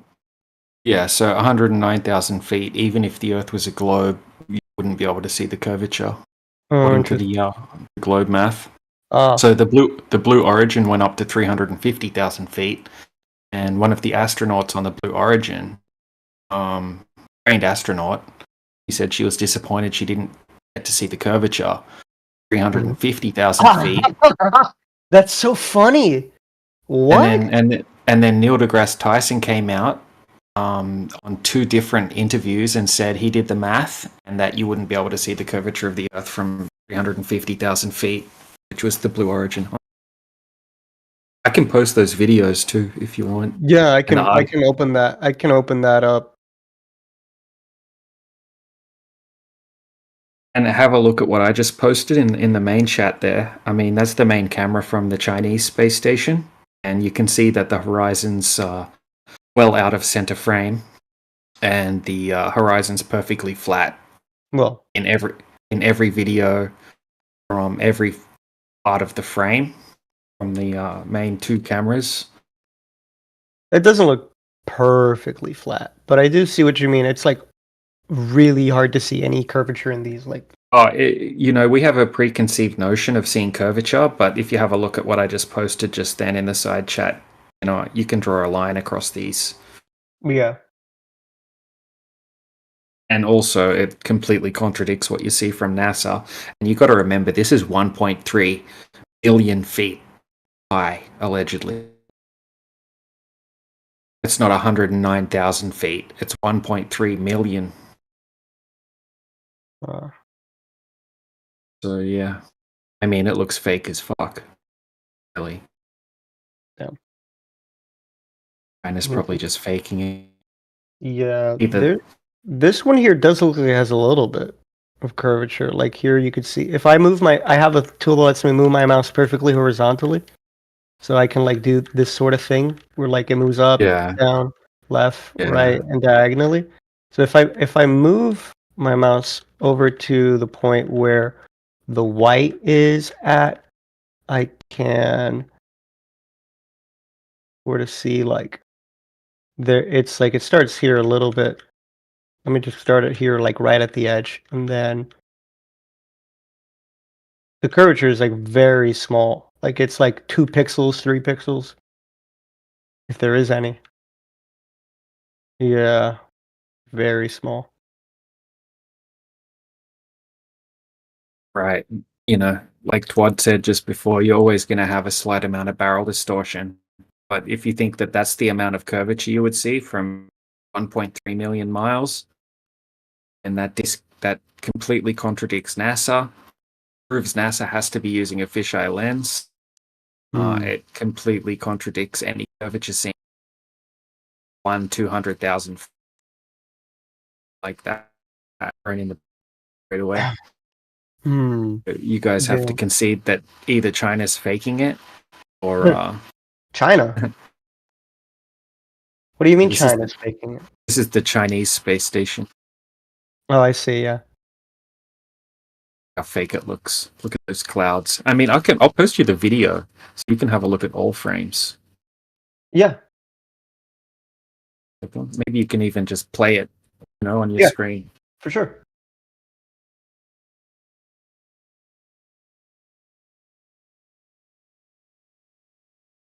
You know what? One thing that's cool is they didn't censor the comments section at all. NASA has their comments turned off for every single video. The Good Chinese reason. one doesn't. No, not at all. And the comments section is this absolutely is- hilarious. This is either angled, I can't tell, but this definitely isn't perfectly straight because if I move my mouse perfectly horizontally, it starts to go up. So this might just be at an angle. Okay, let me play that video. Hold on.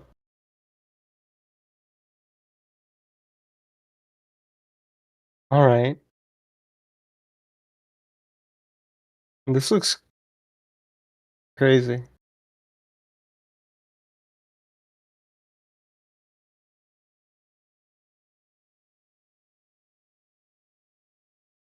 Someone forgot to add the fisheye layer.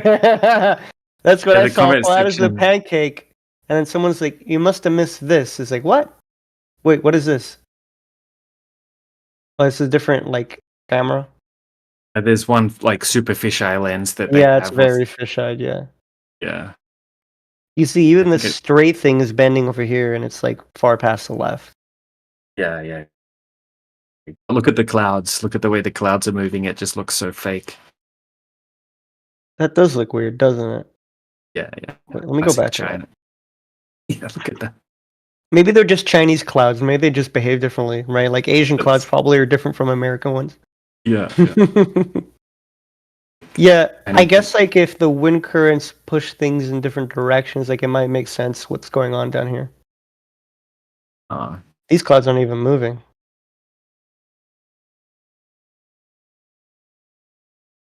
What's up with his this bag of his? Is that where the oxygen is stored? Never really thought about the back. What is all this air? But look at like the center of frame. I think about how a fisheye lens works. Look at that. That's right at the top of the frame. You're right. It's very this one might be not a fisheye lens. Was it the Chinese or the Japanese within the station? They had interviewing the astronauts inside. There was a cup of water or a jar of water sitting on a table, and it was just full of water, and it was just like sitting there as if it was just like a jar of water in normal, earthly environment. Someone here in the comments is actually explaining that the type of camera that they use that makes it look flat is panoramic versus the one that causes the fisheye effect is a non-panoramic, which distorts it. That doesn't make any sense at all. Can't have a curved horizon of any type of lens that makes a curved horizon flat from all angles of frame. Yeah. That's I guess what I'm saying is that like the fisheye effect causes it to look curved, but with a panoramic camera, you eliminate that, and then you could see how the earth actually looks like without that extra fisheye filter thing, the effect. Which So is panoramic flat. camera is Well, that's how it looks like in this video. It looks pretty Yeah. flat. Looks I mean, extremely flat. But go over here to This the this left. one here isn't perfectly flat. Yeah, this one Quite. isn't. Not quite. This one here on the left starts out there, and by the middle it's here, and then by the edge it's. Yeah, I posted a yeah, look, I already drew a straight line across. You posted in the chat. Mm-hmm. Can you make that line a little bit less thick? Like make it a lot thinner? Because it might cover up a very small amount of curvature that's there. Yeah, there is, I think, a little tiny amount of curvature. Yeah, that's my point. I want to see like a really. Now you guys got me curious. I want to see a panoramic. But hold on, can you go to Camera. that bit? Can like when the horizon was right at the top of the frame? Talking about this? No, no. Oh, when the you're talking, actual you're talking video. about when it was at the top of the frame. Let me see here. Yeah, Right? but no, if you go a little bit further forward, it goes like even higher. But yeah, that's fine. I mean, if you draw a line across that, that's perfectly flat. No, I see that I've- it's a little here. Like if I start over here, then I go Yeah. left. It does cut a little bit. It does curve a little I bit. think if you go, I think maybe a little further in the video, it goes even higher in the. If it goes even higher. Yeah, yeah. I also see it a little bit here, but it's less pronounced for sure. So, oops, I accidentally pressed the I button. Hold on. So, Yeah, look, I'll just take a quick screenshot of your sharing. yeah, but use a really thin one because this one definitely is at an angle. It's not even just. This is just not as the camera isn't a dead on, straight at the earth. But I feel like, end of the day, one could say, "Oh well, I don't really trust any of the footage the Chinese would put out, right?" And trust any of the footage, any of them. Exactly. I mean, Right. it's We it's a don't- second law of, yeah, it's a gas pressure and second law of thermodynamics violation to begin with. They're going to have to be able to demonstrate that you can actually something in orbit and have a vacuum adjacent to a gas pressure burst and curvature. all that Sorry, you sort of cut stuff. out. You cut out a little there. Can you? You're saying that it's impossible to have a vacuum next to a gas. What? Yeah, like outer space is like a vacuum chamber basically. Mhm. Vacuum, and then we have a gas pressure system on Earth. Basically, like breaking like countless gas laws and the entropy, second law of thermodynamics. What is that? Because if you have a high pressure system adjacent to a low pressure system like that, the high pressure instantly equalizes with the low pressure. Well, I mean, if you believe gravity, then no, gravity would gas- hold most things in Earth. gas- How's it do that? Gravity's the weight or seriousness of a person, place, or thing. So is it the cause or the effect? I don't understand what. Can you say that again? Gravity is the what? Gravity. I have personally no issue with the utilization of the word gravity because it's the weight or seriousness of a person, place, or thing. Okay. So then, at that point, you would be the one who would have to describe what gravity is to you, I guess. You're asking me to describe. I don't know if that's Because I have no issue with it. Stuff goes down because shit be heavy. So you're the one who's trying to make a claim that it kind of all forms to the center of an oblate spheroid in a vacuum of space. A claim that would have to be proven. Yeah, I mean, right. I'm just saying that like he's talking about how it breaks the laws of all these different laws, and I'm saying, well, if you account for gravity, it wouldn't. Is all The I'm saying. definition of gas pressure involves containment. Definition of gas pressure, what? It involves containment. It has to do with the pressure against the walls of a container. It has to do with there being something to hold it together. So you put a vacuum. See, I'm fine with things just being like as far as in layers and stuff, but when you add a vacuum of space to the whole equation, it becomes a little wonky. Yeah, We know how guess- that works because gas will Yeah. just fuck off. Look, I just want to explain one thing real quickly. Just about the claim that he just made that gravity is holding in the gas particles. You know, that would assume that gas particles would have to have a downward bias, right? That they're being pulled towards the Earth. Agree with that? Yeah. Right. Right. That's So general idea. I just posted the definition of how gas yeah. particles behave. So just have a read of that. Quickly, it's just like 2 sentences. For whatever reason, the link you posted takes me to some redirect here about we're making Victoria. Yeah. Look, it does that a lot when you copy paste links from Google, but it is somewhere on that website. But I can find that for you. But just read the I got actual it. definition.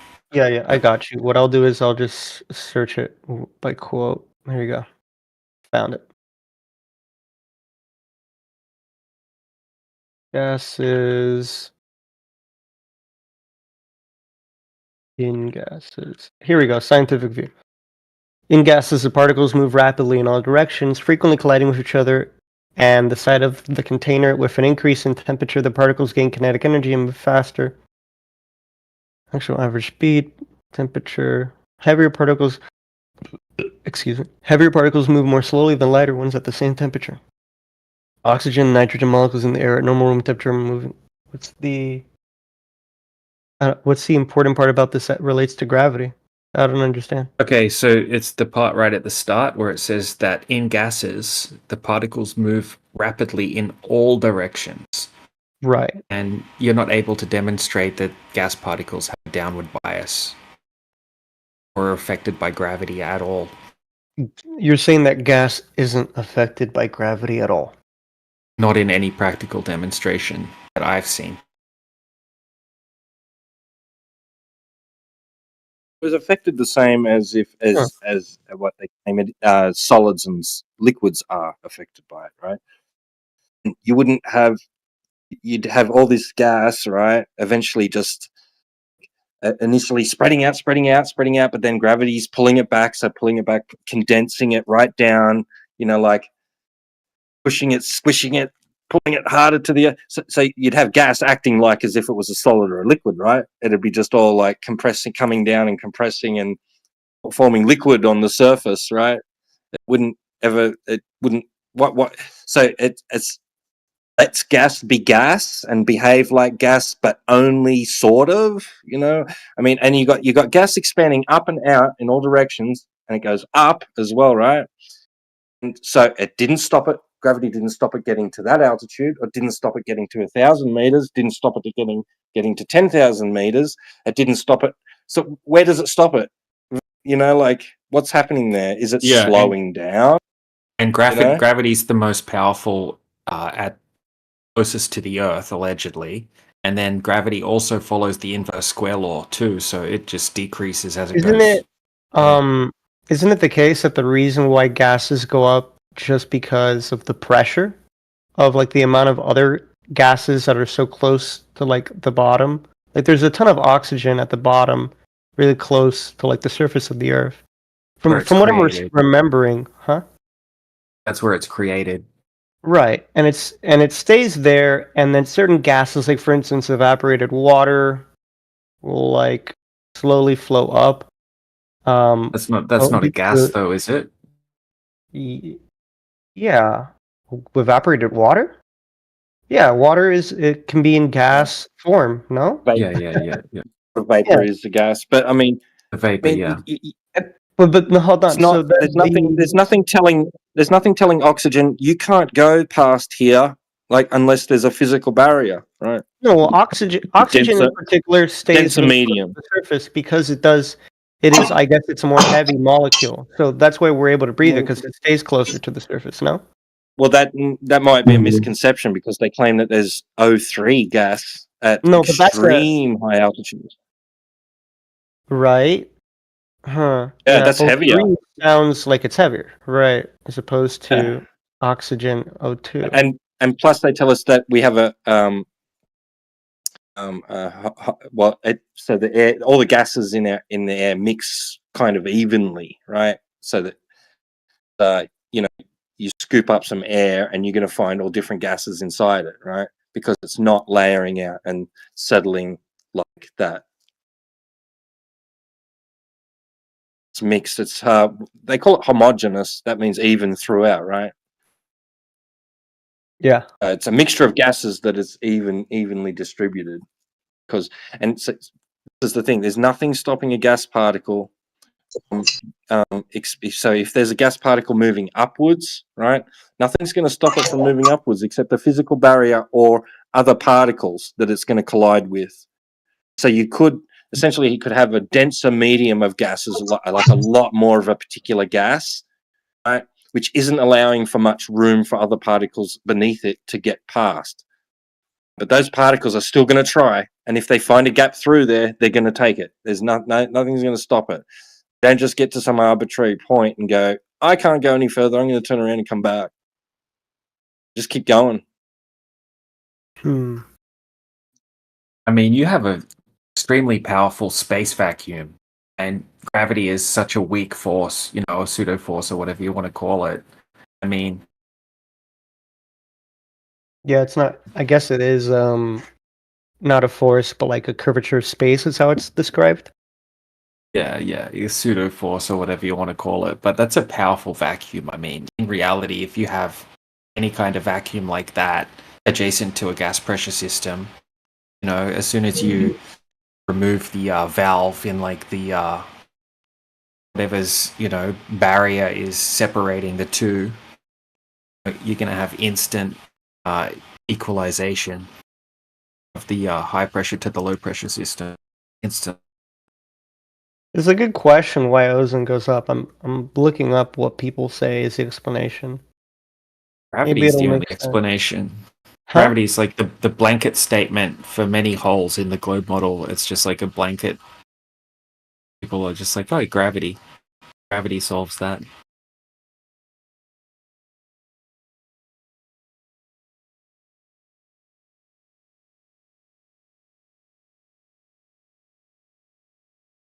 Ozone only appears anywhere when the reaction forming it keeps happening because it's unstable.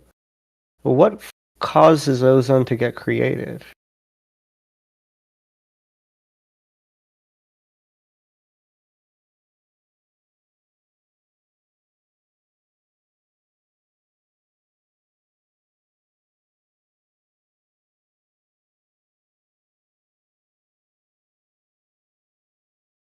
There you go. How are ozone molecules formed? So they say.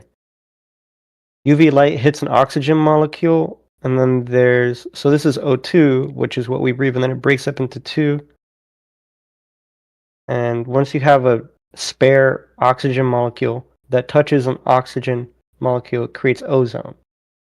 And I guess that only gets created at higher elevations, apparently. That's a little strange. Yeah, right. How's it getting up there? But explanations are great and all, but it's whether what we ask is, can you demonstrate it? That's the question. Can it be demonstrated? You can give reasons for why something you believe to be true is true, right? If it lacks demonstration, practical demonstration, yeah, then it really is just something that you're just believing. You're right.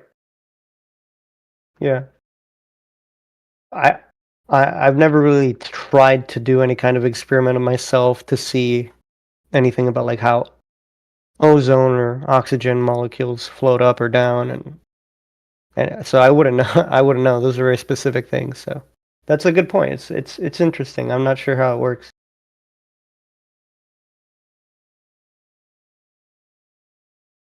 This is a funny diagram. Everything's like pointing in random directions.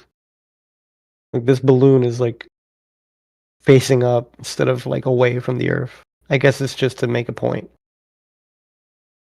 Yeah, like picture in your mind on a smaller scale. Just say you've got like a big vacuum chamber, and then inside the vacuum chamber you've got a floating ball that has these layers of gas, like a gradient, inside a vacuum.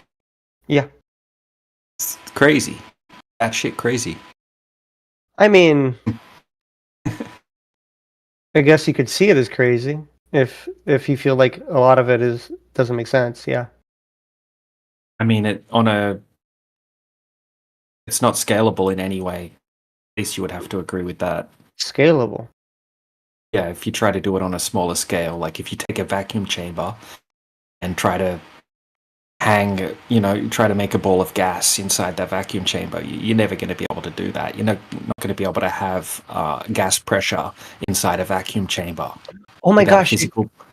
You just reminded me of something that's really interesting. There are these airtight, whatchamacallit, the greenhouse.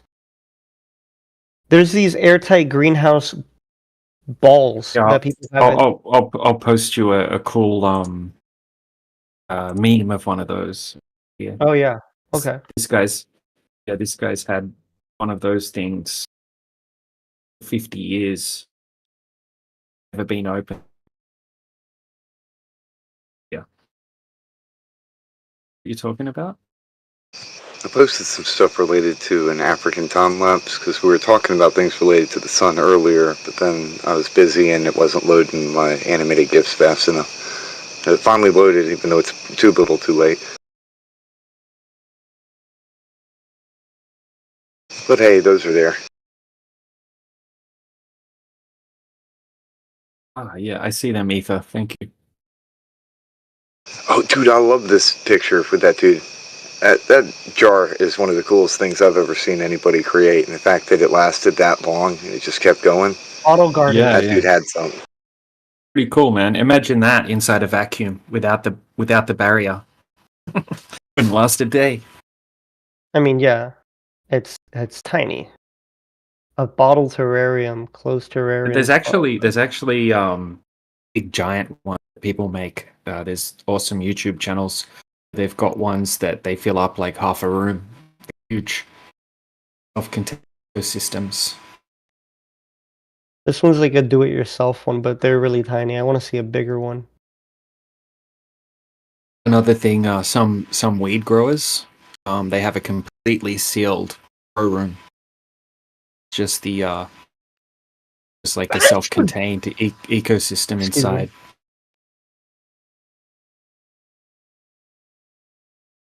This isn't the one I clicked. Wait, what? Oh, here we go.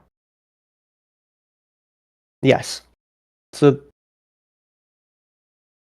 he has these massive jars, and this looks like fun to do. Suddenly I'm interested in gardening now. Do some indoor ecosystems. Pushing them deep in and digging them in with like a little spoon like that. I wonder if he started just kind of sprinkling the seeds and soil and stuff in there, add a little bit of water. Like, I'm just wondering if it began that way. I'm pretty sure he put some bugs in there too, but I may be wrong. Oh, no, you gotta eat the bugs. There should be some kind of critters to help the thing maintain itself, but it might just be plants. It might just be plants. Yeah. No, I've seen ones that they have all sorts of little creatures that live inside. Yeah, I don't know if you have. And they didn't put any creatures in there to begin with. Trippy thing. Oh, that's maybe little eggs were hiding alongside some of the stuff they brought in, and they grew up in there. There's typically like who was it that shared that with me? And that dude built like one the size of a freaking room. Big one. That was me. He had all these. He had it planned to introduce all these little species into their different spiders and ants and all sorts of things, right? And then before he did that, he started noticing, there's already things crawling around in there, and there were things that he was hoping to never actually have to have in there, like fire ants and stuff. He was like, nah, too aggressive, But they ended up in there anyway, and he's like, they must have been hidden in like a log or something, Yeah. This is really I think cool. He's brought it up on his stream now. This looks like it. That dude's awesome. Yeah, I love that guy's videos. Someone got me. Oh Someone from here damn! got It me is onto the that one. size of a whole room. Holy shit! That is cool. I was Yeah. just talking to family. It's funny y'all were talking about this because I was talking to family that we have a pretty big fish tank, but I don't want to use it for that since I would have to put it in a bus. And I was kind of compromising, saying, "Hey, we could use it as a terrarium, and put different, like, use it for a different purpose." Something like that breaks and it's full of water. That would cause a huge mess in a bus. Yeah, he even has like a little pool in there and everything. That's cool.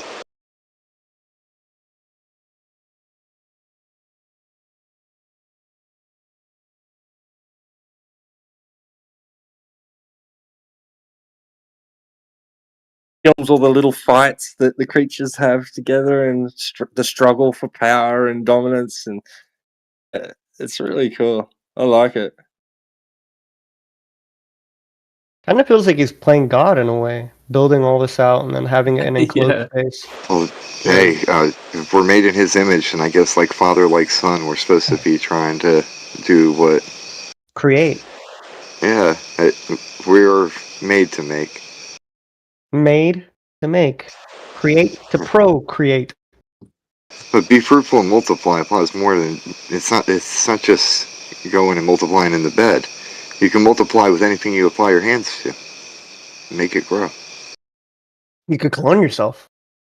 Well, I mean that would make things easier because then if you need some real good advice from a professional, you could ask yourself.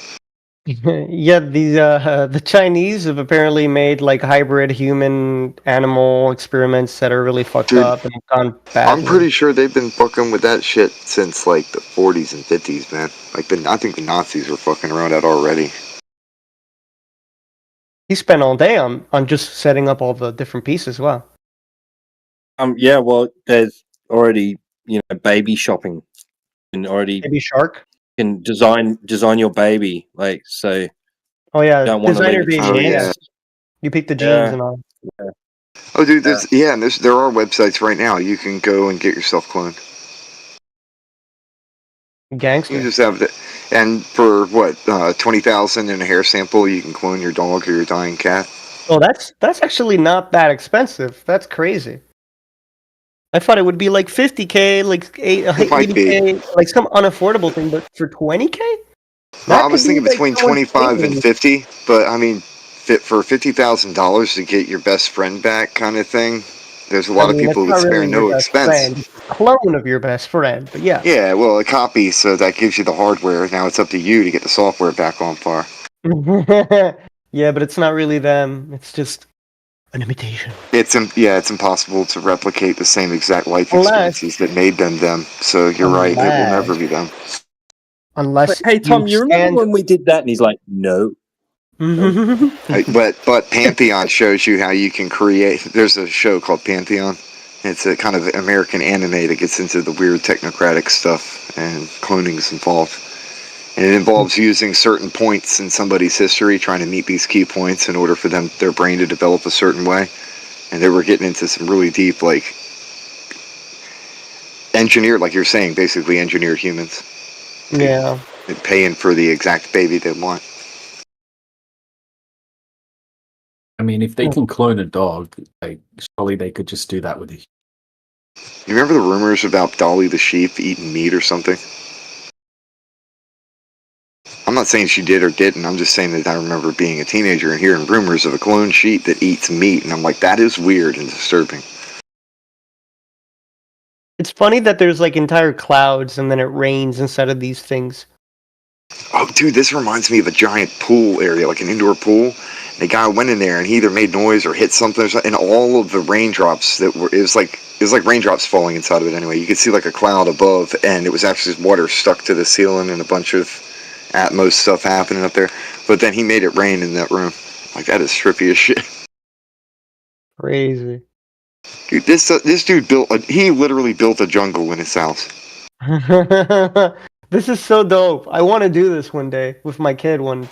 I honestly do too. Like, I think that it would be cool to actually build more of like an earthy house, like an Adobe type thing or something. Build it into the terrain, and then build the terrain into it. Yeah. bet you that room, if you walk in there and sit down, it would be one of the healthiest places you could chill. There's nothing but fresh oxygen in there. Oh yeah. Yeah, that's why some people have whatchamacallit, greenhouses in their backyard. You go out hell there yeah, and man. just breathe that fresh air in from the plants. I gotta find it. You know what? Thank you for reminding me. I just remembered. I gotta find a greenhouse near my neighborhood. Chill there in the Hey, weekend. and if you can't find one, you might be able to build a small one using the right things. Like get some windows or something and build a shed out of windows. The more glass, the better, and then seal it up good. I don't know. I encourage people to start their own projects, even if it's not as elaborate as this. You can do something cool either way.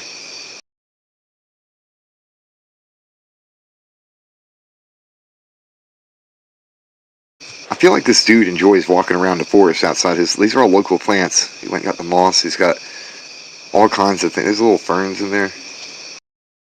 He built a freaking swampy pond. I think he brought all of his favorite parts of the outdoors in his home environment and put it in one room. And Yeah, that looks cool as shit. I'm gonna leave this playing because while I eat something.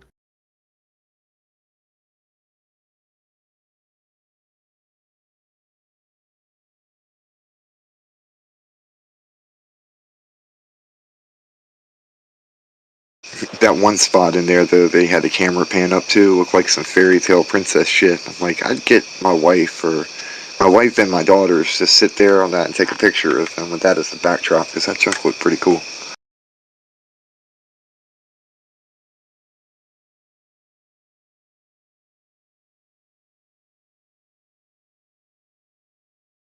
He said after he built this, he had all these bugs and other things kind of fighting for power of the tank.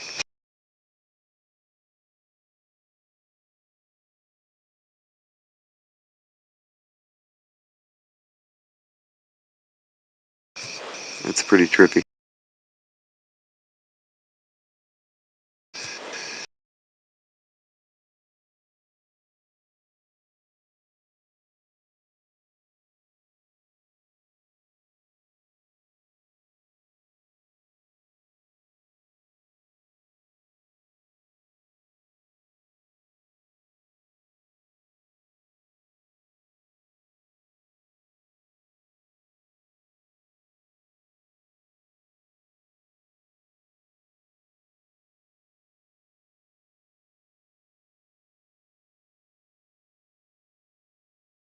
All the plants in there look super healthy. I want to do something like that, but plant all edible plants in there and see what happens. Thing is, it's I think he's kind of like revolutionizing it's the study of this stuff anyway. Like, is it? You remember that thing about the tomatoes where somebody grew tomatoes in a certain environment, they like increased the CO2 or something and caused them to, they didn't increase in size, but the plant itself grew bigger and it produced way more. Right. Yeah.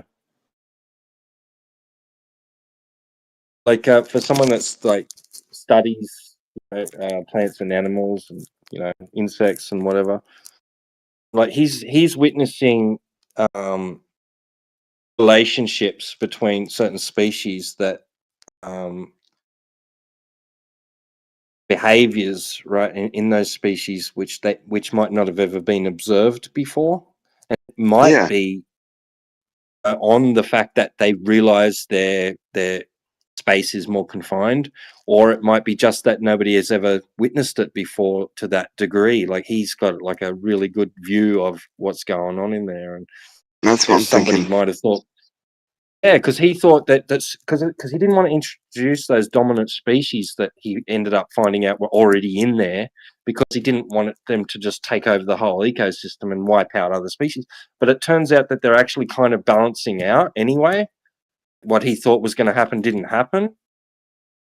Like, it's basically a scientific experiment, right? Yeah, he found out how dominant they really are too, because he went out of his way to make sure they didn't show up, and there they are. Right, exactly. It takes one, if it was fire ants, one queen Just one winged fire ant making her way in there. And maybe a log, or it could be one stick that she was hiding in, and she started her whole colony on her own.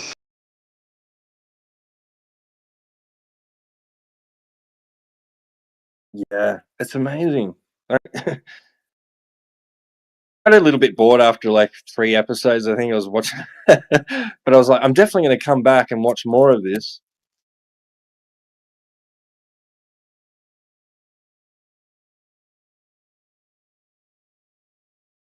Yeah, I think that there's a lot of things that happen that would otherwise go unnoticed if people weren't like hyper fixating on them like that.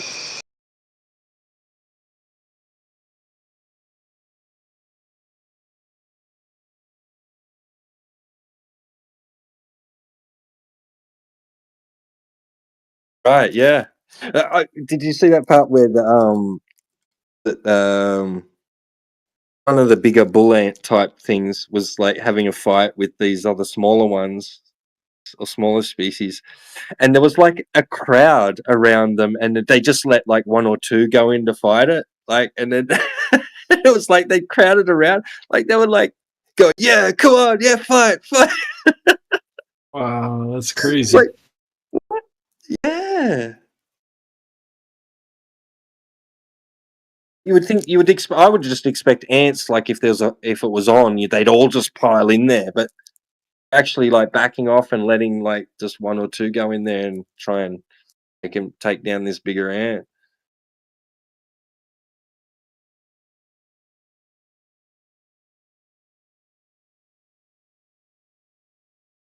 That's like kind of like almost like social like behavior. Like, I mean,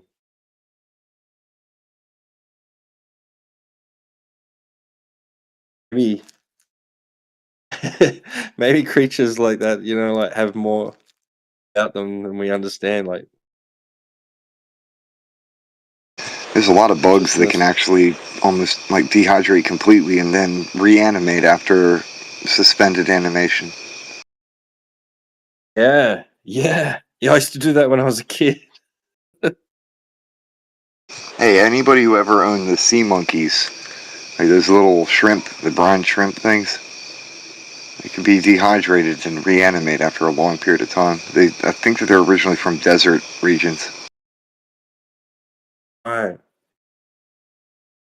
Yeah, but those ads in the comic books always used to. I'd be like, "Cool, I want to see a little family of these things." It's not like that Shit, at all. a cartoon.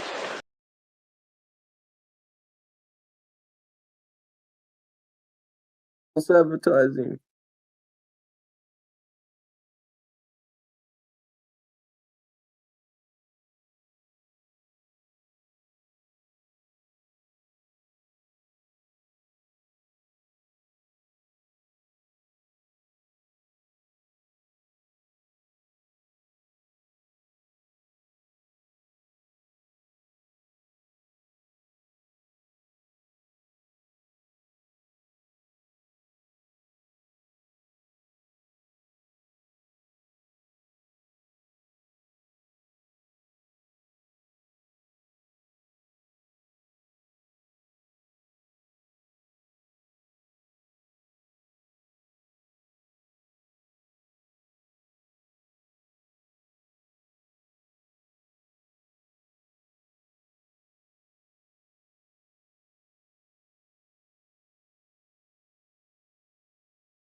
Yeah, lots of strange stories about reanimation. Scorpions, snakes, different creatures, frogs. Like I've told you this before. Like I found that frog in my garden. Like when I was digging a garden bed, it was like would have had to have been at least under 1 foot of really thick, hard clay, like dirt, like really I had to struggle to break it up, you know. And I was thinking, how the frick did you get there, and how did you plan on getting out? And how are you still alive? That's weird. It was, yeah.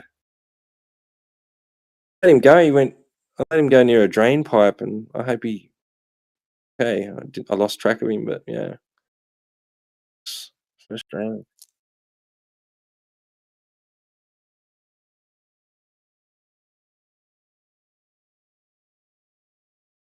That reminds me of another one where somebody found a frog inside of a rock.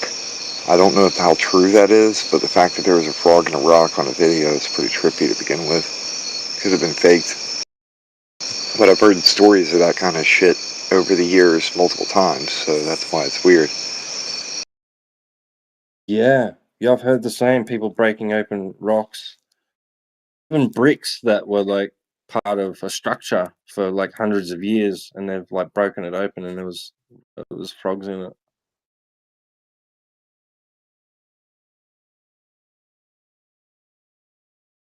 People will figure out eventually how it happens. It's just a weird thing. Weird phenomenon.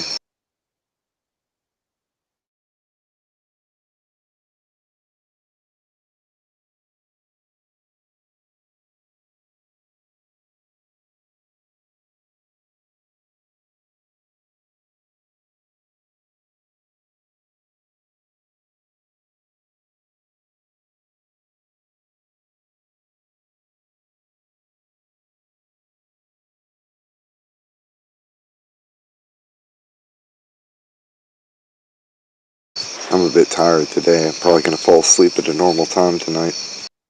So I'm not the one to keep a conversation going. Not today, anyway.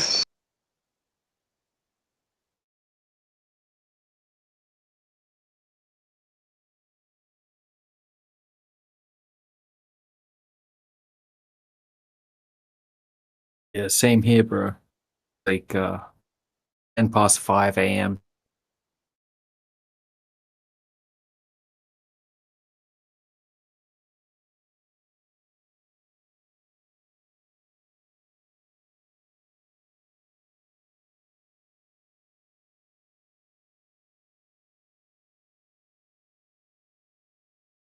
Weird to hear that coming from someone with a similar accent to me. What time is it there? 10 past 1. AM or PM? PM. PM. Shit.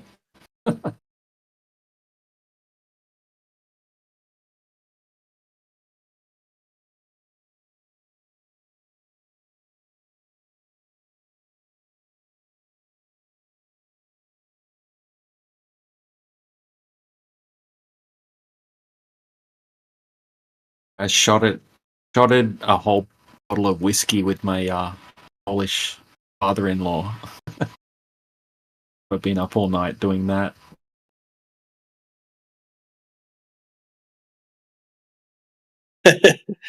Sounds like you had fun.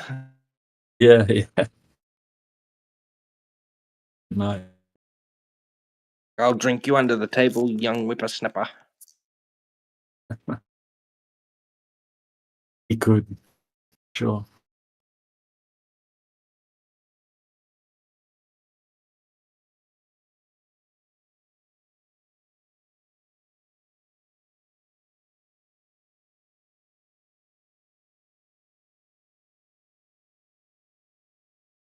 He's got all sorts of animals in there now.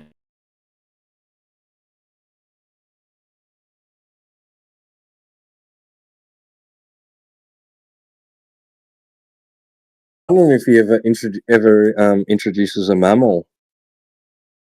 Ah. Koala. Well, he's just got a little crocodile in there.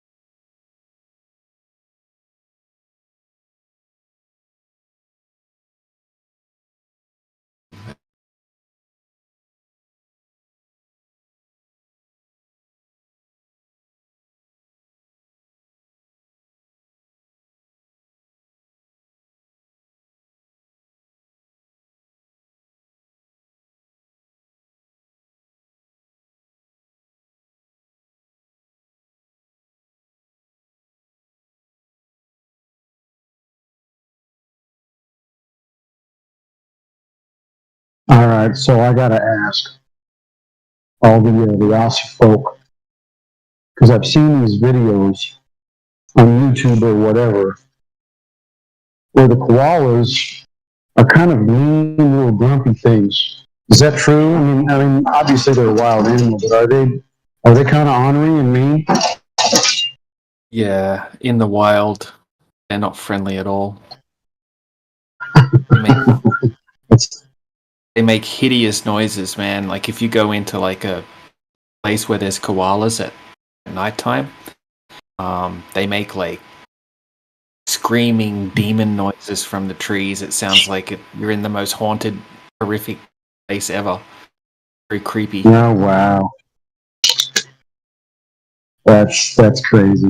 And it's funny too, because people think of them as just these cuddly little things, But like I saw this video of these folks that saw one on the side of the road, and this guy just kind of wanted to go up and kind of like, jack with it, and that little sucker attacked him, and they were laughing at him. I think he was a little bit drunk, but they look pretty mean.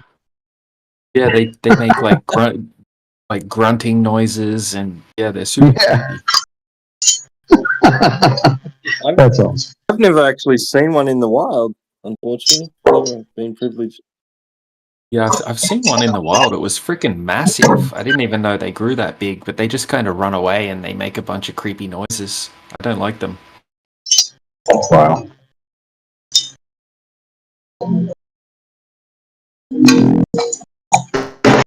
It's the same with kangaroos. They're just into douchey animals. I don't like them at all.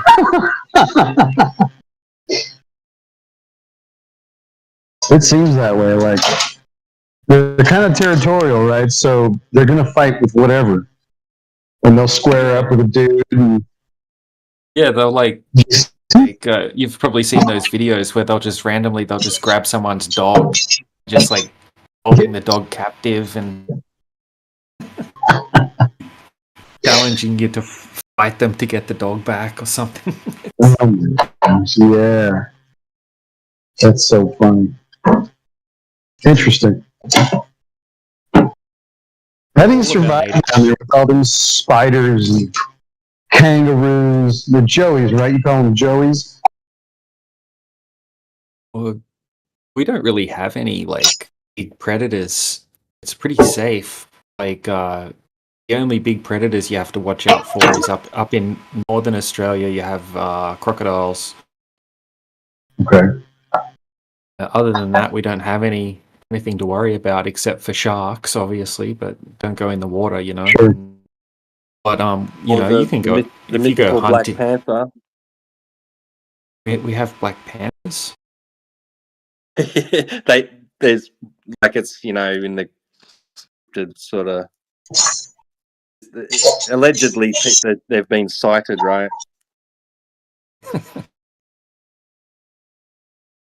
Really? But you guys got big ass spiders too. We have spiders, yeah, but like you can just crush it with a thong. The flip flop, it's dead. But yeah, we have spiders, but I think like no one's died from a spider bite since the 60s. Like I remember at my house, at every single like plant you would lift up, there would be 3 or 4 black widows. We call them redbacks, sitting there, but they're not. They just kind of hang out in their webs.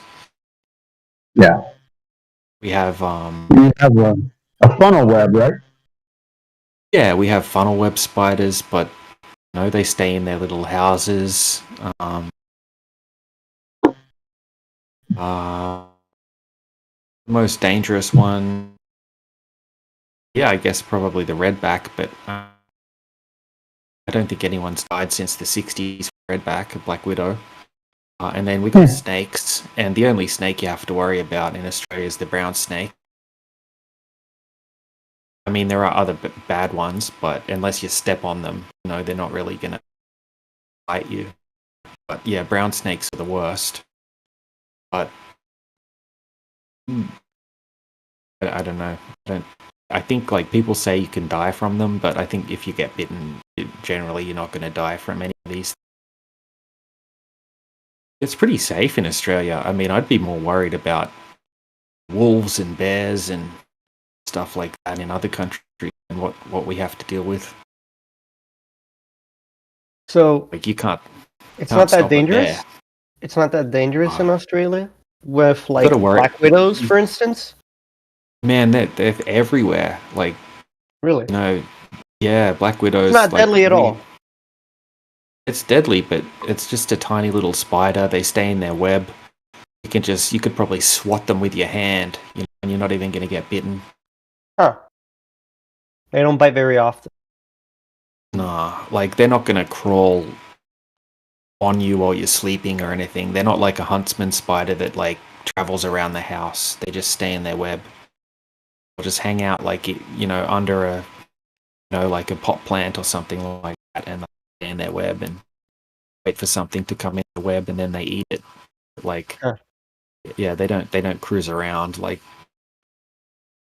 they just stay in their web. So, most people will have them around their house. They don't even kill them. They'll just let them do their thing. Some of these spiders here look freaky. It's a jumping spider. They're super cool. Heaps of people have them as pets. Can you eat them?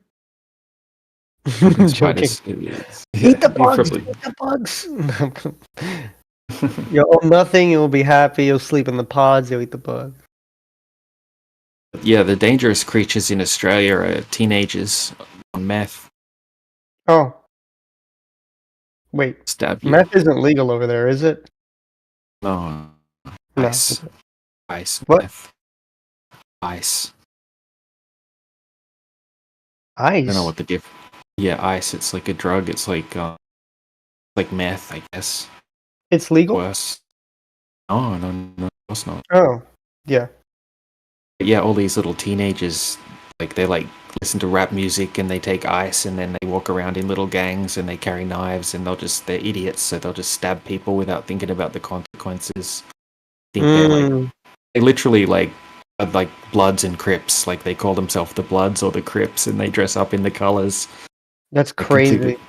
They're completely retarded, but they have, because they're on this ice drug, have like super strength, and they they're so stupid and they'll just stab you, or they'll just go out just robbing people, stealing cars.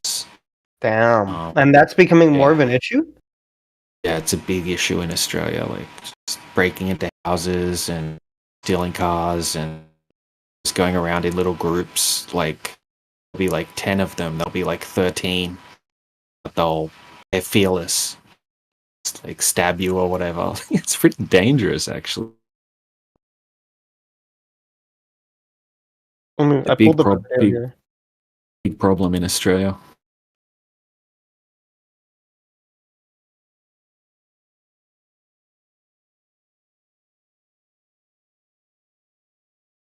Yeah, they're like, 50 kilos, but, someone's got a knife.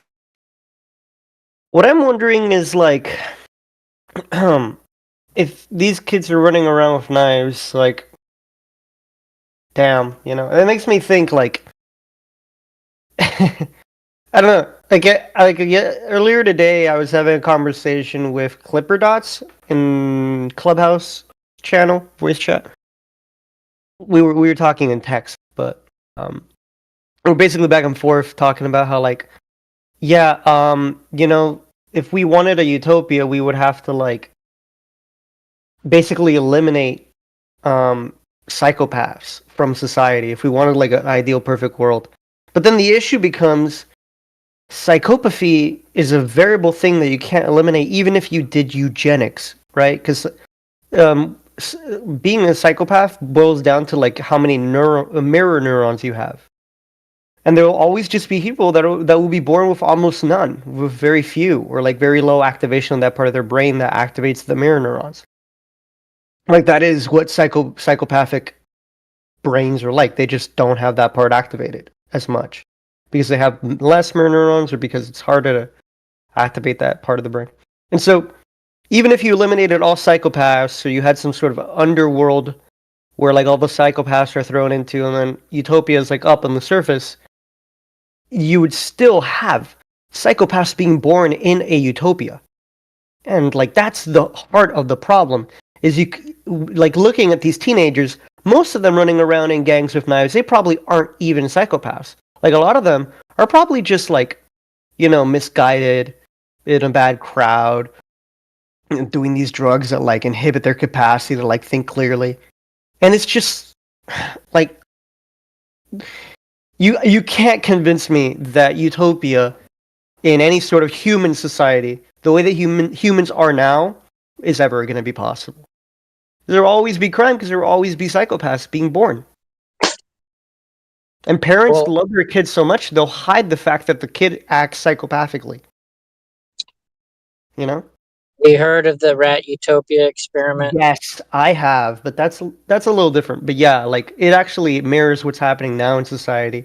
You got these dating apps, so now women and men have like easy access to each other, and all the women are grouping up, and you had like a couple years back, you had like all the SJWs, like basically snapping at like the rest of the world, and you have all these like in the Rat Utopia thing, the woman, the female rats in the Rat Utopia would like group up and attack any male that would come near them, right?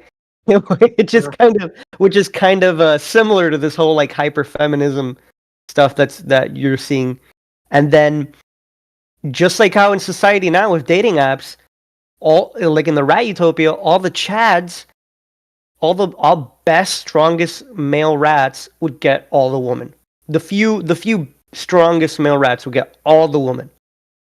And then all the weaker, less strong, less like desirable genetically rats would like be in the corner, and they basically come over to the woman and try to rape them whenever they can, but never really be able to reproduce.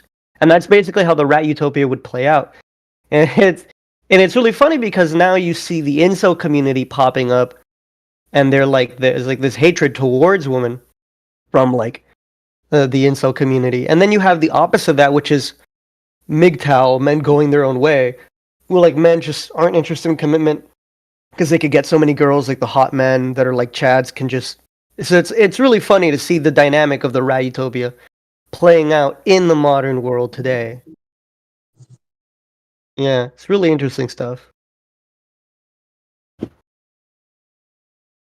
But yeah, back to what I was saying. I don't think in a utopia we'd ever have. We'd always have psychopaths, even in a utopia. So you'd never be able to completely eliminate war, crime, corruption. It's just impossible. You have to have systems in place where like eliminating that stuff has to be like the number one priority, and even then, it'd be pretty tough to achieve.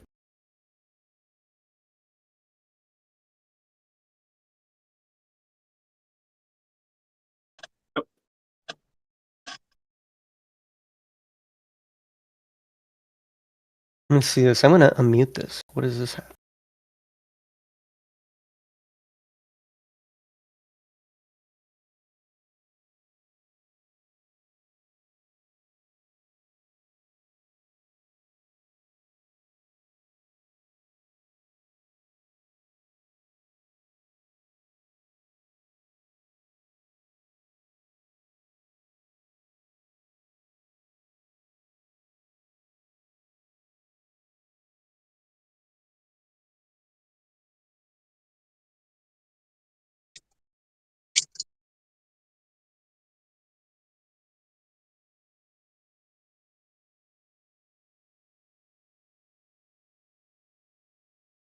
Oh no, the kid immediately got in a car with no license.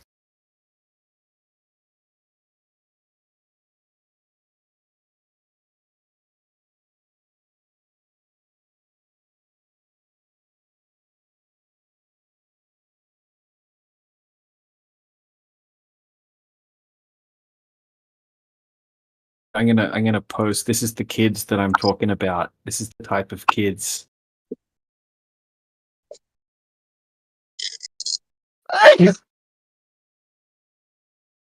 Excuse me for the sneeze. Sounded like a Mortal Kombat sound. Sounded like a what? The sound you'd hear in like Mortal Kombat when they go to do like a kick or some shit. Yeah, I see what you're saying.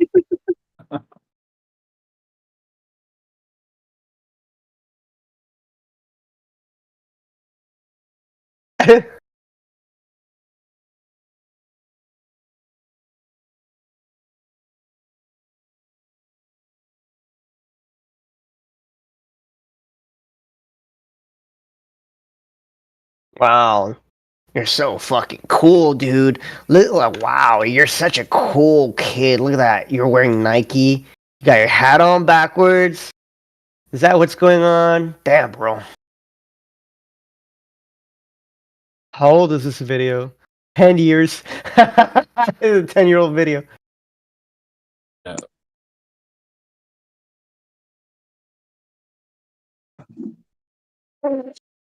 These kids sound like they're fucking 14, man. I can't. It's funny. These kids, these are the type of kids they walk around in these gangs and they'll stab you.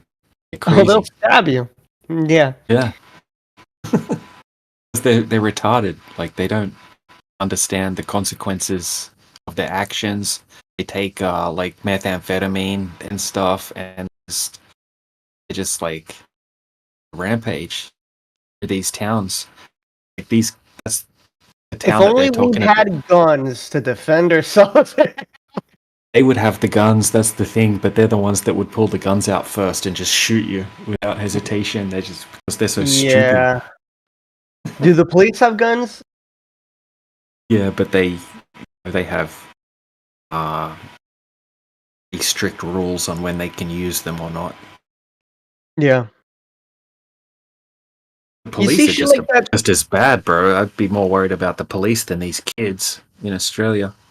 Really? Well, during COVID. Oh, they were very restrictive. Yeah, bro. I mean, when we went and we were protesting against the lockdowns and they were shooting everyone with rubber bullets and gas grenades. Yeah, yeah. They wouldn't pull that here in the States because they know that people are carrying guns on them, like random people. Like I can just walk out, go to Walmart with a gun, holstered on me under my pants, and they wouldn't be able to know. And they start shooting at me with rubber bullets. If they cause me to like fucking, if one hits me in the eye and I lose vision in one eye permanently, I am shooting back. I'm losing my shit. That's unacceptable.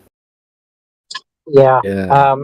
A lot of states have their own rules, and like Georgia, for example, you can you can have a weapon on you, or you can have a pistol on you, and it has to be exposed, and you do not have to have a carry license.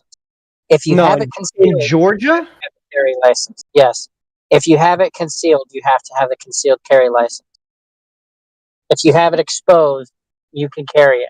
But if there's any reason to believe that it's being concealed, then they'll hit you for not having a concealed carry. So it's got to be like open. hold on. There was a recent law in the state of Georgia where they allowed something.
I think Georgia lets you carry any gun, whether it be concealed or not, without a permit.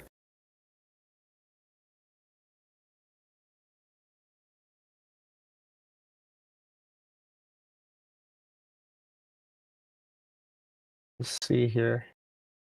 Georgia does not require a permit to carry a concealed weapon in public.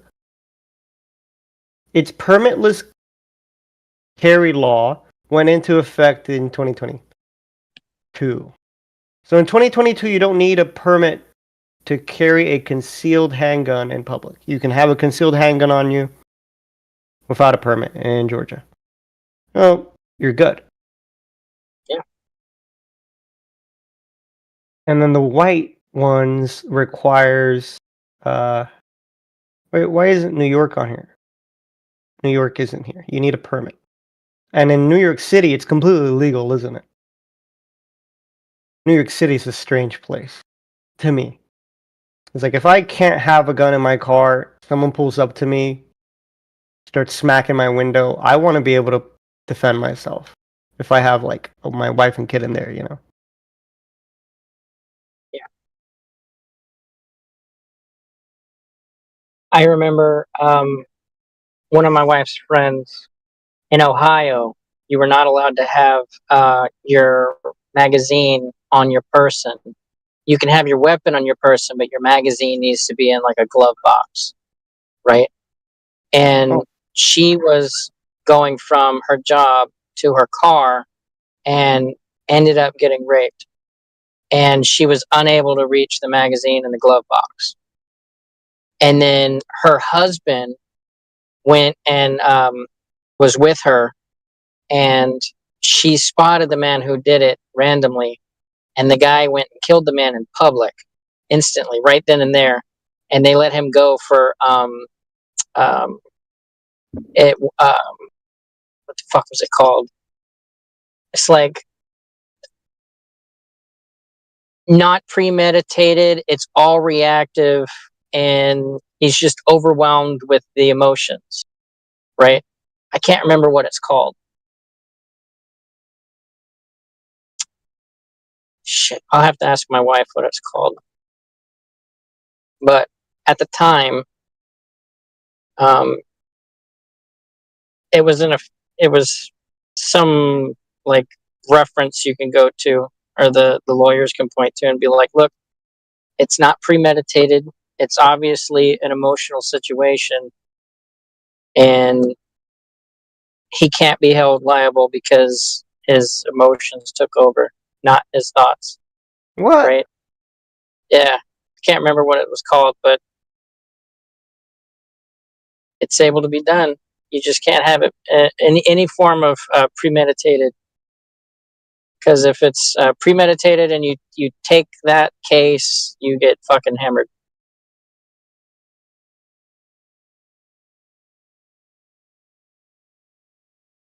Yep.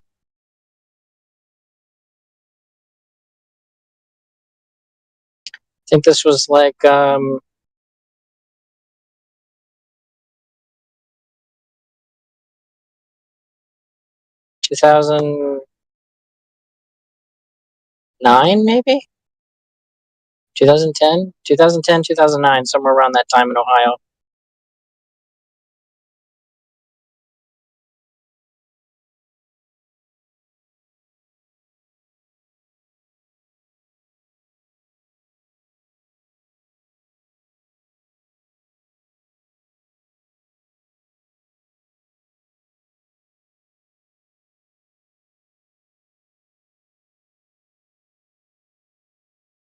Yeah, that's pretty rough.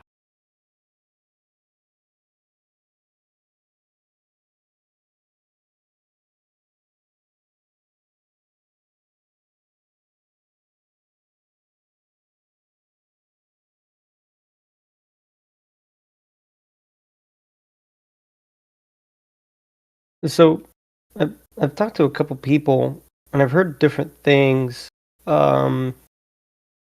Mainly, what is it that you guys feel happens when you get all the way to the edge of the planet of Earth?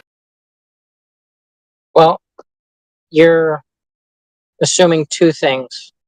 It could loop That the over. Earth- That's another thing. Right. Well, one, the Earth is not a planet, and we do not assume that the Earth is like a disk orbiting the sun in outer space.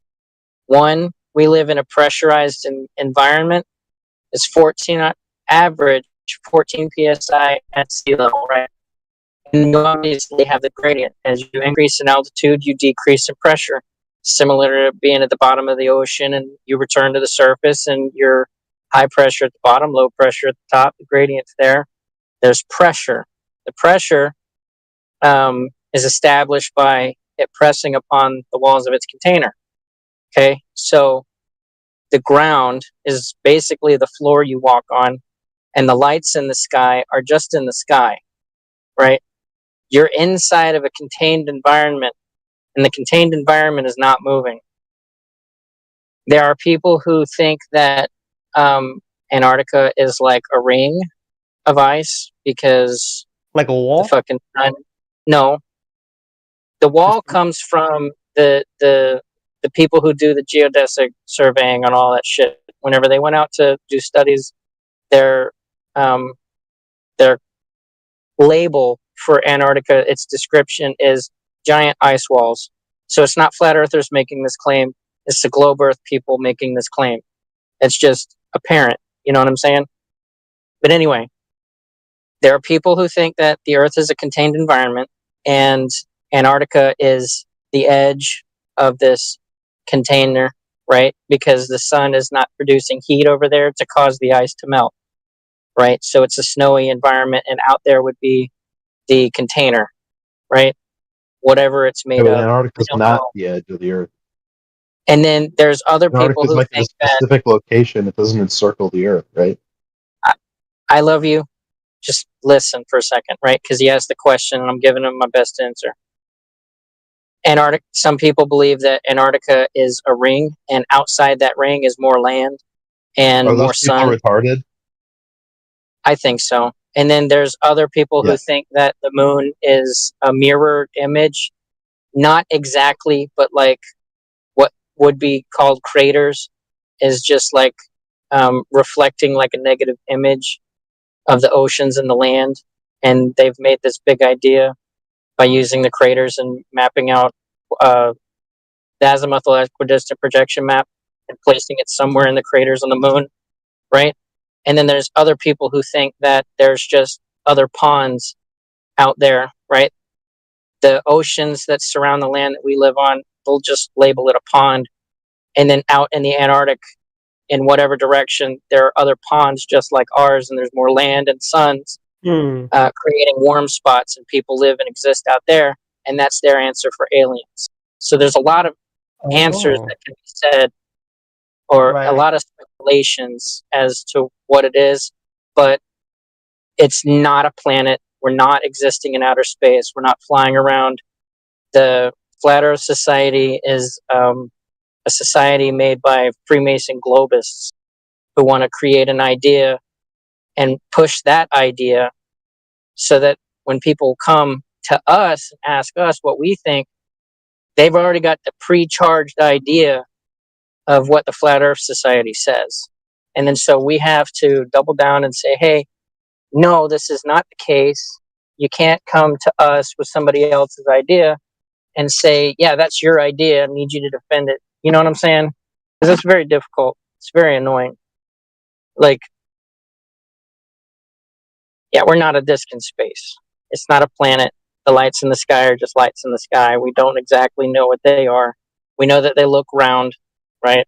But to identify whether they're spheres, hemispheres, concaved hemispheres, or orbs of light created by matter, or orbs of light created by disturbed fluids, you know, sonoluminescence, or who fucking knows? We don't know. We haven't been to them. But I mean, I the globe understand. Do you guys has, just not the read? globe has given, the globe has given the idea that We have they measuring are distances between giant planets. balls of Like, gas in outer space, and they're created by nuclear fusion of matter out in outer space. And so yeah, you have what's this wrong with that? idea, similar to how It's the sort of, right? Not ancestors really. also had ideas. You're interrupting, sir. How the I know, because ancestors you're also had monologuing. ideas. No, I'm reaching the end. You just chill, please. Some of the ancestors thought that they were gods and beings, You're right? reaching the end of your monologue. I'll keep going. Please do. I would. Okay, thank you. A lot of ancestors thought that they were living beings in existence up in the sky, and they were creating the light. That's why when, like Mars or the Greeks, their gods came from the sky, and the planets, they have the names of the Greek gods because that's where the gods came from, the stars, Anunnaki and such. I'm done.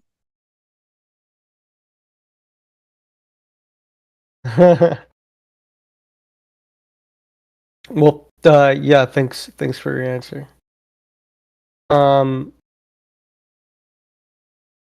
Yeah, it's hard for me coming from, and I'm trying to stay open-minded because I find what you're saying really interesting. And for me, coming from a background where I've grown up all my life being taught that the earth is round, trying to envision what you're saying seems really difficult because it would mean a total shift in like how I view whatever authority figures have cast the veil over like the eyes of all the people, and like it would just imply that if what you're saying is true, necessarily there's a lot of effort being put in to like deceive people, put the wool over their eyes and make them think that the world is round, and all this effort to like Necessarily. Huh? Pre-space cutting out. programming, right? Say that again. Pre-space program, right? One just thought they believed it. That's what was taught. So no, it wasn't like they invented the space program to go, well, we're not sure if we're right or not. Let's go up and have a look. No, they'd already decided. Absolutely, that's why they claim they are able to create a space program. It's not like they went, I wonder what that thing in the sky is that we call the moon. Let's see if we can actually get there and check it out. No, they went there. Well, they claim to have went there with the exact expectations of what they experienced when they got there. Like that's just nobody had any different expectations, right? Except for maybe some wild theories about what might be on there, creatures and I don't know. But I mean, they'd already decided and made up their mind. So it's not like the space program was designed to necessarily to stop people from finding out the truth or anything like that. Like that, everyone had already decided they lived on a spinning ball in outer space before that. So I just see that part of today's society as an exploitation of an already popularly held belief system. What are you talking about? Look, It's you live in possible, some kind right? of in some kind of sick fantasy world, right? And you have No, I live in reality. I live in reality, dude. I don't think it would No, be you don't. productive. I live in You reality. don't live in reality. Hold on. You I live don't in think it's going to be very productive to throw insult counter. You're not going to achieve anything by insulting them. Thanks, whoever did that. So yeah, so it is possible, I guess, but it's in the realm of speculation. I can only speculate, right? That some people went out there exploring, like high officials, right? Governments, military, right? Exploring and found limitations to the realm, right? Or found that they couldn't get any further, whether that be because of some sort of physical barrier or the conditions are just too hostile, right, to be able to survive, for a human being to survive, right? And they went and they said, okay, we need to, and it kind of, there's a picture painted, especially by Eric Dubay, right, and Fan Club, right? That okay, so you have this timeline, from let's say Copernicus, to now, so you got all your discovery of heliocentrism. Oh, this explains that better. Blah blah blah blah. Okay, like starts getting taught more and more acceptance into schools, etc. Okay, early 19th century. There's still people doubting the flat Earth, but it's like essentially it's gaining momentum. Academia is on board with the spinning ball Earth theory. Okay, into what's left to explore. Okay, you got Antarctica, right? They're telling us they've pretty much figured out everything else, right? And there's the Antarctica left, all right? So then they send teams of military expeditions there to explore. And so that was with Admiral Byrd, right? And they give all these different missions, these missions, funny names like high jump, deep freeze, etc.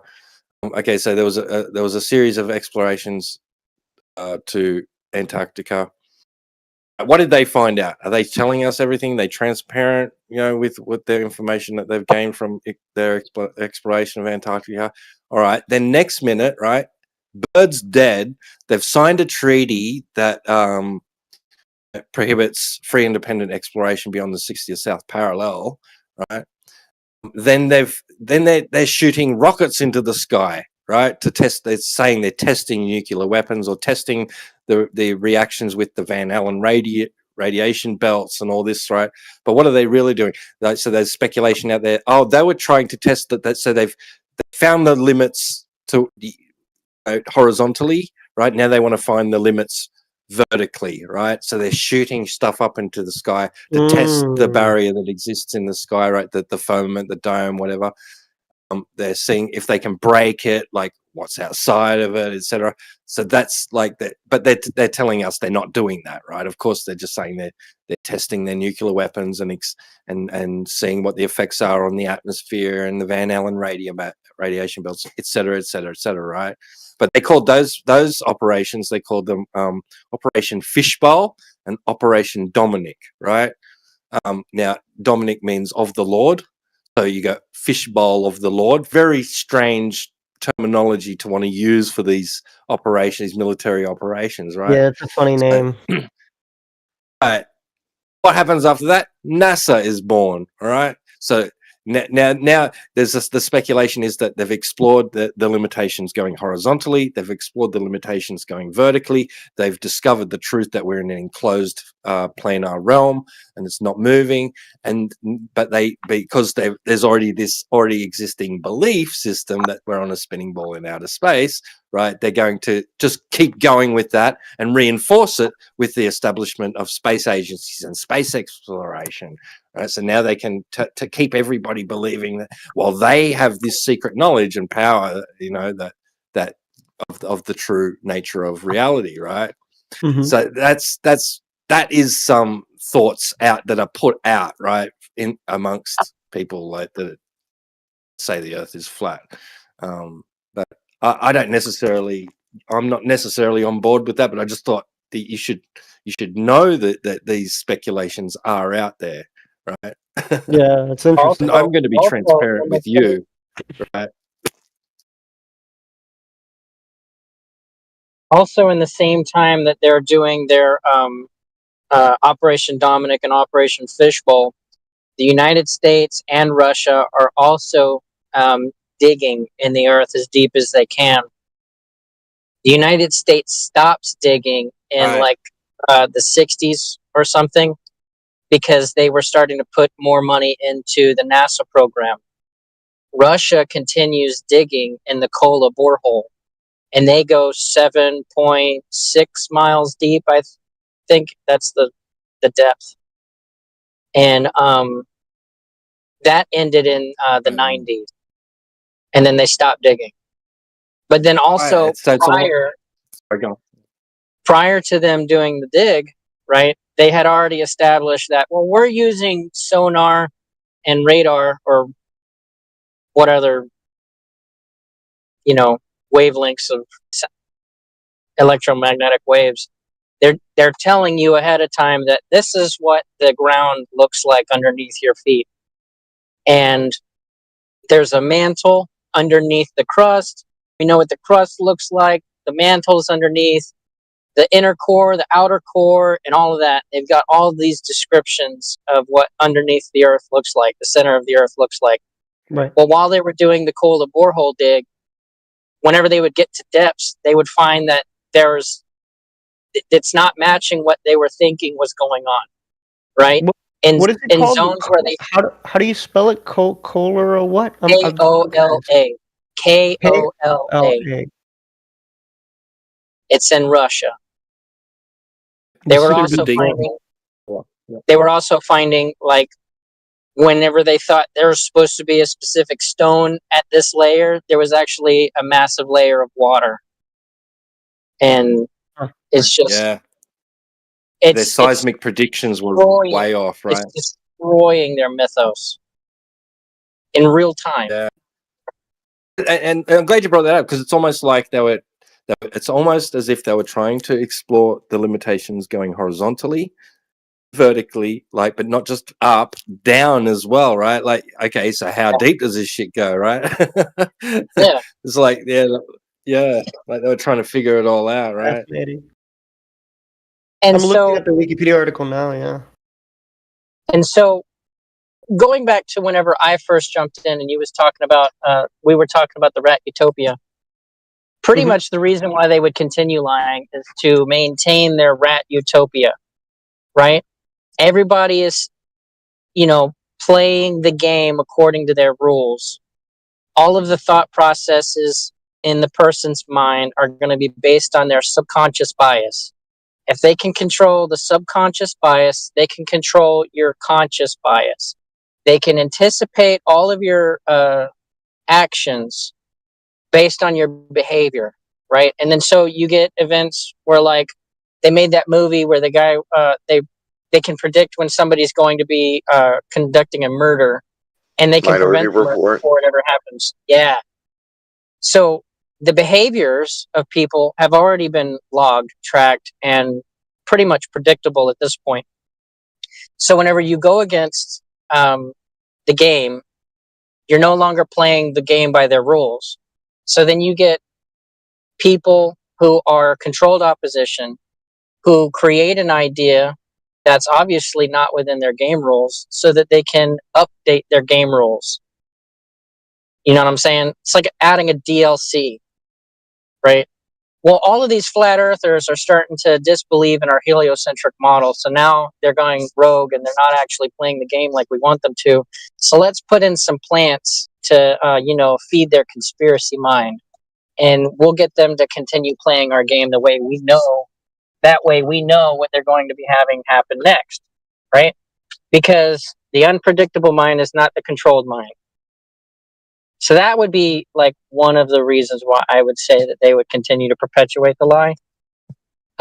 You could also say that, well, they get a lot of money out of it, right? Like, look at the budget for NASA, just NASA, in any particular fiscal year, and then divide that number into 365 days, and that number is outrageous, right? Like, what's it, like $60 million a day goes towards NASA to do what?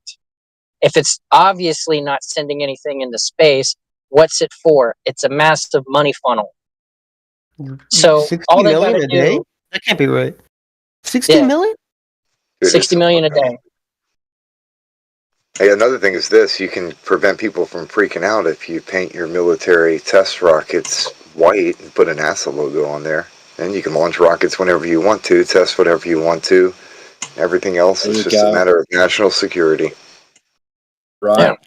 And not to mention that they claim to be able to be providing services using technology that you can't confirm exists, you can't replicate, right? You can't do anything.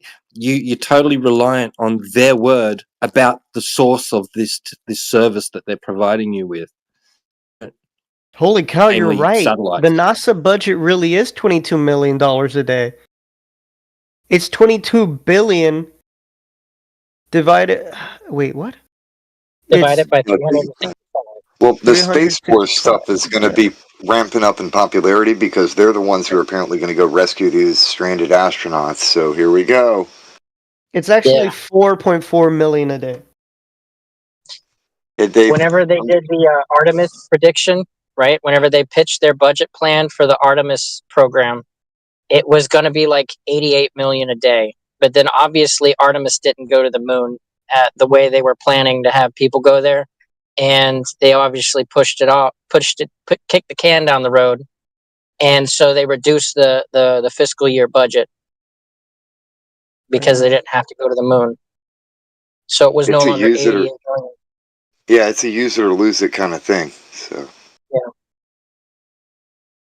Wait, so most everything with the military is use it or lose it. They will lose their funding if they aren't using it. Yeah. And then a lot of the same companies that work for NASA as contractors are also dipping into the budget for the DARPA programs. And then they also have their hands in the DoD programs, where the DoD budgets. So these companies like Boeing, Lockheed Martin, they're triple dipping into the government budget. And then also keep in mind that companies have voting power. And then individuals within the companies, they're also making their votes. So it's pretty much like feeding the beast. And the beast is the one running the program. They're running the rat utopia. And it's not specifically the government, right? It's the people in the government. Specific people, not everybody, just specific people in key positions. That's how conspiracies work. Not everybody has to be in on it, just key people. It's like in the military. You don't have everybody in on the reason for the mission. You just have the key people telling the grunts what to fucking do. You know, the general doesn't have to tell the private what to do. The sergeant tells the private what to do. And they don't even talk to each other, the general and the sergeant. So it's compartmentalization, departmentalization.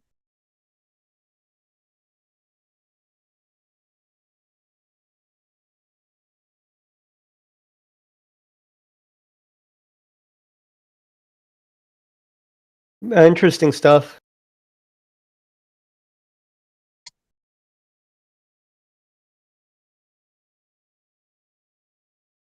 It says that the super deep borehole site was welded shut in 2012 because in the year 2008 the company was liquidated due to unprofitability and the site was abandoned, but people still go there sightseeing. And the structure over the borehole had been partially destroyed or removed. Interesting. This is off Wikipedia, right?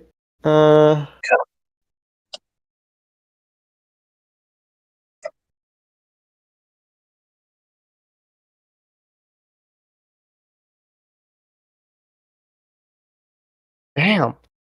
This thing goes deep, deep, deep, deep. Yeah. That looks freaky. So it goes deeper than the Mariana Trench. Crazy. Yeah. If they had just started at the Mariana Trench, it might have been a little easier. They still have the same issue that they had in the borehole, because eventually, while at the bottom, the ground was like melted plastic. Okay, they would dig and it would fill itself back in. Oh. Wait, what?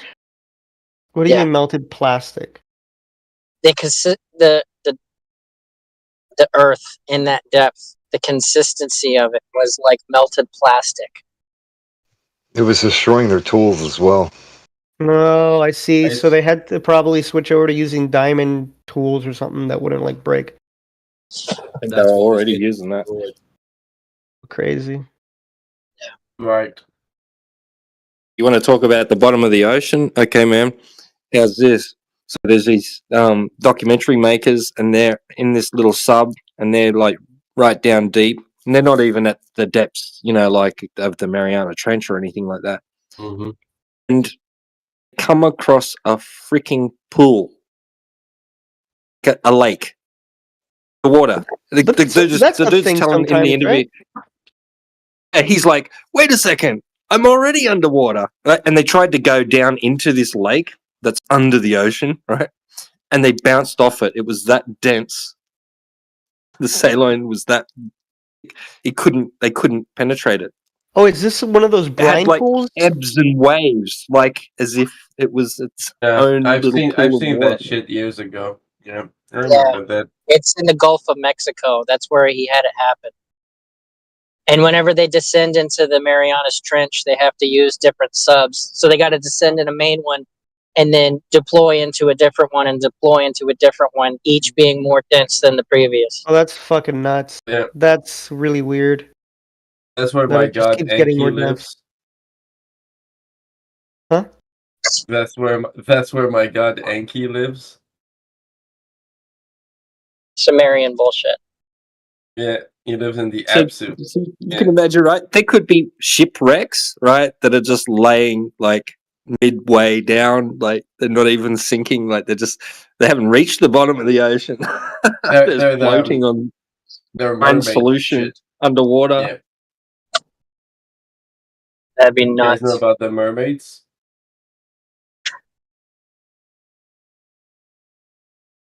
You know the fish people.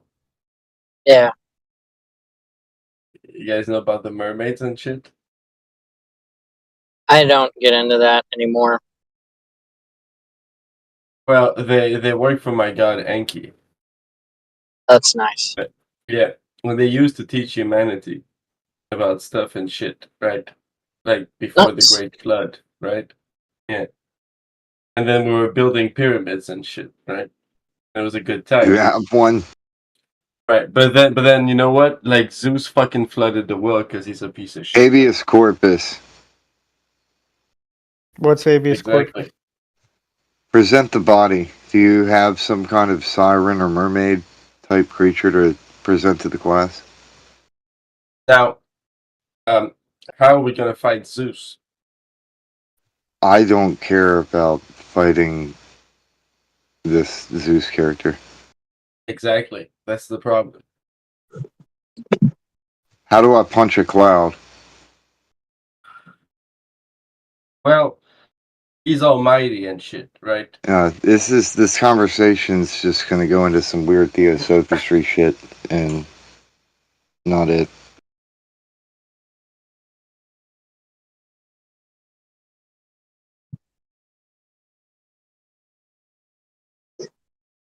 You got any other questions? One? Me? Yeah. So I guess we talked about what would be above and what would be across from the edge. I guess what I'm wondering is, given everything you guys are saying, you do have me calling into question, like, so it basically comes down to me now thinking about, you know, if I take everything you guys are saying seriously as like a possibility, and I look at my own views and beliefs and things that I've been taught, I sort of step back. I do have to acknowledge that unless I have conclusively seen that the world is in fact spherical, and like there are people going up on SpaceX that Neil deGrasse Tyson says, you know, even at that height you can't see that the Earth is spherical. It's like, okay, well, what could work? What would prove that the world were spherical? And it's like I would need, like, if I really think about it, I would need to see it for myself. I'd need to go up so high that I could see the Earth for what it is and like be able to go fast enough around it. And so previously I've worked at a company where I was like building out some code. One of the things that they had at the company was, I'm a programmer. One of the things that they had at the company was it was like a government contractor. I wasn't on this project, but they were doing like stuff with satellites, where they're like making a satellite communicate to like some server like a ground station. They were using VHF, which is very high frequency radio. And I didn't need any clearance because I was just working as full time at the company. But we were getting like requests from like 3-letter agencies. I was never told which ones, but I'm guessing multiple. And there were requests for like, I was just building out the front end for this thing. So I was building out this HTML and CSS to like let people pick whenever like there was like a Google Map thing, and they'd have to click somewhere where they would want a photo of the Earth taken, and then it would download it to like a storage, and then I would like with the front end, if they're logged in, it would make a request to get back that image that was downloaded from the satellite. I never really interacted directly with the code that would do any of the satellite work. I was just building the website. And so me being like a React developer, just like working on like the design and layout and buttons and how it works for like getting data from like a database, I was thinking to myself, this satellite, for it to have these many schedules and available, like no one ever told me it, but I realized looking at the way that like the responses coming back from the server as I was testing it out, I was like, wow, at this time it's going to be here, and at this time it's going to be here, and at this time it's going to be here. I pulled out a map and I realized, wow, this satellite is going at like some crazy fast speed, like hundreds of kilometers every hour or something like that. And not every hour, like every minute it was going like stupid fast. And it was going around the Earth multiple times in like an hour, I think. Yeah. So they were like, so it would slowly spiral around is how I used to think about it. It was like spiral around, and it would then like loop back up and go spiral in the other direction over and over and over and over, and it would be stuck in orbit, right? Because it was put into like that distance. Again, I wasn't really involved. I came in just to like build out like the website for this, to like let people pick when they want photos of the Earth taken. And I'm just thinking about like how that would even like fathomably work. Like I was able to look at the photos and I would see that there were like these really, really high quality images of like places that like our clients in the government were asking for. They were asking for like shots. This was back when like the Ukraine war was picking up, where it's like they wanted like photos of Kiev, where like the center of all that battle was happening, and they wanted photos of like the airport where Biden pulled out in the middle of the Middle East. The Biden administration, when he pulled out of the Middle East, that was like something that they were requesting photos of as well at the time. So I saw these photos and they were pretty high quality, and I'm just thinking, I don't know how that would work if the Earth were flat. There would have to be some sort of reason why the satellite would turn back around. But then again, it could all have been, I don't know. It's just, again, I said it earlier, but it's like, worth reiterating that it'd be really difficult for them to fake all of this. No, you wouldn't have to fake anything, right? Oh. The only thing you're separating, right, in the heliocentric mind, or in the Earth being a ball mind, satellite is going around the ball, right? Kind of like an electron around an atom in the Newtonian way of thinking. Okay? But with the Earth being flat, it's just a flying object traveling horizontally over a plane, over a flat existence, right? And if you were talking radio signals or electromagnetic waves being transmitted across the plane, in the sky, there's no barrier. There's nothing blocking it. It's line of sight by definition. Okay? So then your flying object that's taking these pictures and sending it back, you're either dealing with a system of multiple flying objects that are in the sky over this horizontal plane traveling horizontally, and the network signal is moving. You've either got planes flying over those locations, taking those images and sending the images through the network. You've got geostationary balloons or balloons that travel with the air currents in the sky. Since we don't know, me and you, don't know exactly to the fullest extent of what the sky does, it could be the case that there are flying objects that are not requiring large amounts of fuel. They're just, buoyant, and they're traveling in an air current that's moving faster. Also, if it's not 350 miles above the Earth, then it doesn't need to travel 17,000 miles an hour to travel around the ball, right? It's much closer, it's lower. The speeds don't have to be as ginormous in comparison. The ratio would just, dial down. The objects would just be flying Mach speeds. It's not hard, it's not difficult. We don't know what the flying objects are. We know of a handful of flying objects already.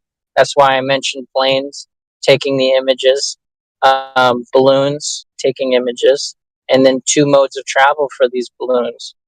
And I think it was in the later 90s, like 98, they were having programs trying to drive these satellites with lasers. So they would point the laser in a direction, and the satellite would follow the laser, and then they could organize flight patterns with the lasers, with these satellites. I remember somebody pointing that out to me, but I don't have any more details than that. But if you've got a laser elevated above the horizontal plane, and all you got to do is point it in a direction, you can make that, whatever the flying object is, follow that laser line. I remember another gentleman who's more knowledgeable about this. I'm not.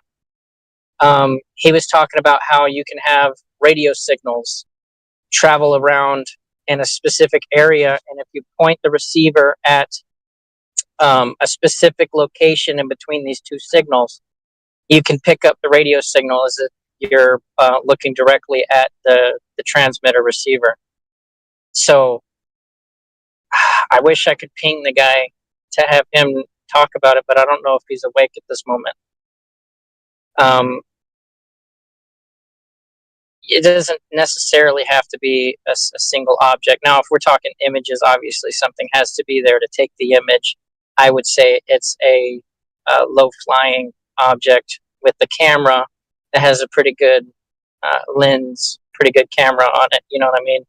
I wouldn't say that it's 250 miles high, traveling at 17,000 miles an hour around a big ball in the vacuum of outer space. It would just be flying over a horizontal plane.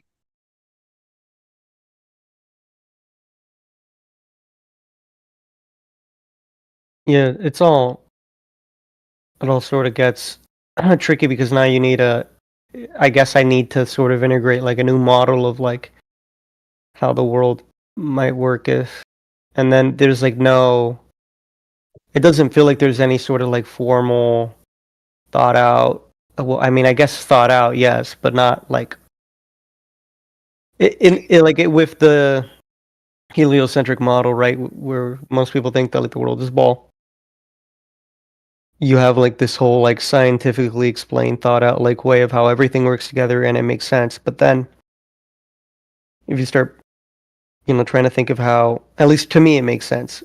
Yeah, but we talked about some things that seem a little bit off, like how there's a vacuum out in space, and the pressure would make sense that like all gases would escape the pull of gravity, which I don't know if I'm not entirely sure, but it sort of does raise a question, because I don't know why gases that are denser, like O3, go up higher, and gases that are not as dense, like O2, stay lower.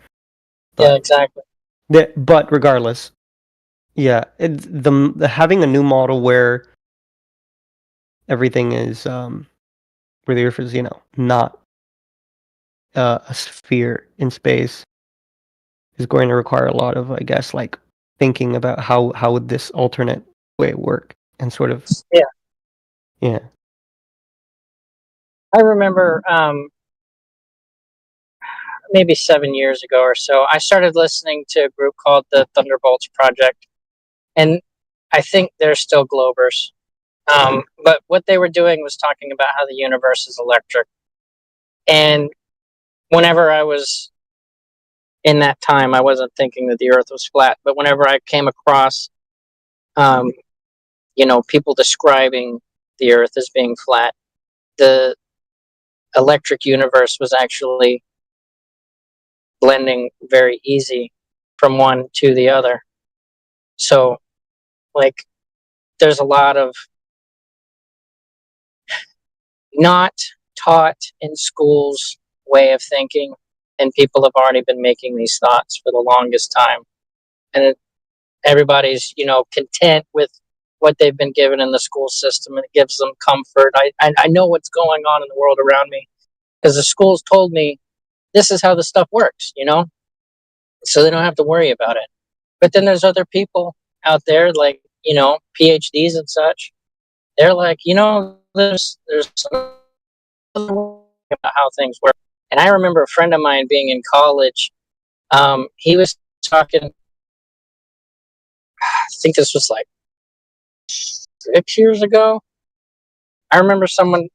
He was like, well, the teacher was like, they were talking about how the Earth was in motion, and then they got into how people were describing how the Earth's not in motion, and someone was like, well, why would you not think that the Earth was moving? I mean, look at the sky.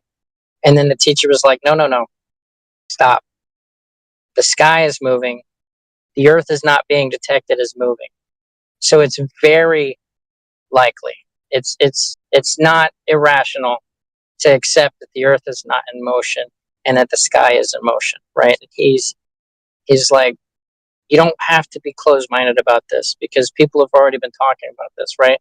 Like Einstein, whenever he made special relativity, he made it because of all of the tests that were done to try to find the Earth in motion, and they were all coming up negative, right? Michelson-Morley, Michelson-Gale, Sagnac, Airy's failure. Those are examples of people trying to check and see if the Earth is in motion, and all those tests came up negative. So special relativity is introduced to explain why you're not detecting it. It's because you're in a specific frame of reference and you're unable to detect your motion. You would be able to detect your motion if you got out of that reference frame, right? Then you would be able to tell that the Earth was in motion because you'd be able to see it in motion. However, in reality, you will never get out of that reference frame. You will never see the Earth itself in its motion. You will only ever experience the Earth in this moment, the way it is right now, not in motion. Because you get in a car, you get in a train, you ride your bicycle, you get on a boat, your vestibular system is going to tell you you are in motion. The ground you're on, the car you're on, the bicycle you're riding, the train, the boat, it's in motion. And then your body reacts to this motion so that you can maintain balance, right? So you don't experience the Earth being in motion unless there's an earthquake. Yeah. I would love to keep talking because this is interesting, but I've got to do a little bit of work here. I got my work laptop in front of me, and I've been procrastinating on a project all day, so I'm gonna have to let's take a break from having convo with you to work on You're this. good. I'm about to be at the house anyway. You would lose. I wouldn't be here to chat with. Yeah. But thanks for your time explaining your views. Yeah, pretty interesting. You're welcome. Thank you for listening. Yeah. I do feel like I'm the kind of person that seriously considers most things, even if to most people that thing seems outlandish or absurd. I think there's no harm in seriously considering something. Have you do you have the link to our main server? Oh, you guys have a main server? I do not. Yeah. Could you DM it to me? Discord.gg/flat earth. Oh, let me see.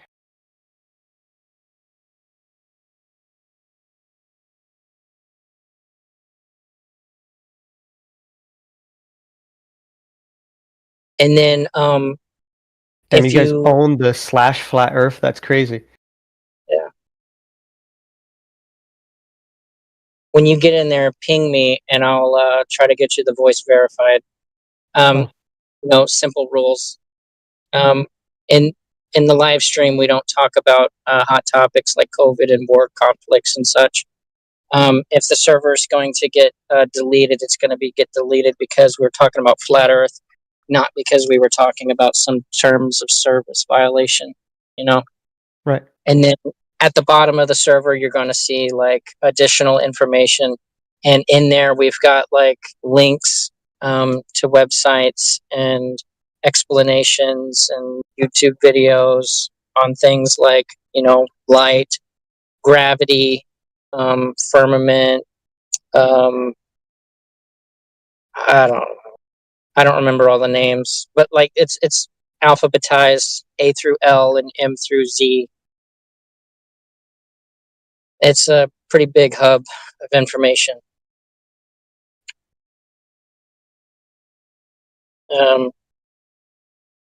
There's even a PDF section where we have PDFs from like the Freedom of Information Act released, like NASA documents, CIA documents, where they talk about how the Earth is flat and non-rotating, or they assume that the Earth is flat and non-rotating.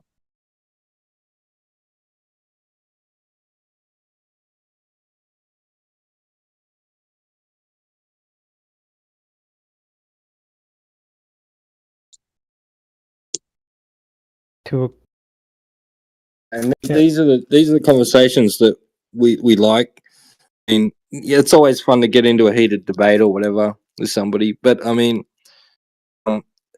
it's really the open-minded people that we're looking for, and not to convince them of anything, not to get them to join some club like it's a religion or a cult or anything.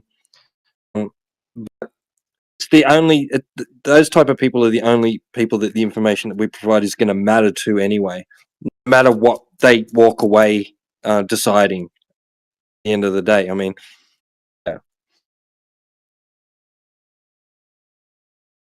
Yeah, like my opinion earlier. There's the game, and people are playing the game. If you don't have to play the game, I prefer you to not play the game, right? Like, I would prefer you to be an individual, right? I don't want you to believe it just because I sound good and I'm charismatic. I want you to understand what I'm saying. I want you to figure it out for yourself. Like, come to your own conclusion. Right.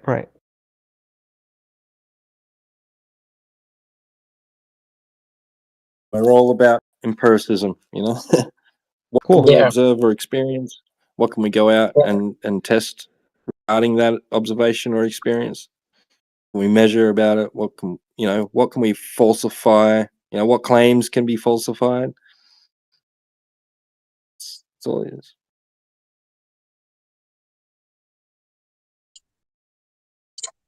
Yeah, I'm gonna be honest. I do feel like it's difficult to override the skepticism I have, because the only thing I've ever known is that the Earth is a sphere. So bear with me if it feels like I'm asking questions that might seem not super accepting of the view. I'm just trying to understand how things would click together without the heliocentric model. But yeah, it's been fascinating talking to you guys, and really cool to hear this perspective. And honestly, all the things that I thought would be like kind of persuasive, I thought them through with y'all and made good points. So yeah, it was cool. I'm gonna step away to get some of this work done. So, yeah. No worries. Yeah, it was a pleasure talking to you. Cool. Thanks. Yeah.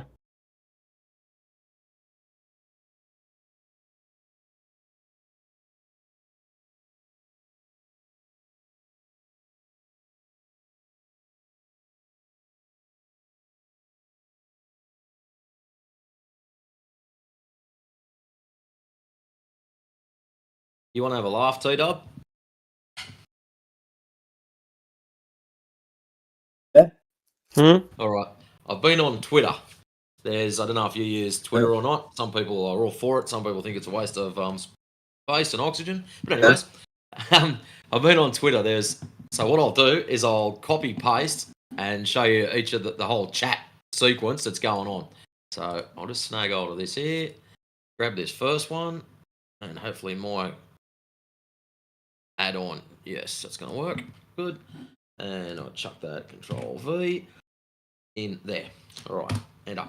So the first section, I come across this fella called Death. He's put his little comment up there, and I added on to that the modus tollens. So, which is pretty straightforward. Now, all of a sudden, this other peanut decides to jump in and put his 10 cents worth in.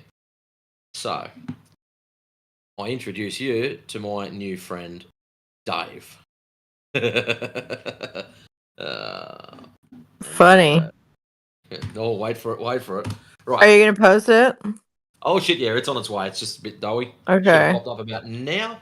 All right, Dave. I introduce you to my friend, Dave. Now, Dave copy-pasted this thing. To me, it looks like he's got it off AI because that's how it reads. But if you want to have a read of that, after having the modus tollens, he decided that he'd throw his own one back at us. So, yeah, if you want to have a read of that. So, P, if Earth was a flat plane, then Q1, the horizon would be a line at the limit of visual acuity, varying in distance due to visibility limitations, not height above the surface. So his definition of horizon is a height above the surface. So that's what Q1 means. Perspective would not move objects with a positive angular position to the horizon into a negative angular position behind the horizon, since the horizon is a limit of vision, not an obstruction. Q3, distant objects would remain visible, reducing in size as distance increases, all the way to the VP, which would always be on the horizon. So he understands how convergence works, so that's a good sign. Since there would be no light bending around curves, refraction would pull the distant flat surface above the horizon line, not make distant objects reappear. See also Q2 and Q3. I'd like to speak to this guy in person and find out what Q4 means. Q5, the horizon would always remain at eye level. Well, that's bullshit. And the reason I say that, the horizon is ground level. If you put your eyes down on ground, that's where the horizon is. If you stand above it, the horizon is your elevation above the ground. So, anyways, that's the first bit. So let's get another copy paste going here. Click on that one. And chuck the next couple up. Oops. Right. So, I gets back up there.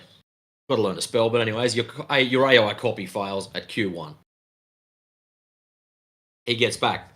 Not A at all, wouldn't use it. No evidence though, just incredulity. Alright, not a problem, fuckwit. I can play your game. Chuck up the definition of horizon.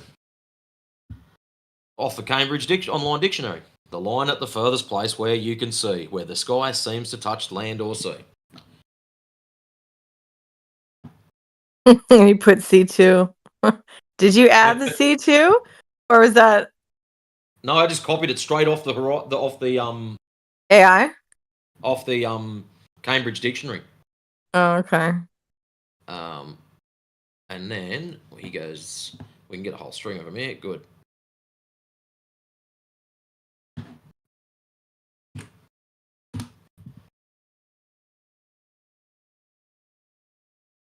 All right, so I posted that up. His reply. Yes, that's what Q1 says. So straight away, he's already buried himself doesn't even realize that he's not even talking about the same thing. But that's not what we view in reality, is it? The higher we go, the further we see. But the difference in air, density, etc. would not only account for the massive difference, we should see way further at ground level or way less in a plane. Your copy-paste Q1 claims horizon as height above the surface. So your issue is not with me, it's with those that write dictionary definitions. Feel free to complain to Cambridge Online. And him back. Has it got there? Yeah. Copy-paste appears to be projection. I wrote that myself. Perhaps read what it says, and let's insert a straw man. On FE, at 6 foot above sea level, you should be able to see across oceans with the right conditions. But the only way to see further is to go up in a direct violation of that concept. Right. Chuck it back at him. At 6 foot elevation, you should only see 3 mile. Any bald-hard calc will show this. Why do you believe we would see further, i.e. across oceans? I'll just load up the next one because this one's got a picture too, which was nice of him. I mean, our eyes can only see so far. Well, or is he talking about with like a telescope? Oh, I don't know what he's thinking, but these guys are broken in the head, so it's hard to follow sometimes. There's his next part of his stupid thing. There was a little picture there that was a waste of time, showing how you can only see partially around a... I didn't even read that. I just read his stupid comment. And I'll copy the next one straight up. Oops.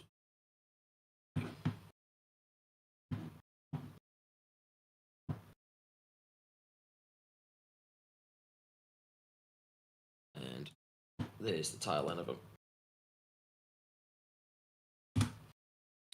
Righty, so he's put his stupid little picture up there. And I've just gone, stop, stay at 6 foot elevation. Why? We can also see further with binoculars or high-powered camera. Yes, 6 foot is fine, but no, you can't. So he just flat out believes that he cannot see beyond 3 miles. Full stop. That's it. You can see distant objects that are taller than the horizon, but not the surface they sit on. So he does not understand angular resolution. So he's one of these guys that if we've got a perfectly flat plane like a billiard table, he's got this idea that at 3 miles, you should be able to see a small section of that flat plane. Now, if you do some calculations at 0.04 angle, you're probably at 3 miles, you're probably looking at a distance of about 200 yards that you may be able to see. So, very interesting stuff. But just to keep him entertained, when he said that there's no when he's 6 foot's fine, but you can't see the physical surface, you can see distant objects that are taller. I'm sure you'll bring up oil rigs or some other refractive oddity. That made me twitch. Anyways, so I went searching through our archives. Yes, we do. There are quite a few long-range observations that go well beyond the alleged distance for their given elevation. A non-refractive oddity for your pleasure. So I chucked up one of the Tolan infrared jobs, only a 50-mile one. And this is the comment you get back, the last one here. You can see infrared now. That's a new one. You're aware IR is an EM wave, so it's subjected to refraction the same as light. Well, this dickhead doesn't know anything about refraction and infrared, does he? The California coast, well known for its cool, homogeneous air structure. Where's the coastline in the video? Keep zooming. You won't find it. Next. That's the level of fucking morons that you've got to deal with on Twitter. Is there any way I can just put my hand through the internet and drag them in here? I mean, you can send them a link. Yeah, but the last one I sent a link to come back and complained because he'd already been kicked out of 24/7. Yeah. What do you do? What do you do? Now, has anyone got any issues with me unlocking Gregory? Funny. Because he's So been muted for a funny. reason. I didn't do it, so I just want to find out if someone else has. I'm sure. I mean, are we I taking a I feel vote? like most people that go into 24/7 get muted. You know. Oh, that's all right. I'll unlock Greg. See how he's going. Afternoon, Gregory. How have you been? Keeping the faith, trying to be peaceful. Too. No, going all right, mate. I was just entertaining everyone with the levels of stupid that we get to deal with on Twitter.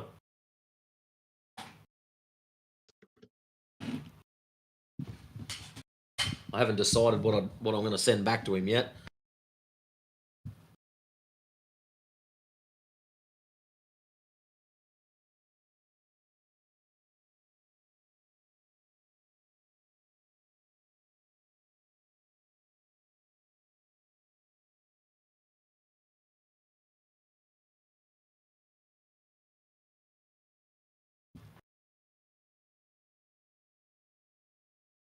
Has there been a starvation of globalists? Hi, Matt.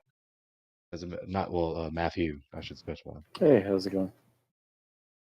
Has there been a starvation of globalists, or has there been a healthy quantity of chatting? I haven't been on that long. I was listening into another chap that didn't have a name earlier, and he seemed quite decent. He actually wanted to listen and learn. But yeah, it's as long as I've been on, so I can't really speak for what happened before then.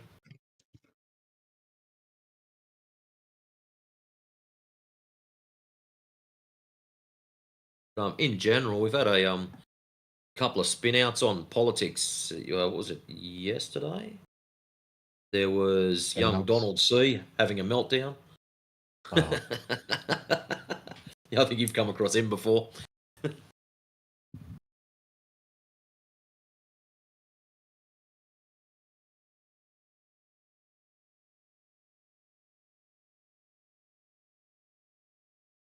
But no, myself, mate, I've just been treading water for the last week and a bit, waiting to find out if I've my job application that I put in for a job in another state has gone through. So I get to exercise some of my non-existent patience.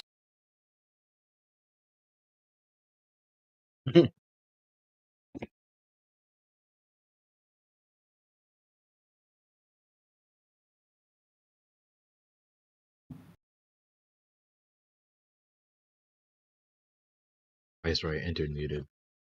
Maybe Gage chat. No, that's all. I didn't know that, so it's always good to ask, just in case. I've got no issue with unmuting you. You haven't done anything wrong while I've been present, so.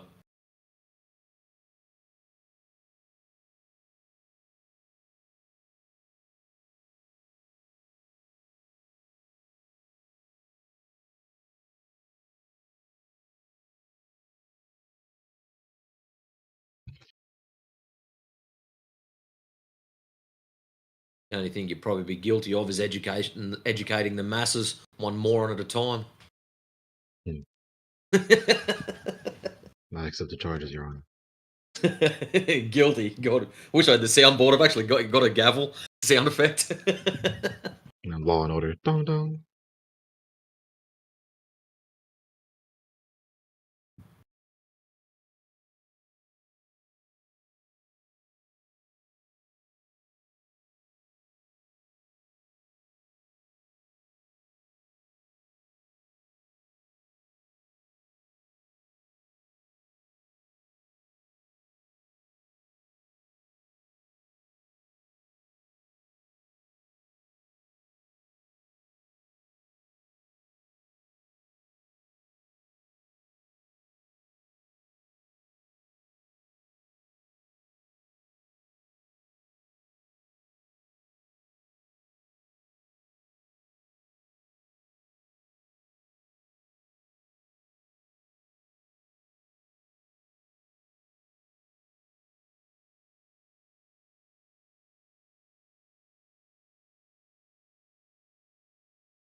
Yeah, it definitely take me a bit to wrap my head around all that, man.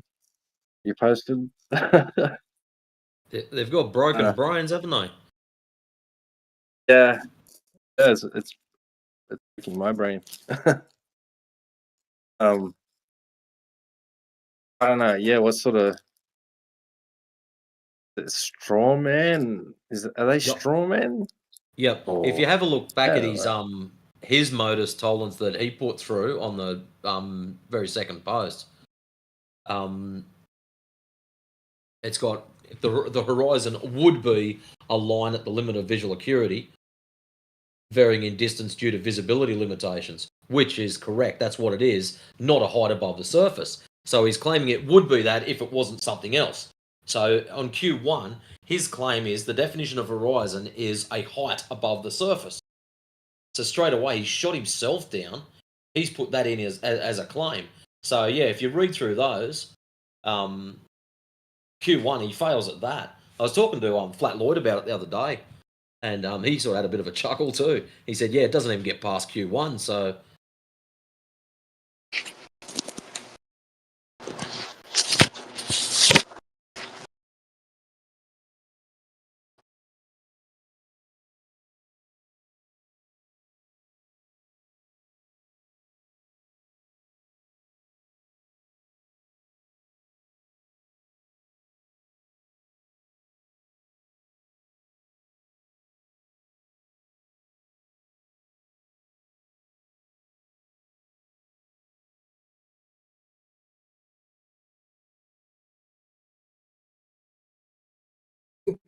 what does someone? I've asked before. Like, what does someone think? Hundreds, if not thousands, of miles of planar surface. Like relatively planar across an ocean. Look like anyway. I think the horizon would be invisible, and the sky and the ocean would sort of fade off into the distance due to like atmosphere kind of like attenuation. So Isn't that what happens now, Matthew? if it's foggy, yeah, that's what happens. Remove the fog. Isn't that what happens now, Matthew? No, because you can That it see a just sharp disappears line of into horizon. convergence? I'm saying that you can see a horizon. But the water... What happens where it's clear, you have clarity, and then it becomes easy? I'm saying that if it were thousands of miles, it would never be clear. It would just there would be enough atmosphere to Correct. hide That the happens horizon. at about 270 mile. Yeah, see, all right. So you got some clarity. You got some clarity of the ocean, right? Yeah, I see. That's nice and clear. Oh, it's starting to get a bit. It's you say there would be no sharp, definitive contrast. What are you saying? Yeah, that's what I think would happen. Who says you're not seeing that? Really? I mean, well, yeah, you do. You see something that appears to be like at an end of surface, right? Like you can't. It just seems to stop, and it forms like. Yeah, you got your horizontal combination of it, and then sky, right?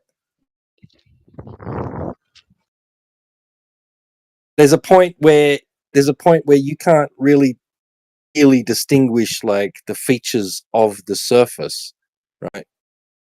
Being along towards that horizon, you just see some color, and not very distinguishable, like the features, right?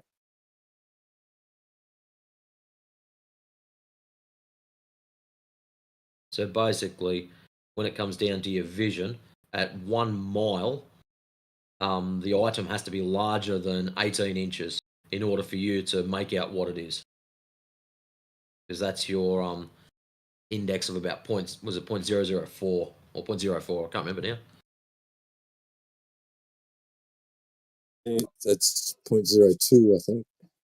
Yeah, but between I was reading it last night, 017 and 04. So for someone with exceptional eyesight, it'd be down as low as 17, and your average human is between those two.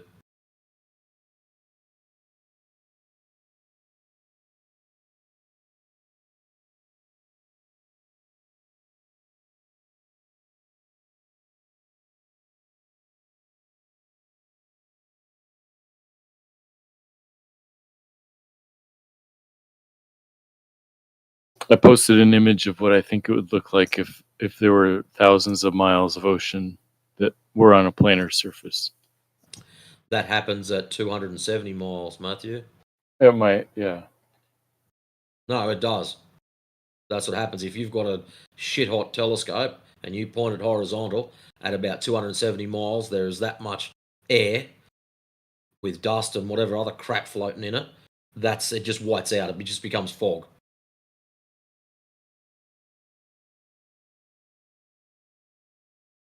Yep, sounds plausible.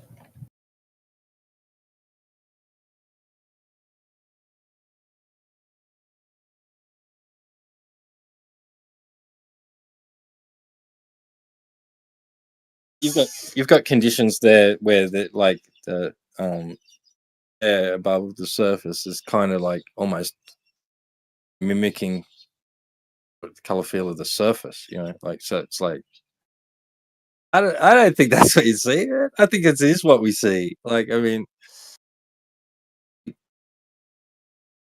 of course you're gonna see like a definitive point where you can't see any more of the surface because it's just too far away, or it's just there's so much information trying to be absorbed that it's just a blur, really. Like it's forming into like your eyes trying to make sense of it. It forms a horizontal termination, and where and then the sky begins, like, because of course, if the sky was exactly the same color, it'd be more. It might blend in and be more difficult to see it. But why would you think that that's what you'd see? I don't get it. Like, what's your reasoning behind that? Because the horizon would be so far away, because the place where the sky and the ocean meet would be past that 200 mile or 300 mile thing, so that instead of why do you believe what we're trying to get to, Matthew? Why do you you ballers all come in here with this perception that if it's flat, you should see miles? We're forever being told this. If flat, therefore you see long range. No. In one breath, you'll say that, and then the next breath, you'll say, oh, but the curvature is so slight, you can barely make it out. So it's just a smidge off flat, but yet we see something totally different, like as if it's some magical spell. No, I think you're right that about 270 miles, it would be too far to see through that thick atmosphere. So people who say, "Oh, you should see Mount Everest," are just wrong. Well, that's why we laugh at them when they come in and say dumb shit like that. So you claiming that we should see something different at 1,000 miles, straight away you've just nutted yourself.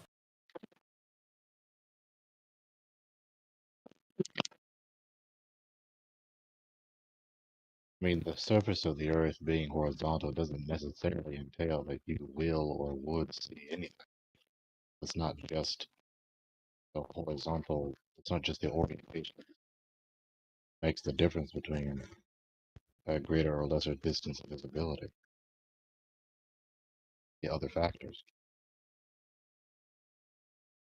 Now, what we do observe, measure is not logically nor empirically congruent with the premise of the Earth as a spheroid of any size. Hey, Greg, you're either low or you're speaking softly. I got you cranked up. I barely hear you.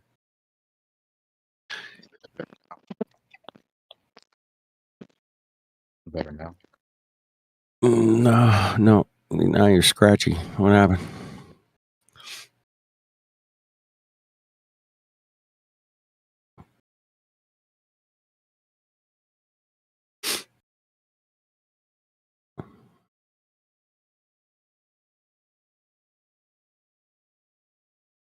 Sorry for the disruption. I want to hear what you're saying. Darn it. Right, is it better now? I don't know. Can you guys hear him all right? We are, but quiet. Yeah. It's a little low, right? All right. Is it better now? There we go. Now I got you. Yep, that's it. Thank And you. my laptop was struggling, so I'm switching back and forth between my laptop and my phone. I was saying the surface of the Earth being horizontal, the orientation of the surface of the Earth doesn't necessarily entail or enable any given distance. It's a factor, but it doesn't necessarily entail any greater or lesser distance of visibility. It's all the factors that go in to something being visible or not that will make the difference. If you change one of the factors, then you'll change what you see. And of course, what we do observe and measure is not empirically nor logically congruent with a spheroid of any size.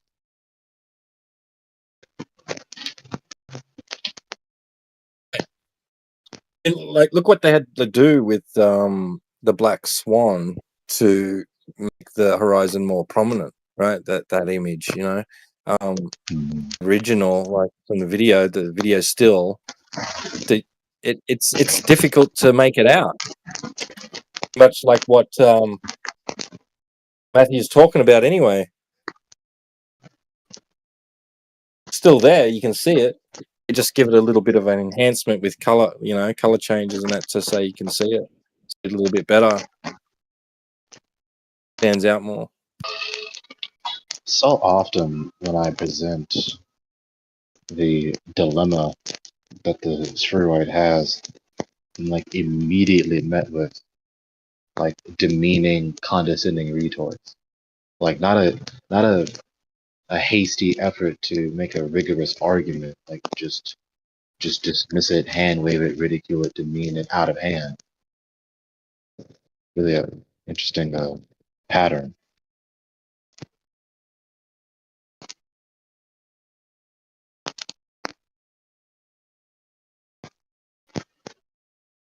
Thing is, this dilemma has yet to be refuted.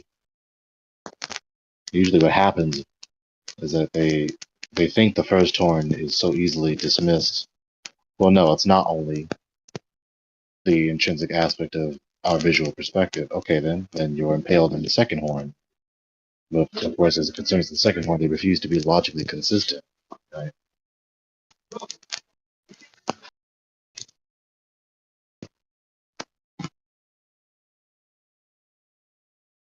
Yeah, you want to pass those horns out again? Mm-hmm. You just right there posted in the it. open chat.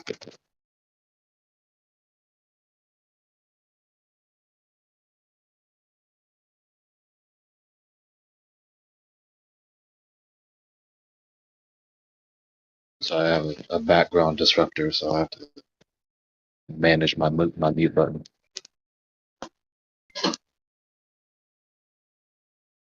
I have to get back into that gate.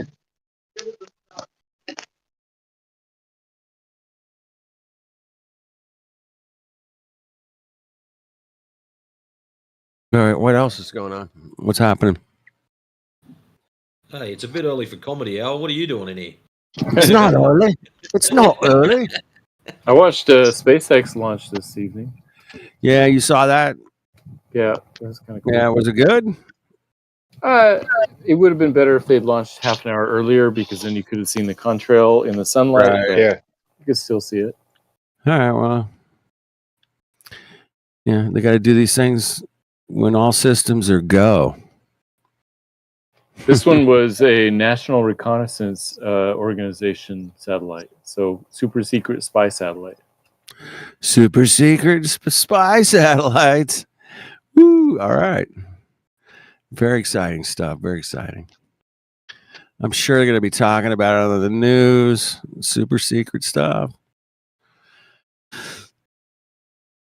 No, they won't be talking about it. They'll be talking about elections and fires and heat right where we're at, right? It says it's a classified spacecraft operated by the National Reconnaissance Office, not organization. I got that wrong. Due to being classified, very little information is known about the satellite. Super secret.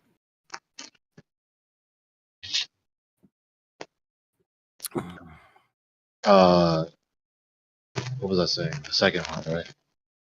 They try to get around the second horn by just denying the logical implication of the oceans being wrapped around a spheroid. Right?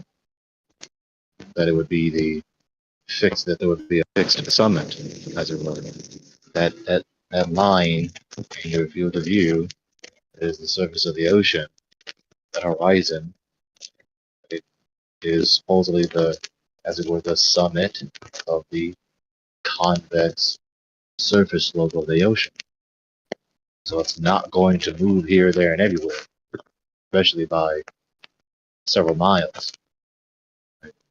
Else you imply the patent absurdity that the Earth is radically changing sizes, increasing and decreasing its size within the day, and always doing this in various visible conditions. But obviously the horizon does move when it wouldn't be moving. And things would not be visible after zooming in onto the horizon because it would be obstructed behind an ocean hill. They're not obstructed behind an ocean hill. Therefore, it's not wrapping around a spheroid. A complete falsification. Is there some other cause that could explain the horizon being slightly moved up and down in our vision? Yeah, the horizon is an intrinsic aspect of our visual perspective. No, but I'm saying if it moves up and down a little bit, is the only possible explanation that the Earth is growing bigger or smaller, or do you think it could be due to like atmospheric turbulence or those kinds of effects? Yes, that's the point. It's not behaving as it would on the sphere. Unless atmospheric turbulence changes what we see.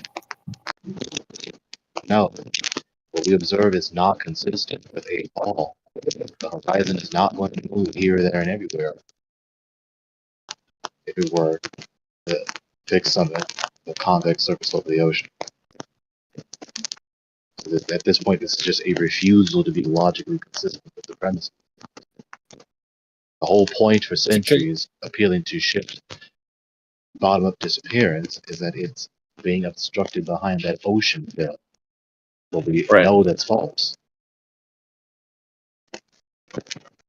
Because I was going to say, what if someone says that it can't be a combination of both? And the person that wants to say it's both is just being inconsistent. Why? I don't see a problem with saying it's both. And the ocean hill. And if it really were an ocean hill, then we wouldn't be able to zoom on that boat or whatever the object is in the distance. It's supposedly obstructed behind the ocean hill. Yeah, I would say it's an ocean hill, but it can be shifted up and down slightly due to refraction or other atmospheric turbulence. So I think both are in play. And that's the refutation. It would not be visible, especially the greater the distance.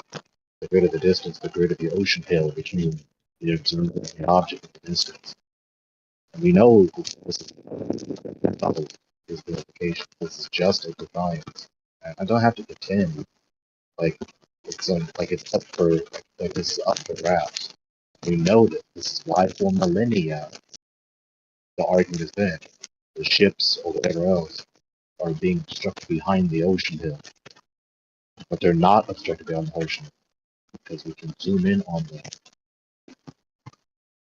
Wait, so that's the evidence that they're not behind an ocean hill because you can zoom in on them and see the bottom of the ship again? Exactly. They can't zoom in on those objects if they're obstructed behind the ocean hill.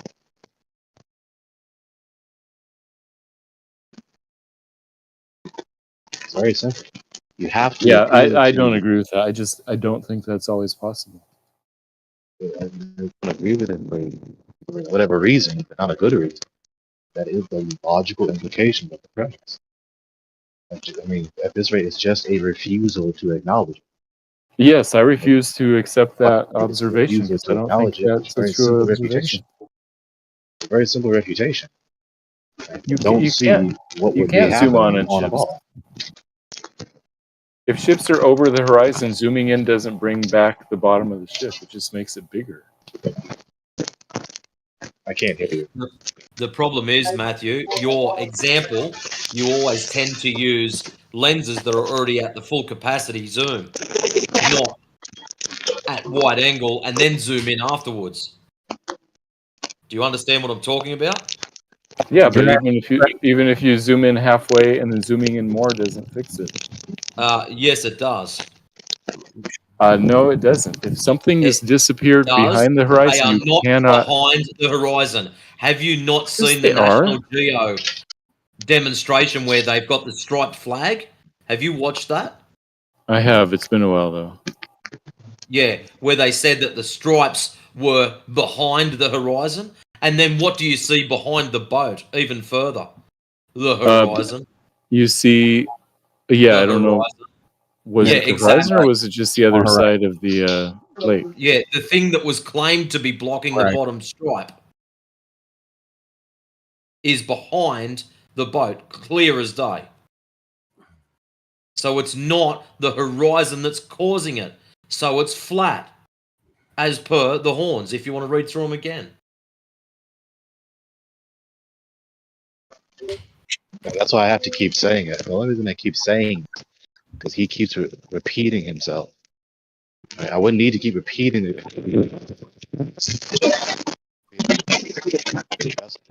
Gotta fix your mic, Gregory. You gotta fix it. I don't know what's up. Now we know why he got muted. Yeah, you super scratchy mic. You're cutting in and out.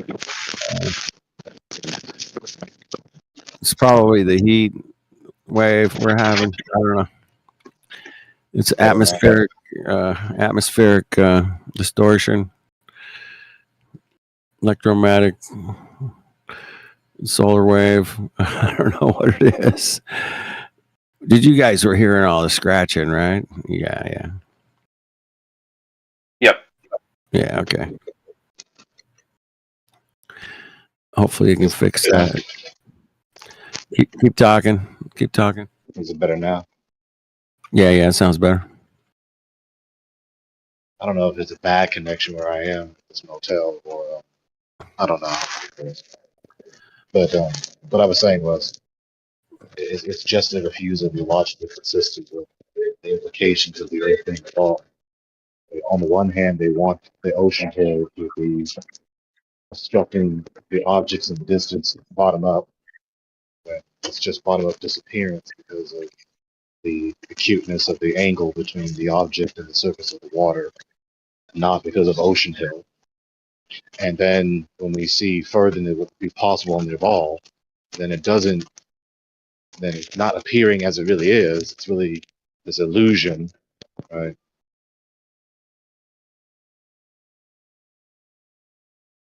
It appears flat. It appears that we're seeing something that wouldn't be visible on because light is going out of its way to curve parallel with the surface of the ball so that it can actually reach our eyes. But it's really obstructed behind ocean. Never found the water curve. Never found the ocean, but it's there. Yeah, it's definitely there. And your scratchiness is still there, bro. I hate to break it to you. This is just annoying. I don't want to. It's probably a connection with his mic or something like that. Yeah, it's across. Anyway, we'll keep It trying. might be earphones by this rate. I don't know. Half full bars on mobile data. Yeah, I think it's whatever you're using for your mic, headphones, whatever. Yeah, Sounds like the wires are touching. Scratch. Holy mother of God. We'll figure it out, man. Holy shit. Like Gregory, we can't hear anything going on except for the really loud crackling of your mic. There you go. Yeah. Sorry, Gregory. That was getting pretty nasty, mate. Dude, that was like, I'm glad I was not wearing headphones. That would have taken. Yeah, that would have taken my head clean off. That would have hurt my skull for sure. Wait, you mean to tell me Matrix and Twad Wazza aren't the same person? You just sound the exact same. They are the same. Same person. 100%. Except on days that end in Y. Huh? What'd you say? That's I didn't hear hilarious. the first part. All I heard was days that end on Y. You missed it, mate. Don't worry. We are different people, apparently. I refuse to believe that. I feel like when he's on Twad, he's muted. He just talks on that account. And he just goes back and forth. Oh, fair enough. Yeah. Until we're talking to each other, and then it's, or is it just bipolar and I'm talking to myself? I've never seen you guys talk to each other. That's the thing. We don't. When one of you's talking, the other one isn't. Oh, I don't know. That's what we try to do in here. When someone's talking, the other one's be quiet, so it doesn't cause chaos.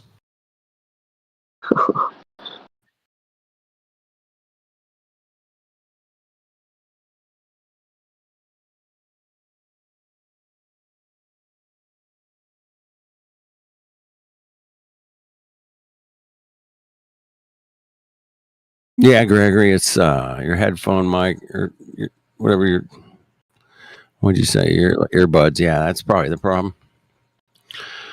Yeah, okay.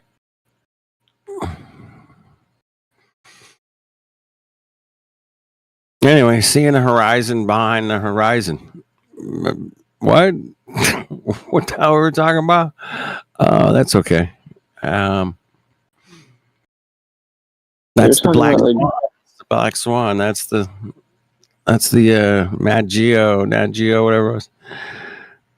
And the boat with the stripes on it, right? Yeah, I know the people that put all that together, man. It was an interesting day. It was an interesting weekend because we had a huge flat earth meetup the night before that. They shot that video in Los Angeles. That was crazy cool. Anyway, then they went out to this lake out here. It's 100 and forget about it outside. They tried to shoot this thing at 105 degrees or something. And they're supposed to be checking the edge of the water at 105 degrees, and the water's like 72. It's like, it just was a shitty fucking experiment, man. That whole thing was a mess, Matthew. It was just speaking of meetups, there's another solstice coming up. Is there going to be another meetup in Huntington Beach? I have not heard otherwise yet or anything, but September 20th they usually do it. You should put one together. That'd be cool.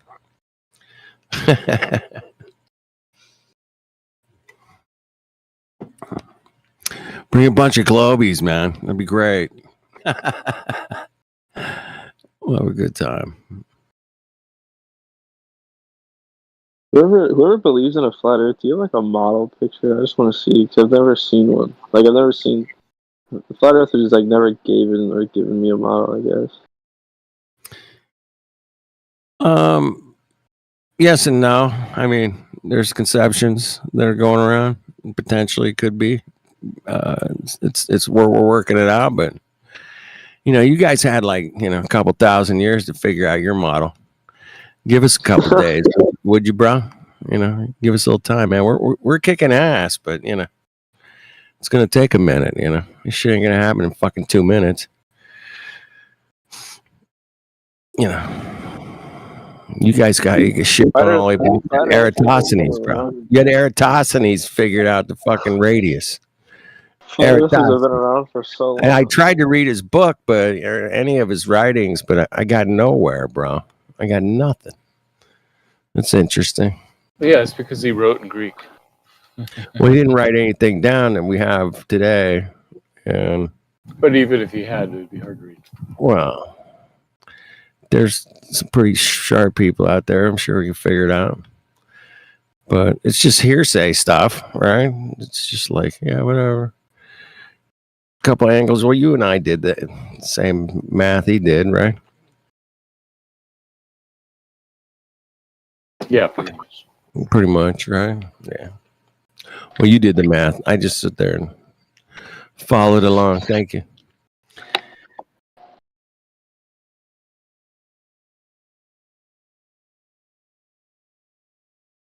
So what do you want, Schmitty?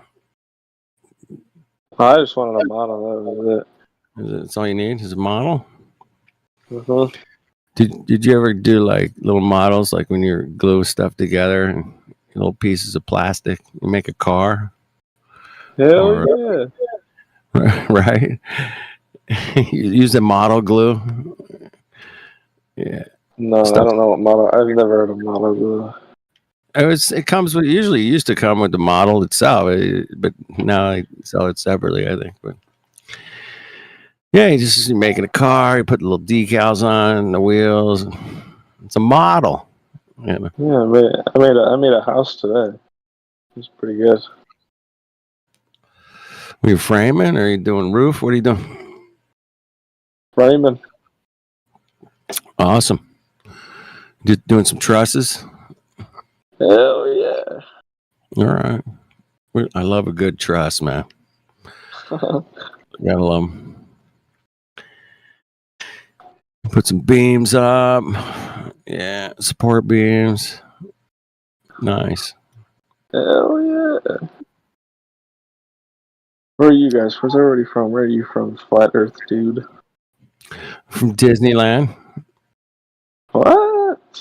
I'm in Southern California also. In fact, I've hung out with Flat Earth Dude a couple times. Oh, shit. And we watched a That's SpaceX launch this evening a couple hours ago, like 2 hours ago. Do you guys always argue about the Flat Earth? Yes. I wouldn't call it arguing. I think it's more of a discussion. Oh, okay. You know, I'm sure that fucking Newton was hanging out with his boys, you know, shooting the shit, and they all didn't agree with any, you know, all this stuff. And they're like, how do you prove this? And how do you prove that? And what do you do? And you gotta, oh, so-and-so has got a paper on that. I got a video. Yeah. They didn't have videos, but you know what I mean. They were doing exactly what we would do. Newton would fucking have loved Discord, bro. He'd have been all over that shit. What? I can drop pictures and cite links and share. Oh, this is crazy, man. Yeah. I'm pretty sure that most people throughout past history that didn't have the opportunity to use a beautiful platform like Discord would have loved to have had something like this. And nobody's going to disagree with me on that. Did Einstein believe in a flat Earth? I don't even know. You know, who knows? I would have, you know, we didn't have the opportunity to hang out with Einstein and grill him on his relativities, you know. Most likely, Einstein and Newton both thought the surface of Earth was spherical. Oh. Yeah, that's true. No doubt about it. Through, you know, equations, for sure. But Einstein did say, man, there's no way to detect the curve or the spin. He did say that. Detect what? The curve or the motion of Earth.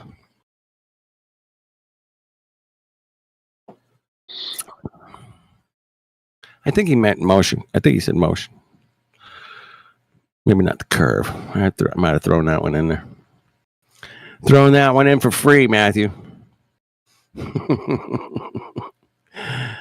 Appreciate it. You know, I'm a nice guy. Yeah, I really am. Where are you, man? We're in Southern California. Where are you at? I'm from Indiana. Some Indiana. Got some corn up in them parts. Yeah. Hell yeah, dude. Hell yeah. Live Some by a good bunch of corn. Hey, dude, the good corn's coming out here in the next month. This month, the end of this month, maybe. Right? The really good sweet shit. Oh yeah.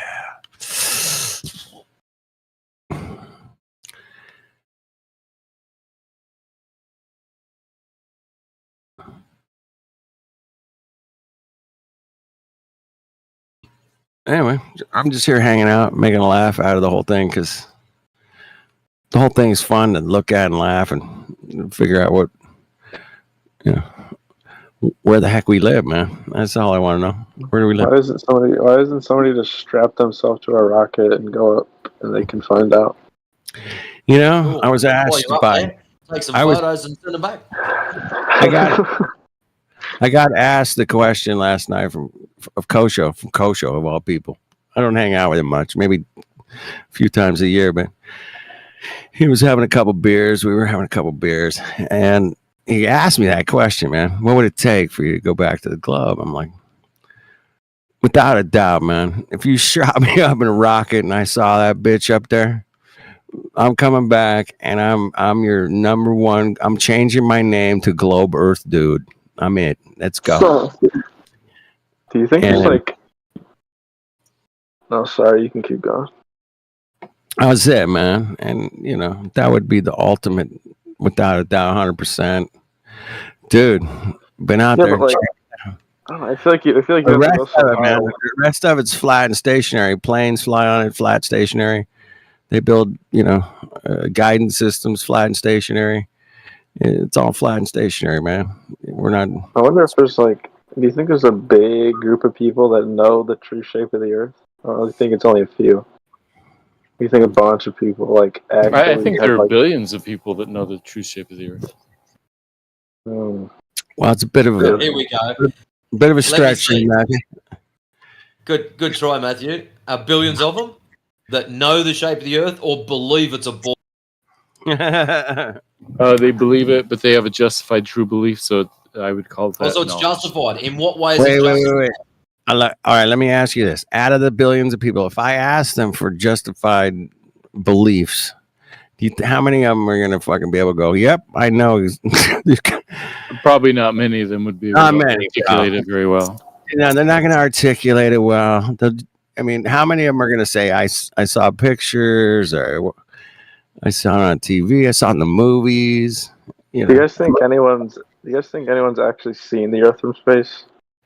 Anyone? Do you guys think anyone has? Don't know, man. None of us have been there. None of us are going there. So we get to sit down here and speculate all we want, man. That's cool. We can even do math equations, Matrix, and totally figure out where we live. Awesome. Let's go. Zero curvature plus zero curvature equals flat Earth. Zero curvature. How flat do you guys think it is though? Do you think it's genuinely as flat as a fucking? I mean, flat as a board? We've got topography, man. But all the systems, everything works pretty good on flat Earth, especially airplanes, man. It works really well. I love airplanes. I love flying, man. I hate airports these days. I used to love airports. Never been on an airplane. You've never been on one? Too scared, man. Too scared. I hear you, man. I used to be scared too, but once I got up there, man, I'm like, yes, here we go. The one time I go on it, it's gonna crash. I promise. It's kind of like time travel a little bit, man. I can go from here to New York in 6 hours. I'm like, well, I've driven that a couple of times from California to New York. It's a fucking. I hate driving. That is a big haul. Done it a couple of times cross country, but So, yeah. Smitty, if you haven't flown anywhere, have you been to other states? Yeah, I've been to other states and stuff. I've been to New Jersey, Florida, basically all the neighboring states I've been to as well. Oh, you got to come out west. That's the place to be. No, there's tornadoes out west or some shit. We don't have tornadoes. We have earthquakes, fires, occasional flooding. What's the big hurricane state? Isn't it? I don't even remember. It's like Not Kansas. hurricane. It's like fucking Kansas. stupid. Hurricanes Tornado. is Florida. Tornadoes is like Midwest. You know, Chicago to down to Texas. I've never seen a tornado. I don't know. You ever seen a dust devil? Never seen a tornado. What about a dirt devil, a dust devil, whatever? You ever seen one? No. Not even a little whirlwind at the park with leaves and shit spinning up. Oh, I've seen leaves. Yeah. But I would Well, expect just imagine whirlwind. that's pissed off, it's angry, and it wants your house. Dude, I got caught in one of those little dust devils, man. It tore my freaking campsite to pieces, bro. Tents over here, tarps over there, fucking tripods down, fucking pots, pans, shit. And I'm like, that was pretty wicked, man. And yeah, all my shit was wrecked. It was like, damn. Anyway, I can't imagine a tornado ripping up houses and throwing cars and cows and shit everywhere. That's wicked, bro.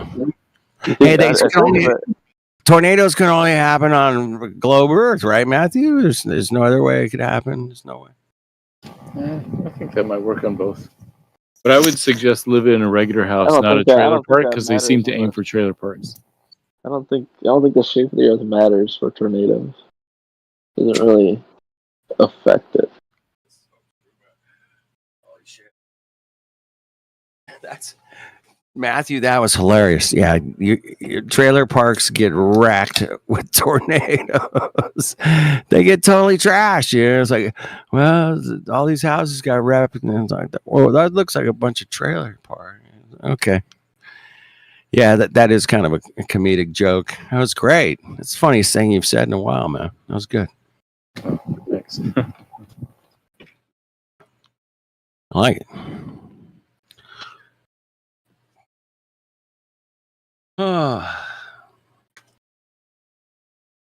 Anything fun happening in the news with Earth? Any new discoveries? We got new planets, new. Oh shit! I've been seeing YouTube shorts all the times about like space shit. You know? Yeah. Kind of space shit you're looking at, like. I don't even know. It was saying some shit like. I always look at like what's going to happen in the future because somehow these people know. So I usually watch it. They know what's going to happen in the future. Wow. They do. They know it's going to like happen to the Earth and shit. They know. How do they know this stuff? They have a cameraman go in the future. And they got a take the cameraman video. going up there into space. Is that what you're saying? They got a cameraman in space. Really must be. There's billions and billions of light years in space. Billions and billions and billions of light years. Yeah. So what do you guys think about that? That one picture where they took from the fucking. What was that one thing they sent out to take pictures of space? Can't remember the name of it. The Hubble telescope was one. James Webb telescope is another. Okay, there was one, but it took like a very, I guess, like iconic picture where like you could see the Earth, and it was that little like. The pale blue dot. The pale blue dot. Yes. Yeah, the little speck. That's called Voyager. That was a Voyager. I knew it. I think it was Voyager 2 that took it, actually. Didn't they launch 2 first and then they launched 1 after it? That's so weird. I'll never understand that. But anyway, NASA's kind of weird like that. Who knew? Yeah, I don't remember which it was. I just remember, I don't know. It was a long time ago. And yeah, the pale blue dot. That became a thing, How far away was that picture taken? I don't even remember. It wasn't that far, really. They say it was from the edge of the universe. I don't know. Matthew, you remember how far they say they took the picture? I think that was near the edge of the solar system, out by Jupiter Edge of the or solar Saturn or system. something. Edge of the solar system. So it's taken So from 3 points. 7 billion miles. It wouldn't have been no. It would have been only like like 100 million miles or something. Shit, maybe. It says 3.7 million, which I don't believe that. No, so this that was is all the way. That was all the way out the edge by. Oh, I just saw the picture. It's way out there. Pale blue dot. Yeah, I don't know. I So- never looked at this in any What depth. What even happens to those things that they send out? They can't get them back, can they? I feel like there's no way they could possibly get one of those things back. Well, that I'm with you on that for sure, 100%. It ain't coming back. What? Voyager spacecrafts. Voyager Don't satellite. you remember Star Trek 2 or something? They find Voyager. Oh no, really? I only saw the first one, man. I don't think I saw the second one. Shoot. I should go back and watch that. That's funny. Find the first Mars mission in episode of Star Trek Voyager. Remember that? And Amelia Earhart. I never watched Star Trek because it was a Star Wars knockoff, so I never fucking watched it. Well, Star Trek started a decade before Star Wars, so Fuck Star Trek. Star Trek is like the Burger King to McDonald's. Nah, it's really good. It's really good. Really good. Yeah, it's Star Trek was pretty interesting for its time. Certainly, Star Wars kicked its ass. I mean, come on. There's not even think they're competitors, to be honest. I don't even think not even competitors. Exactly. It's like different leagues completely. But yeah, that Star Wars thing was fucking mind warping technology to make the graphics and shoot the video and everything. It was just incredible. Like more like it really tells a story. That's what I like. Bill Cat, man, you're low. I got you cranked up to. Sorry, I ran my microphone over with a vacuum cleaner. Can you hear me? Yeah, I got you now. I'm back. Sorry, I don't want to eat rape either by like your mic. Yeah. I don't know, dude. The pale blue dot picture, the Earth looks like a circle, dude. Even though it's like so far away, like it's so far away. It's so amazing. It's so far away. I can see the curvature from the pale blue dot. I can see the curve all the way from outer space. It's so amazing. I'm looking at it right now. I really wish we spend all this money or whatever on like trying to get like how many years have they been trying to send someone to Mars, right? Like all this money spent towards it. I think for scientific purposes, it'd be a lot cooler to just send like a bunch more probes. Like 50 years? Like 50 years. Like I want to see all of the like dwarf planets that are out past Pluto. They're out there, We've seen a couple Dwarf planets. You want to go to one, or what do you want to do? No, just like send a thing to go take pictures. You want to send some like robots and shit up there too? Yeah. What's that going to do for you, man? Exactly. I don't know, curiosity. Curiosity killed the cat. Dude, what's crazy is the Andromeda Galaxy. Cat, dude. Curiosity killed Bill Cat, bro. Like this, right? We didn't have pictures of Pluto, like actual close-up pictures, until 2015. Oh, they got them all, man. They already got pictures. What they claim that they're images, but anyway, go ahead. I sent a picture of the Earth. I sent a picture of the Earth in the group. Oh my God, you got a picture of the Earth. What year was that taken? Do you know? Who took it? Do you know the satellite or anything took that picture? Or you got any data on that picture at all? It's from NASA. It's from NASA. It's from NASA, bro. Got it. It's totally from NASA. I got it. Like a caricature of like a flag. Oh my God. I can't post pictures in here, man. I don't have perms, man. I don't know if there's any super mods in here. You could give me a perm, bro. That'd be cool. It's a good picture. Isn't that hilarious, bro? Yeah. Got proof of unicorns, bro. Check it out. What, you don't believe us? What's wrong with you? Come on. Not a unicorn. It's a fucking unicorn, 100%. This thing's too fat to be a unicorn. Oh, it's a fucking fat unicorn, okay? Who said unicorns can't be fat? Yeah. I mean, come They've on. never been fat. What about the globe's kind of fat? The globe's supposed to be fat. It's supposed to be chubby, isn't it? Right, Matrix? A little It's supposed to chubby be on the chubby side. around the middle. Right, Like it's not. It's middle I aged or don't. something. A bit of middle aged I spread. don't see any chubbiness around the middle, bro.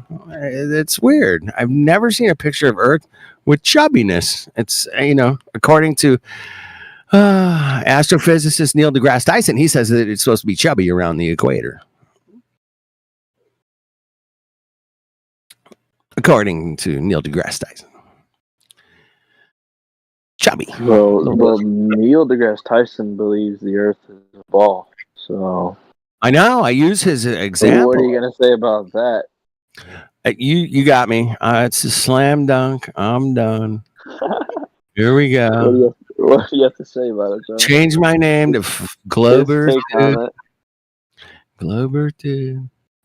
I literally saw an interview a couple days ago actually. I watched it. Yeah, with Neil deGrasse Tyson. You watched an interview a couple days ago. What were they talking about? The flat Earth. Good afternoon. Are we talking Good evening, guys. I got bad news to bear. What do you got? Bad news. It's bad, boys. It's bad. I feel like crying, but I don't want to cry, man. You know what I mean? Don't cry, man. Hold it back. Hold it back. I want to cry, bro. Rich homie Quan just died from a fentanyl overdose, bro.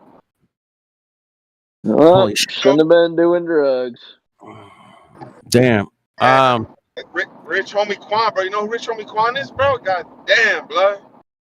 All right, Breaks man. my soul, bro. I don't know who that is. Who is he? Rapper. Damn, you guys are white as fuck. Oh shit, man. I'm a total, not only white, but I'm a fucking boomer, man. So I'm really fucked. So anyway, you feel me, bro? But hey, man, I'm sorry. I'm sorry to hear your loss, man. Yeah, man. It's a beloved Can you artist of mine, man. Can you? man. My soul, man. Do you want to play one of his songs, man? Drop it in the chat. We'll play it or something, man. Yeah. What do you want to do? I was, I'm just trying to figure out, man. Maybe I was gonna give a prayer for Rich homie Quan, man. I'm just gonna do. All right. Rich homie, my beloved brother. May you rest in peace, and your soul find happiness in heaven. Amen, brother. Amen, brother. Amen. Right on. Amen, brother. Thank you for your time, my man. See you. All right, man. Quan, it does sound familiar, man. Yeah, Rich homie Quan did not go to heaven. He went to hell. I'm sorry. Probably. I'm sorry. But I kind of I hear that I've heard the name, man, here, there, somewhere, man. But fentanyl overdose. Fentanyl. Yeah. Yeah. I've asked a lot of people, what is fentanyl? You know, and how I've done a little bit of what the heck is it, man? I haven't. Anyway, wicked stuff, man. Wicked stuff. You know, there's a lot of wicked out there in the world. I figured out. Prove me wrong. The world is a sick place, dude. It's a sick place. It's a great place, too, man. I like to look at it both ways and say, man, this place is so amazing. It's so crazy amazing. We got rain, snow, hot, cold, just rivers and oceans and fish. And fucking beer and tits, Yeah, just incredible place we live in. Trees. It's just like you think about it. Like while we're talking in this Discord call, dude, people are dying across the world. No doubt about it, man. People die every day. We're gonna die. That's a natural fact. But I love natural things. I love nature. I hope you guys. I'm sure you guys do as well. No doubt. I like the stars. I'm a big star person. You like the stars? The stars are so amazing. You know what? Let me ask you, if you're into the stars so much, let me ask you this question. How many miles is the closest star? Do you know the answer to that? I don't. Okay, let me go ask Google. Don't Google it, bro. You just tell me. Just tell me. There's no way I don't even know. A guesstimate? A guess. Yeah, take a wild guess. The closest star to Earth, not including the planets, not the sun, not the planets. Star. Isn't the moon's what? The moon's 200,000 miles away, right? The moon is, right? Around there? 240. 200 something. 240. I don't know, man. Those 240,000. stars? I feel like Okay. The sun is 93 million, according to the globe. We got that. Well, wait a minute. It's summertime here. I It's feel like you got to measure it in light years. like man. I feel like 97 million right now. It's farther away. I'm burning my ass off. I don't get that, but it's a hot ball burning gas. It's farther away and I'm hotter. That's weird. Do you think the universe is infinite? Well, we do you got think do you think there's like an edge? Just stops. Wow. I mean, first of all, we have to prove the universe, and that's going to be a tough fucking. So you don't even know the distance to the closest star. How the fuck are you going to prove a universe? Google told me right here. You Google. I'm gonna fucking Google, but you don't even know it. Dude, I don't have Google open. I'm looking at the Discord chat. I know. How many what miles they is it? tell You us. tell me. I know what they tell us. And Matthew will back me up on what they tell us because Matthew knows all these numbers. It's probably better than I do. And he's a math professor, for fuck's sake. Anyway. Oh, you got me in my math homework.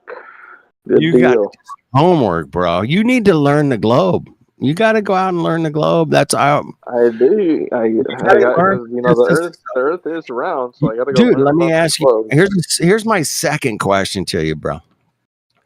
Yes. How many miles are in a light year? I have no fucking idea.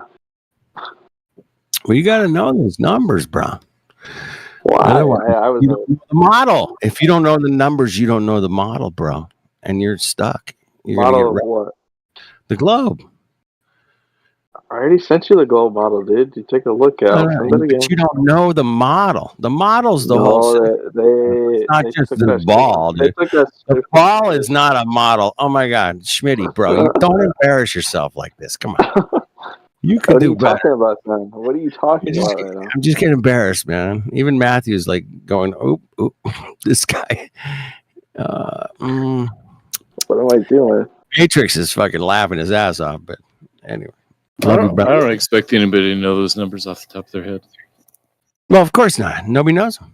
Why don't they know them? I don't need to know it. Have they ever even thought about them? That's my point. They don't even think about it.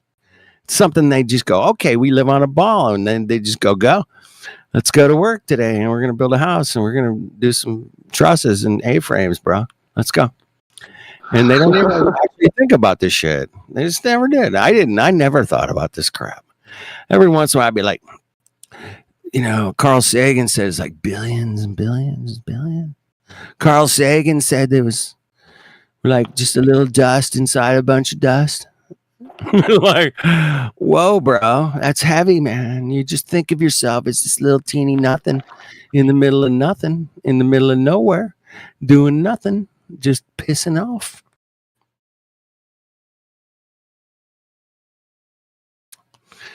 Yeah, that's a good one. I like that one, Matrix. Yeah. Here, hold on. I think I got. Oh, wait, it says the closest star. Are you still working on the closest star? We think what? I'm going to give you the light years. Australia is real. Yeah, is it Trinket, real? I don't think it is. Oh, I mean, you can book a flight to there tonight. Maybe, I don't know. That's just a lucky guess. I think you can go there. It's kind of really hard to believe that there's some like funny country where they have like these silly accents and they're down under. Like we all know the Earth is flat. You can't go under You it. say what? You say what? What kind of crazy crap is that? All right, how about we, dude? How about we do this? One way? Trinket, guys, Yeah. just down a bit. Trinket, is there anything stupid you want me to say? Like, g'day, mate. Let's come round and have a barbecue. I love you, brother. No, but like, listen, I know that Australians are like quote unquote real, right? Like in theory, but we all know that quote unquote Australia is sure just it's in a reality. lie made up by the reptoid government.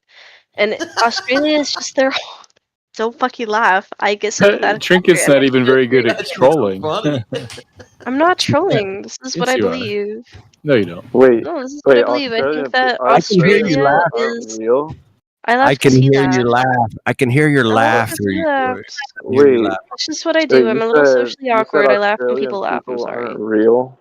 No, they're definitely real, right? Like, there's definitely Australia, and it's definitely there. But I think that when you go to Australia, as they like to call it, you're not actually going to Australia. I think that Australia is the Reptoid Australia. home base, and they're Holy using Australia to sort of like have like a capital, like where they can like plot their Reptoid plan. Oh my goodness, this You, is so. you don't believe that. I think She they does plot not Reptoid believe that. plans in She's trying to get us into some Antarctica. stupid conversation.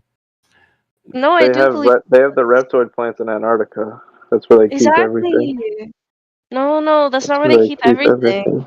No, That's not where they keep it, 'cause everything. it's too accessible. You got to think about it, right? But if they make up a Not. place called It's not Australia that you accessible. can never actually get to, like I think that Australia is probably just like part of Denmark Oh or shit! something. Does somebody want to handle this, man? Who, You who's the can. mod?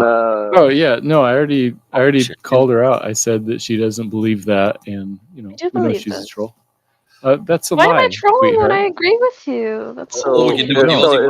you, I You'll be agree all with you. I totally do. I mean, you're mildly funny. That's what we're tolerating. It is funny. So- Go ahead, Matrix. Make fun of it, bro. Go, go, go. Y'all don't believe in the flat world? You what? You don't. Trinket. Belief is the enemy of knowing. Just thing. ask Summer. I talk about this all the time up in the bee's nest. This is what I believe. Oh my this god, is it's like reality. totally. Trinket. So if I were to go book a flight to Australia tonight, where do you think I'd be going? Just Denmark. Denmark. But what if I were to take a trip to That's pretty Denmark? funny. Then what would happen? Where would I be at? What did you say? I'm sorry. What if I then take a trip to Denmark? Where am I at It'll then? just be a different part of Denmark, and like that's why you can't trust planes, right? Because you don't actually know where you're going. Okay, Trinket, how big do you believe Australia is? I don't know, probably like the size of Mexico. Okay, if I told you Australia was 400 miles narrower than the United States, would you believe that? I think that you'd be lying because you're clearly an Aussie Because I've reptile. actually driven across both of them, so I know how big they are. I don't think I can So, trust the let me get words of this an straight. Aussie reptile spy. Matrix, let me get this straight. North to south, United States is 400 miles longer. North to south, Australia is longer. Australia is longer, Australia's narrower. narrower than the Australia's United taller States. and skinnier than the United States. That's And crazy. do you think that Australia would fit Skinny little under bitch. the flat Earth? Because like I just can't believe that it would. Because it's clearly not on top. They always say. Under the flat. Can you say down under? There isn't. There's no under the flat Earth. The only thing under the flat Earth is secret tribes that are living under us. You have no idea. Yeah, Holy the Australians. shit, man. Schmitty, I'm gonna slap you. Come here. Oh, okay, now I have a genuine I'm question. gonna about, slap like, your the- Iowa. so- I'm gonna get a thing of corn, man, and whoop your ass. What Fuck. do you think about the North Sentinel Island, Stop it. where those people are like actually isolated too. off, and they actually haven't like grown as like a civilization? I don't even There's like. people that do not grow. Can I? that I what have you're a saying? really good theory about this. I haven't looked into that. No, man. like no. Do you You're know gonna the North Sentinel You're gonna have to Island is? provide You some know what I'm evidence for talking about? some kind of crazy thing. No, he doesn't mean not grow. He means like they don't modernize. They don't like come like and do what all the rest of the world has done and like. Yeah, there's plenty of tribes out there, man, that are completely separated from the rest of the modern world, for sure. Personally, I think those are the real Australians. Like the reason that everybody dies when they try to Well, they're interact with called them is Aboriginal, Aborigines, but the rabbit, no, Shit, it's how just that bad they're are they? not. They're They not live on actually islands. unsocialized like they present themselves to be. They're just trying to keep you away from the Reptoid headquarters. Shut up. That's crazy. Why? Stop that. You're thinking You know how outside. many people have? You know how many people have You're died trying to go there? absolutely. Stop it. They actually just No. get. You gotta think outside the box to realize the reality of the Yeah, flat I can think world. outside the box, but I'm not like I'm not going to go outside the universe. Okay, that's crazy. I'm just gonna walk to the edge of the earth. I'll take Drink a it. picture for you guys. Mm-hmm. What is your beliefs of the shape of our reality? That it's flat. Like, come on, use your What, head. what makes you realize that? Common It's flat. sense. I'm afraid. Well, yeah, common sense. Australian people No, no, aren't no. real. No, I want some observations. What have you observed in reality that would make you conclude, without a doubt, I know the Earth is flat? I don't think that gravity would work if the world wasn't flat. I don't it makes think sense. gravity. All right, I've asked you for an observation of your reality. Gravity. Gravity is an observation. It doesn't Okay. work on a globe. All right. Globe Earth is bullshit. What other evidences would you bring to the table to say, hey man, I observed the Earth is flat? What would you say? Australians. Australians are flat? Australia's pretty flat place. Okay. Matrix isn't real. Matrix is not a real person. I've been telling you guys this. Matrix is antipodal, real, I'm AI. upside down, antipodal, Actually- out of hunger. Upside down, antipodal. T-Dub's alter ego. All right, well, keep going there, and tell us a little bit more. That what other observations do you know you've seen that said, "I know the Earth's flat because I mean, I'm not sure. I mean, like, I'm not sure." I'm more in psychology. I'm not super What's the in, most like, you know. What's the most obvious thing you would observe every day in your world that would make you say, "Man, I am flat and stationary"? What would that be? Probably like the sun moving. The sun would make you think the Earth is flat by looking at the sun. Why does it move that way? It's so weird. Why is the moon what? No. Why is there a moon? No, I said, why does it move that way? That's not how Why globes does work. the sun move across the sky every day? Yeah, the sun moves across the sky every day Why? because the reptoids move it. Fucking raptoids moving. All right, Matthew, we got raptoids, bro. I gotta give it to you. I mean, I never thought I'd say How else that. would you explain it? Oh, Like, fuck all, man. Oh, shit. you think God's up there moving it? No. It's the The reptoids. surprising thing is that she's heard of raptoids when it was in that movie. Remember the miniseries called V for Victory, where the lizard woman was in charge? I remember the commercial. You know, the I best remember that. media showing of reptoids I've ever seen is still The Land of the Lost. They've never gotten them more right. It's exactly what All they right, look like. Trinket. Telling you, man. I got shoes older than Trinket. I guarantee it. 100%. I doubt it. You probably do. Say that. I'm almost I 30. know that for a fact, man. I know that for a fact. Probably do. Anyway, you keep playing Trinket. Welcome to the show. Welcome to 24/7 Flat Earth Discord. What brought you here, by the way? What the hell The brought you here? reptoids, obviously. The reptilian brought you here. I'm here to spread the truth about the reptoids. That's what I do. The Oh my Beastmaster got goodness. tired of it. Do you have We any just- pictures of the simple, we just reptilian? wanted to Anything? show everyone about I- this beautiful flat plane we live on. So Yeah. just leave the reptoids outside the door because we don't want them in here. And yeah, you're The more than reptoids are welcome to here whether you discuss like the- it or not. No, they're not in this room. They might be. How would you know? Summer's definitely a reptoid. I've talked to him long enough. Well, I'm not a reptoid. I'm in here by myself. Oh, you Look. definitely are, you fucking Aussie bastard. There's no Ah. way there's a human under there. Take off your skin. You guys just fight kangaroos all day? What do you guys do? Hey, You can take off your skin. hey, Matrix. Yeah. It was 40 fucking Celsius here today, bitch. That's not Fuck. real. Oh, Celsius fuck is made me, up for bro. reptoids. I'm just telling you, man. It was a meltdown. It was a meltdown. We're at the back end of winter and we got a 27 here today. Oh shit. So Dude. Flat Earth, dude, we registered 42 here. Yeah, we have a 42. weather station at my school. Uh-huh. Yeah. 42 is 107.7. Yeah, my car said it was 112 at one point, so I was Do like, y'all oh shit. actually believe that Celsius is real? Like, what's wrong with you? Oh my goodness. Stop Shut trolling. the fuck up. She's not even very good at troll. She's not, I mean, she's trying. She's so young. She's not, you'll get better at it about 10 years from now. You'll be really good at it, but right now you suck. Flat But- Earth, dude, there's another picture of the Earth and the. Oh my god, another picture. Oh, look at that. It's so amazing. Look. Where's the Why do you talk like a All right, queer? all right, listen up, Mongos. As anybody in this VC right now ever seen the Earth like that with their own two eyes. With their own two eyes. No. No. Nobody has. Photoshop. Well, 24 Apollo astronauts have, but none of us. Well, that they didn't. They're the only ones, bro. Right. Apollos are the only ones. That's it. The rest So of us. do we believe Assuming them that when was they even say real that- in the first place. Do we believe them? Because I think they believe the Earth is a globe, and they've seen it. They've seen it. Saw it. Those Mongos saw it, and all of them preached it and went around and did lectures and got paid, thousands of dollars to show up and talk for like 20 or 30 minutes here and there. And they just got to do that for the rest of their lives. Amazing. What a gig. I want that gig. Fuck. How do I get that gig? Shit. What that gig?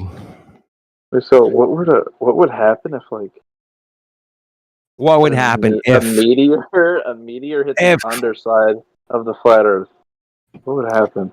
a meteor hit the underside of Earth? That's a first. I've never heard that one. Anybody? Yeah, but it's very possible. What would happen? Oh my God! A meteor hit the underside of Earth. Wow, that's crazy, man. Think about it. I mean, flat What would Earth. happen if it was flat though? Flat Earth. You tell us, Smitty, what would happen if a meteor hit? Oh, was it a joke, or are you trying to be serious? No, like I feel like what would happen if I you think he's joking. Man. I'm pretty sure he's joking. I'm almost positive. Okay, so That was pretty funny, though. I want to search up. You're gonna basic flat search it Earth up, model. man. Search it up, baby. Search it up. Go ahead, search it. You'll not find cool. the answers because I don't know shit about Earth, but I can search up Earth. Hey, and why I do you can think know, that's a I joke? can What know would happen? everything about. I can know everything about Earth by FAD. searching up Earth. FAD, check it out. I can Yeah. feel a dino meme coming on. No, I have an there he is. answer. If you're wondering Wait what would for the next happen, one. Put the next one up, Smithy. Show us what happens when how the dinosaurs disappeared. Oh shit! He dropped the fucking space pizza in there, man. Fuck. so Oh, if a damn. meteor hit the bottom of a flat Earth, the same thing would happen as what would happen if you fell off the edge of the globe. In other words, there's no edge to the globe. There's no bottom to the flat Earth. There's no bottom to the flat Earth. What the fuck? Yeah, we're not like a pizza flying through space, bro. I mean, come on. That's crazy. That's crazy thinking. Scientific. It's scientism. It's So like that picture I sent, you don't think that's a good it's model? fucking 100%. Let's go to the movies and check out Earth. So what did you choose? The second or the third picture off Google? I think it was. I think it was the second. No, I think that's the second one, pretty- bro. It was the first one. First one. Was the Popped up. first one? All right.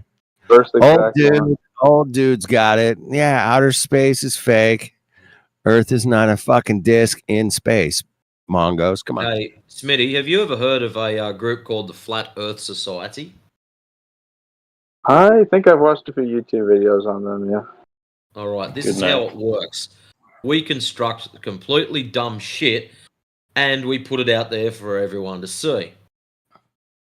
The purpose of this is so people like yourself will jump on the internet, type in searches, and they get absolutely retarded stuff. Dog shit. Like biscuits in space or discs in space or a flat plane on the back of a turtle or an elephant or some shit like that. The whole purpose of it is to make you look at it and go, this is fucking stupid. Now, the fact that you've posted that up there for us tells us that you've been effectively brainwashed. Hey, I got a question. No, I found a better photo. Boom. Oh, wait, it's sending. Oh, there it is. That's a better one. Hey, let me ask you guys. Anybody know why I can't post pictures? I don't have the perms. I haven't been here long enough. What happened? Don't know, FED. Oh, maybe you haven't been here long enough. Okay. You think it's a time thing? a time you're only novice. Yep. Yeah, once I think probably after tonight or one or two nights, it doesn't take long to get your first All right. level. All right. Cool, man. I've been here like, I don't know, 5-6 times. Or not too many. But I do love this that Chris over there at Flat Load, right? Chris he does live stream this channel occasionally. Appreciate that, Chris. Thank you, man. Because I'll be listening while I'm working sometimes. It's great. Good conversations. Yeah, good. It's very good. They say good in Australia, right? Good. That's good. They do not talk like that. Very good. No, we don't talk like that. All right. Well, Merle does. No, Matrix has a Merle. Matrix has a UK accent. Australian. What? You've got to be kidding me. What the fuck is wrong with your ears, Are dude? you Income or something or what? Are you broken in the head? Bro, Your ears- Trinket said Australia's in Denmark. So What Dude, you the guys are totally talking like round earthers right now, okay? I thought this was a flat earther Discord channel. Well, it says it right there in the top of the fucking channel. I mean, Yeah, I it is know. Why are you guys wired, talking like dude. round earthers right now, dude? You guys are Because- freaking me out. Don't freak out, man. We're just Schmitty don't know nothing about his round Earth, but he knows everything about our flat Earth, dude. He knows that Yeah, he knows crazy, dude. we're a fucking disc flying through space. We're a pizza, and you know. There you go, Smitty. Some training for you. Bloodshot's a baller. Get him. Yeah, so basically, if you don't think the Earth is flat, you're basically at this point, you're just like ignorant of the evidence. Ignorant of the evidence, man. That's a really good thing, I'm pretty sure. But the problem with Schmitty, man, he's got no evidence for his globe, man. And he's having a problem. Right, he just leaves the thinking to everybody else. It's like, it's well, imagine it from his perspective. I'm sure at some point in your life you were like this, You Oh, went to yeah, school 100%. and you looked No at a doubt. globe, Fuck yeah. and your I would- science teacher said back in the day that we thought because we were dumb the Earth is flat, stupid medieval thinking, and now we know it's round. And it's like we didn't have anything to be like, that's a lie. Could you imagine being a fifth grader telling your science teacher she's a lying bitch? Yeah, that's not going to work out well. You're going to get sent to the principal office. It's going to be a problem. Oh yeah, oh definitely. It's going to be a problem. Big problem. Yeah, she doesn't know. Fuck, she's just like, here's the standards. This is what I teach. Here we go. Ursa Club. Have a nice day. See you tomorrow. And, she doesn't know. And the guy building the satellite, he's like, no, I don't know, man. Just like I hooked up the electrical, got the battery working, got antennas working. He doesn't know. But Yeah, man. You don't know. You want to know something very interesting? When I was in 7th grade science class, right? Our science teacher actually showed us a flat Earth, or like a clip of a flat Earth documentary, right? For like 15, 20 minutes, like not the whole thing, right? Wow. And believe it or not, she actually convinced like 3/4 of the class, including myself, like, oh wow, like, oh wow, it is fucking flat. What the fuck? Hey, and look at then the teacher's like, see, you guys have been psyoped. Yeah. This is why you gotta trust. This is why you gotta trust your soul. You gotta research verifiable sources because otherwise Gotta you be believe the Earth is flat. verifiable. It's got to be verifiable, 100%. Without a Right. doubt. That's why now I'm triple vaxxed and boosted because I trust the science now. I totally triple vaxxed and boosted. And Yeah, best we not talk about that crap in here. Why not? Totally. Yeah, it's not here, man. Go over to Geos, man. Go to Earth Awakenings, man. Talk about that all you want. That's It's not the mainstay of the subject of what I'm talking about. I know, but yeah, you're right. You're right. We are talking about Earth mostly, 99% here, and yeah, for sure. The Flat Earth Society put out a bunch of shit that said you're living on this flat pizza shooting through space, and we're like, there's no detectable motion to Earth, period. And we're just like trying to figure that out, man. Why there's no detectable motion of Earth, man? That's weird. That's kind of weird, man. If we're shooting through galaxies, and here's the funny thing, Schmitty, bro. You don't even know the distance to the closest star. You barely knew the fucking distance to the moon. Barely. What do you mean? Yeah, you, man. You didn't know shit. Wait. Can I guess? I think it's like, what is it, like 22,000 miles. Shit. Have you figured out how many fucking miles are in a light year yet, Schmitty?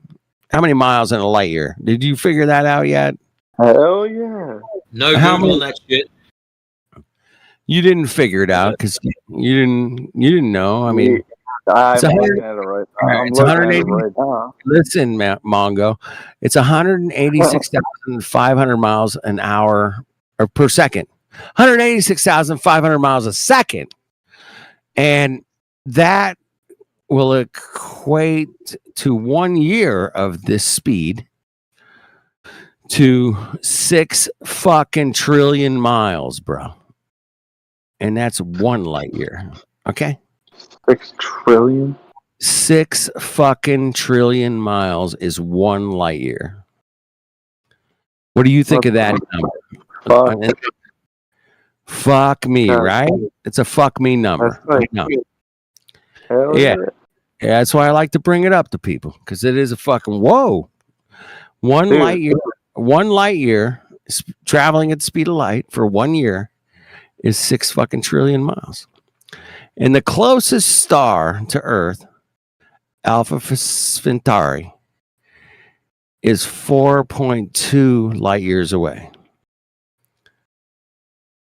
That's the closest fucking star, bro.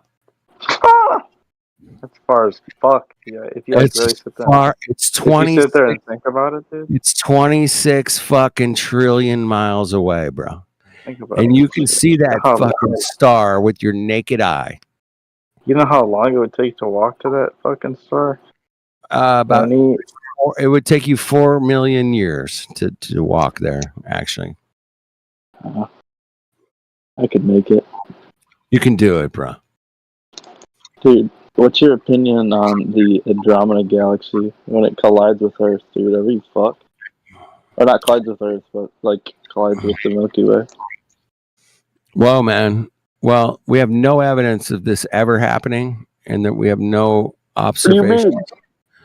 We have no evidence of this ever happening. Zero. We got zip, nothing. There's no way. It's gonna happen. It's gonna happen. It's gonna hapen. How do you know it's gonna happen?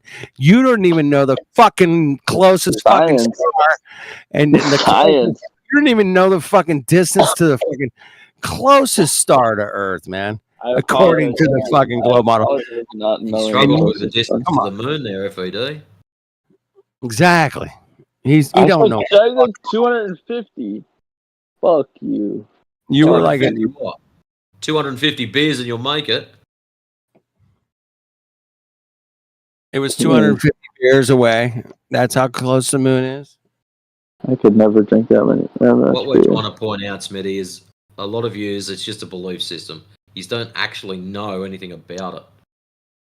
And you don't realize how much you do or don't know until someone steps you back and points out, how far is this? How far is that? What's our radius? You know, do you even know what the radius of the Earth is allegedly? What's the circumference? What's the diameter? Huh? All right. What is the radius of Earth? Do you know? Without Googling it. If you don't know, just say you don't know. We're not going to judge you for it. So.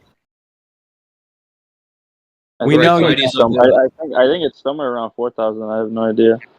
Oh, yeah. It is close to 4,000. Yeah. 3959 miles. Oh. Yep.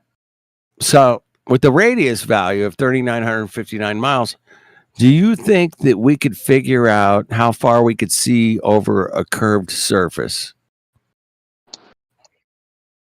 What do you mean? Well, imagine for a second you've got yourself a basketball and you get a 1 foot ruler and just hold it to the side of the basketball.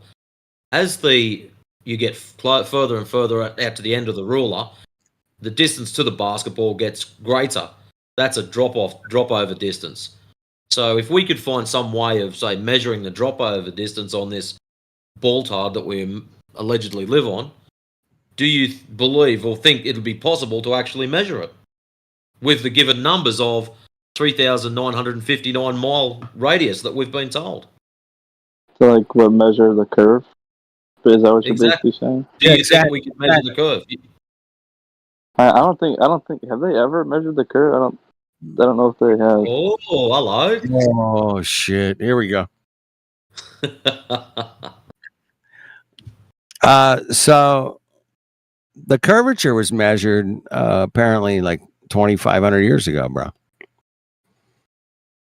You ever heard of a fucking way? Ain't no way they measured it that long ago. Well, they calculated it. It was a calculation done by a guy named Eratosthenes. He's a Greek guy. Liked to drink wine. Anyway, all the Greeks loved the wine. Anyway, but he was out there measuring angles to the sun. Oh my God. Angles to the sun. Do you know what an angle is? Like protractor. Yeah, you got like 90. Yeah, you got like 90. Yeah, like 90, 75, 45. Yeah, whatever. Yeah, he measured some angles and he got some shadows. And he was like, hey, man, we live on a ball. I got angles and shadows, bro. Angles and shadows. It's a ball. Guaranteed. Do you think that's kind of interesting, or you think it's weird? Or like you don't give a shit? I'm looking at this picture that old dude sent. Yeah, old dude. He's Yeah, really good. old So dude's that's called the. Yeah, are you looking at the spherical trigonometry of the sphere, 3959 mile radius? Pythagorean theorem. So is it saying like? Is it saying that one point is 542 miles? I can't tell. All right. So at 1 mile, it's basically 8 inches of drop. At 2 miles, it's like 32 inches. At 3 miles, it's 72. It's 32 feet. 72 feet at 3 miles. No, wait. Is that right? Yeah, it exponentially goes really, really, really crazy, man. You start getting into the 100.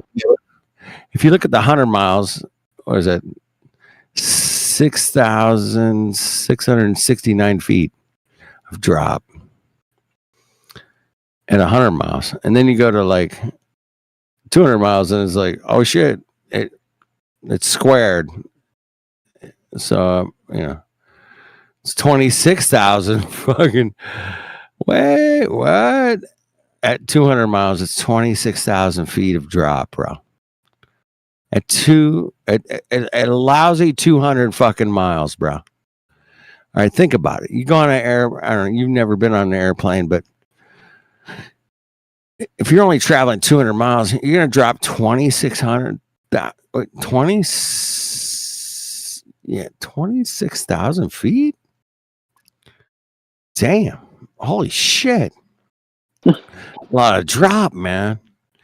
That doesn't make any sense. Oh, guess what, man? Not any pilot ever has been trained to adjust for any drop over distance. Not one single pilot ever. It's not in the manuals. It's not in the training. They don't have any instrumentation for the drop over distance. 0 drop over distance. And that's a fact you can check out for yourself, man. You don't have to believe us. Just go and say, hey, man, Mr. Pilot, man, have you ever accounted for drop over distance? And not one single pilot will ever say yes, because they don't. And that's kind of the dead giveaway for me and a lot of us in here. We're like just looking at the facts. They say the closest stars, 26 trillion miles away, and we have a drop of a distance, drop over distance. It doesn't exist. How can you measure 26 trillion miles? It looks like the same star that's right next to it. Looks exactly the same. But that one's only, that one's 500 fucking trillion miles away. And then you get into Polaris. It's like, 433 light years away. I could see that shit every night, man. It looks right there. It's just right there, man. It's right there, man. I can see it every night. Polaris is always there, bro. In our, in our northern hemisphere, where you live in Iowa, I live in California. We can see Polaris every night. They say it's 433 light years away. 433 light years away. That's crazy, bro. I'm seeing a light that's like 433 years old. Fuck off. No, I'm seeing a light. That's the reality of it. I'm just seeing a light, but it's not 433 years old. This is kind of nonsense. What's 400 years old? The light from a star called Polaris. You ever heard of a star called the North Star? Mm-hmm. Okay. Do you know that the North Star is used for navigation? If you're sailing, right? Why do you think? Why do you think it's used as a navigational tool? No idea. Well, it doesn't change its position. The North Star stays pretty much right where it's at 365 days a year. Every night you can go see the North Star. And it's right there. It doesn't change. It doesn't move across the sky. It doesn't spin. It makes a little spin, but it doesn't change its declination. It doesn't change its angle to where I live versus where you live. It's going to be there every night. And they say that that light from that star is 433 years old. So that light that you're seeing in your retina, that's registering in your brain, is 433 years ago. That is what they want you to accept and believe. And that's what they teach you. And that's okay, man. They're going to do what they're going to do. We're going to go out here and go, wait a minute. That light there is 433 years. What about the light next to it? That's only 200 years. What about that one? Well, that's 1,200 years. And what about that one over? Oh, that's 5,000 years ago, man. I mean, and then what about that light over there, man? Oh, no. That's 20 million years ago. What? Fuck off. At some point, man, light reaches your retina all at the same time, man. Period. Whether it's a street light or a flashlight or fucking a star that's 433 years old. That 433 years ago saw the light, and that's what I'm seeing. It traveled through space for 433 years and got to my retina, and I knew that it was like amazing. It was so amazing, so great, so great.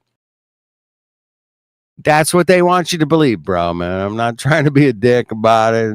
I'm bringing up the obvious points, in my own way. That's what they want you to believe, bro.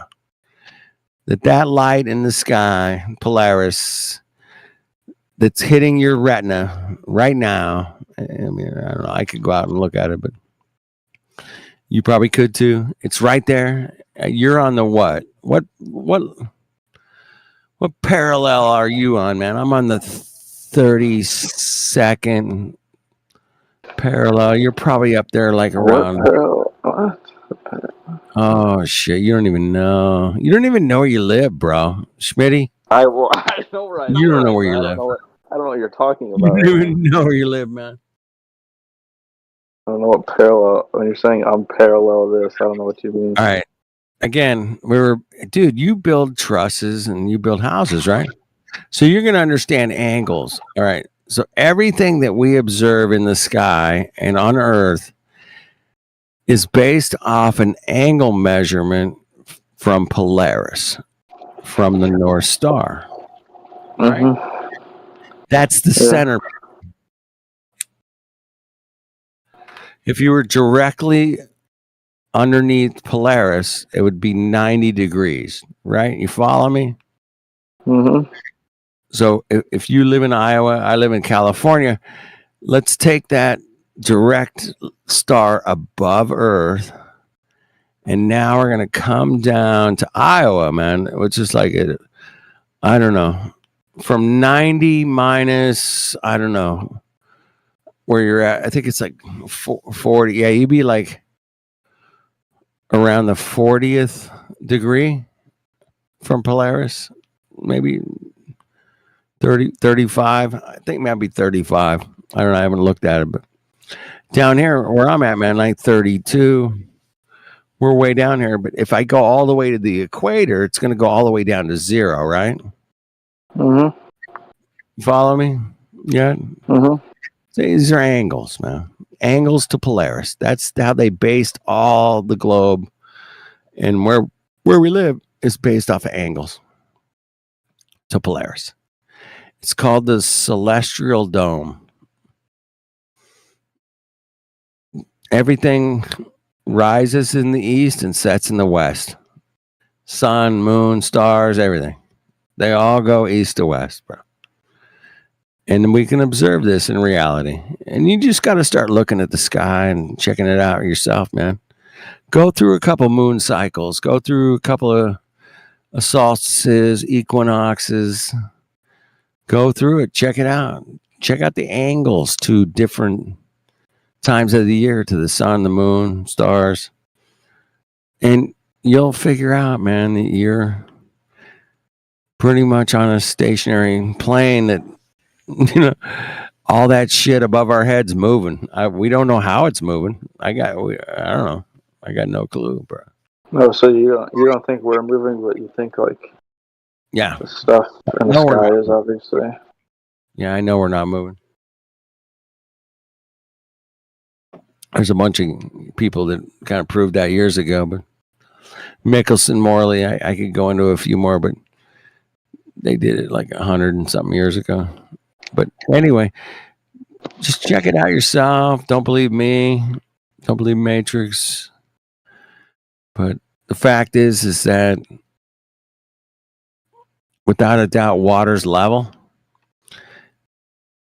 You put water in a glass, it's level. You use a level. Fuck yeah, you're framing shit, bro. Levels work every day. Uh-huh. Water's level, guaranteed. And there's no physical, magical thing that can make water bend around a ball. There's nothing. And I just want to get that through your head, man. They've come up with this, like, oh my God, it's like this amazing thing called, you know, grandma's syrup. I mean, gravity. And it totally like makes the water stick to the ball. It's so great. It's so good. Matrix, right? It's crazy, bro. I just gotta point it out. It's crazy that people think that water is gonna stick to a ball shooting through outer space at millions of miles an hour. Millions. Wait, we're shooting through outer space at millions of miles an hour? Schmitty, did you even know that number, that we're shooting through outer space at millions of miles an hour? I don't think you don't. You don't even know that number. Fuck, you didn't know the distance to the closest star, or what a fucking light year is, or anything. How the fuck are you gonna know you're shooting through outer space at millions of miles an hour? That's according to the globe. According to I don't think we're safe. We are definitely not shooting at millions of miles an hour. That's the numbers, bro.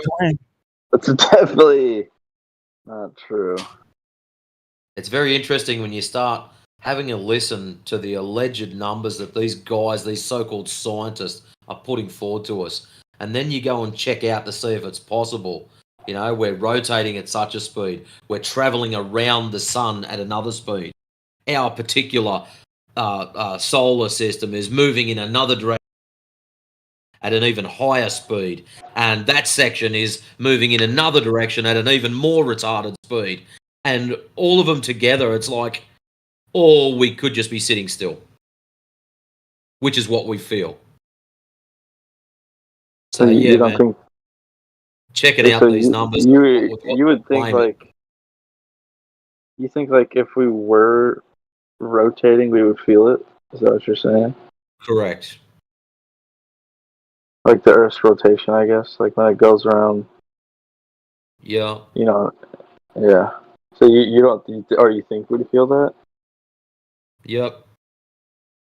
I saw this one video, because somebody brought that up and this guy explained it like, he said like, put yourself in a car, I guess. Yeah, so what they And do like, is they tell you to either hop in a car or hop in a train or hop in a plane because it's only got one single plane of reference moving forward. Now, if you're on a train and it's traveling dead straight at pick a speed, it doesn't matter. Normally, you can just feel the vibration of it. You don't actually feel the speed once it's set at its speed. But as soon as you go around the corner, you feel it. That's because that's a change of direction. Anytime you're on anything circular, like a merry-go-round or something like that, it's a change of direction. So we only feel acceleration or deceleration. Now, a change of direction is acceleration. Because it's a change of direction, you feel it. So, well, yeah, well, he basically explained it like, it's like it spins on its axis every 24 hours, obviously. Yeah, that's right. That's And the I claim. think, like, their the one claim guy's is because it's the so one guy- big and so slow, you won't feel it. But remember this, at the equator, the actual airspeed should be 1,036, 1,038 miles an hour at the equator. So even though they'll slow it right down for you and say, oh, it's only 15 degrees or so many arc minutes an hour, or they'll give you these other numbers, which makes it sound exceptionally small. In reality, it's supposed to be moving at 1,038 miles an hour at the equator. That's right. 1,000 miles an hour at the equator. Wow. That's ripping. Hey, guess what? You're shooting around the sun at 66,000 miles an hour, bro. Shooting around the sun at 66,000 miles an hour. Can you imagine how fast that is, man? If I could travel at 66,000 miles an hour around the NASCAR track, I could win every single race, bro.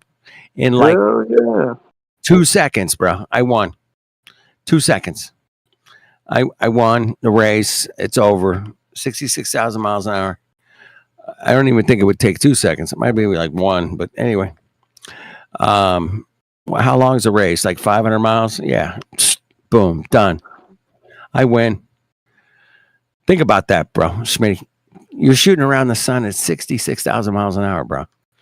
That's crazy, bro. It's crazy. I think it's like moving through space that fast. I think. Moving through space, bro. It's totally moving through space.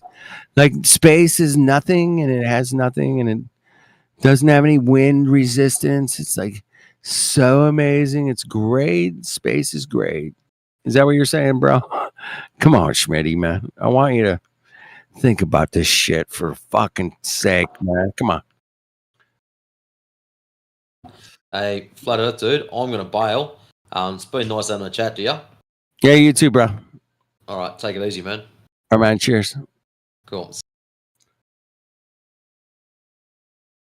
So yeah, we're just looking at how Earth is supposed to work and how we observe it in reality, bro. And guess what? Every single airplane ever built through all human history is flown and designed to fly on a flat stationary plane, man. They don't design it on some ball that's shooting through outer space at crazy speeds of 66,000 miles an hour or whatever. That's crazy, man. That would be crazy. It just doesn't happen in reality, man. Just got to check out what reality presents itself as, what you can verify as reality. I'm not talking mathematics. I'm just saying, hey, man, if a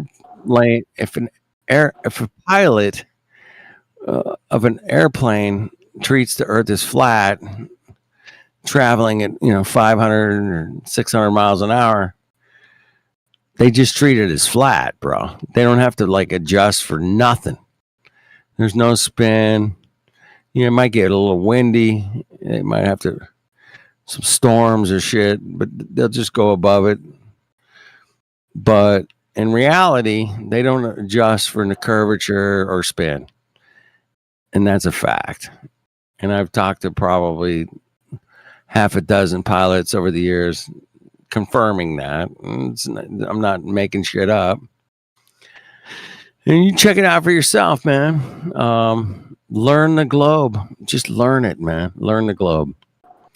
Once you learn the globe, then you learn the outer space, you learn the distances, you learn the light speeds, how many light years.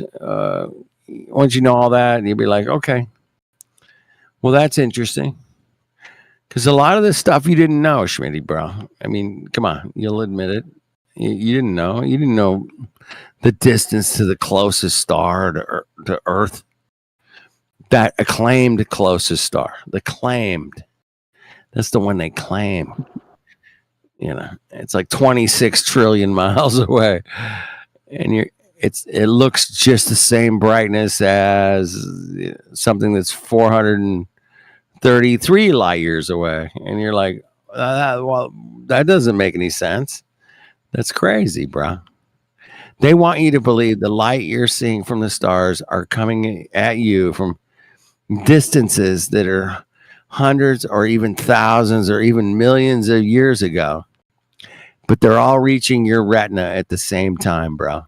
All of them. That is fucking crazy, bro. Think about it. Oh, so you're like basically saying like if you look up like how can you like see all this like the stars at the same time or something? Yeah, exactly. You got it. Yeah. Why are we seeing all these lights at the same time?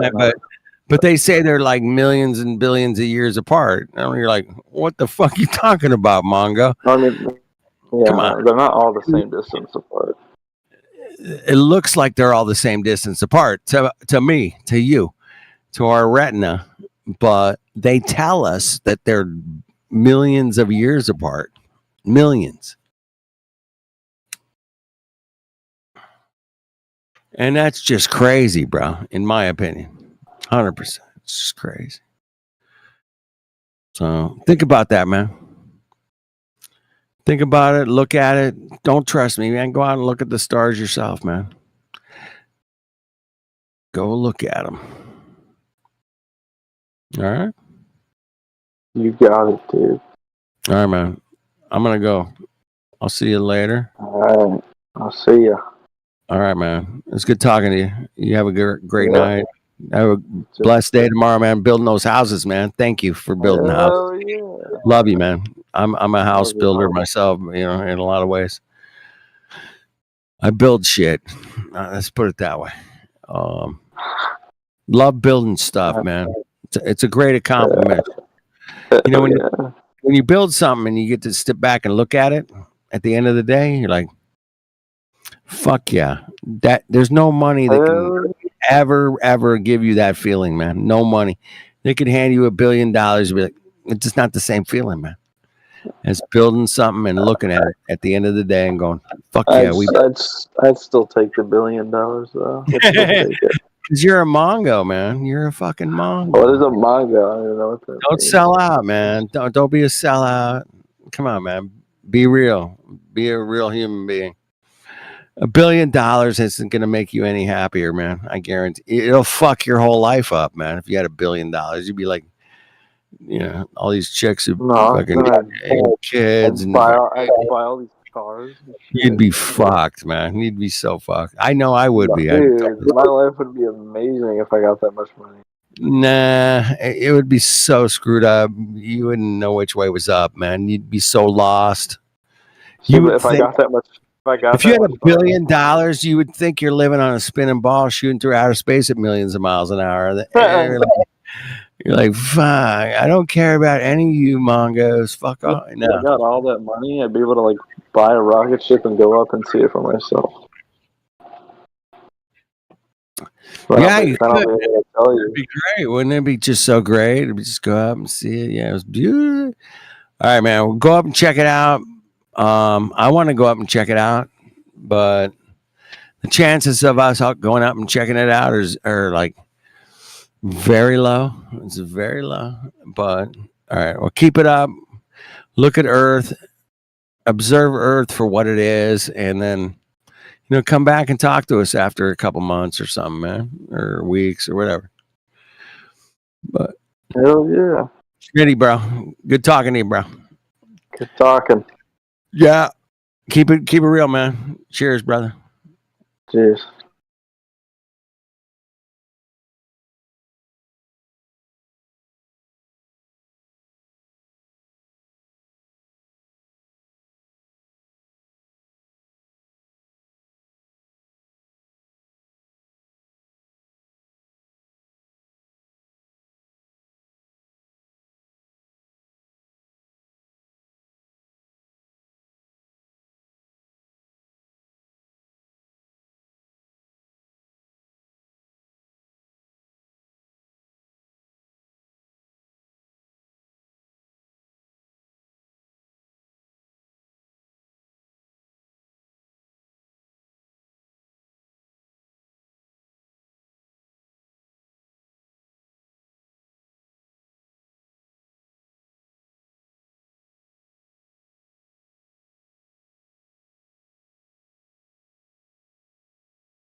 Hey, how's it going? Anyone here?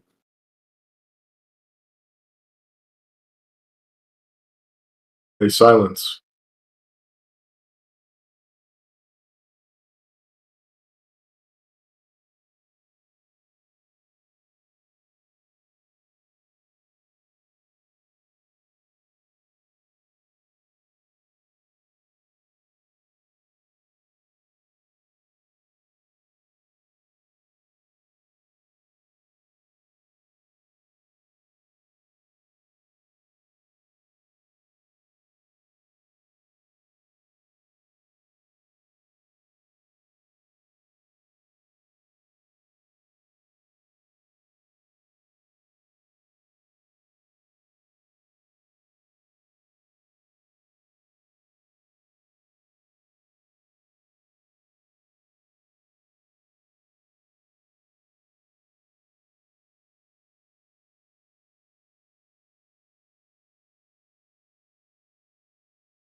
Yo, hello?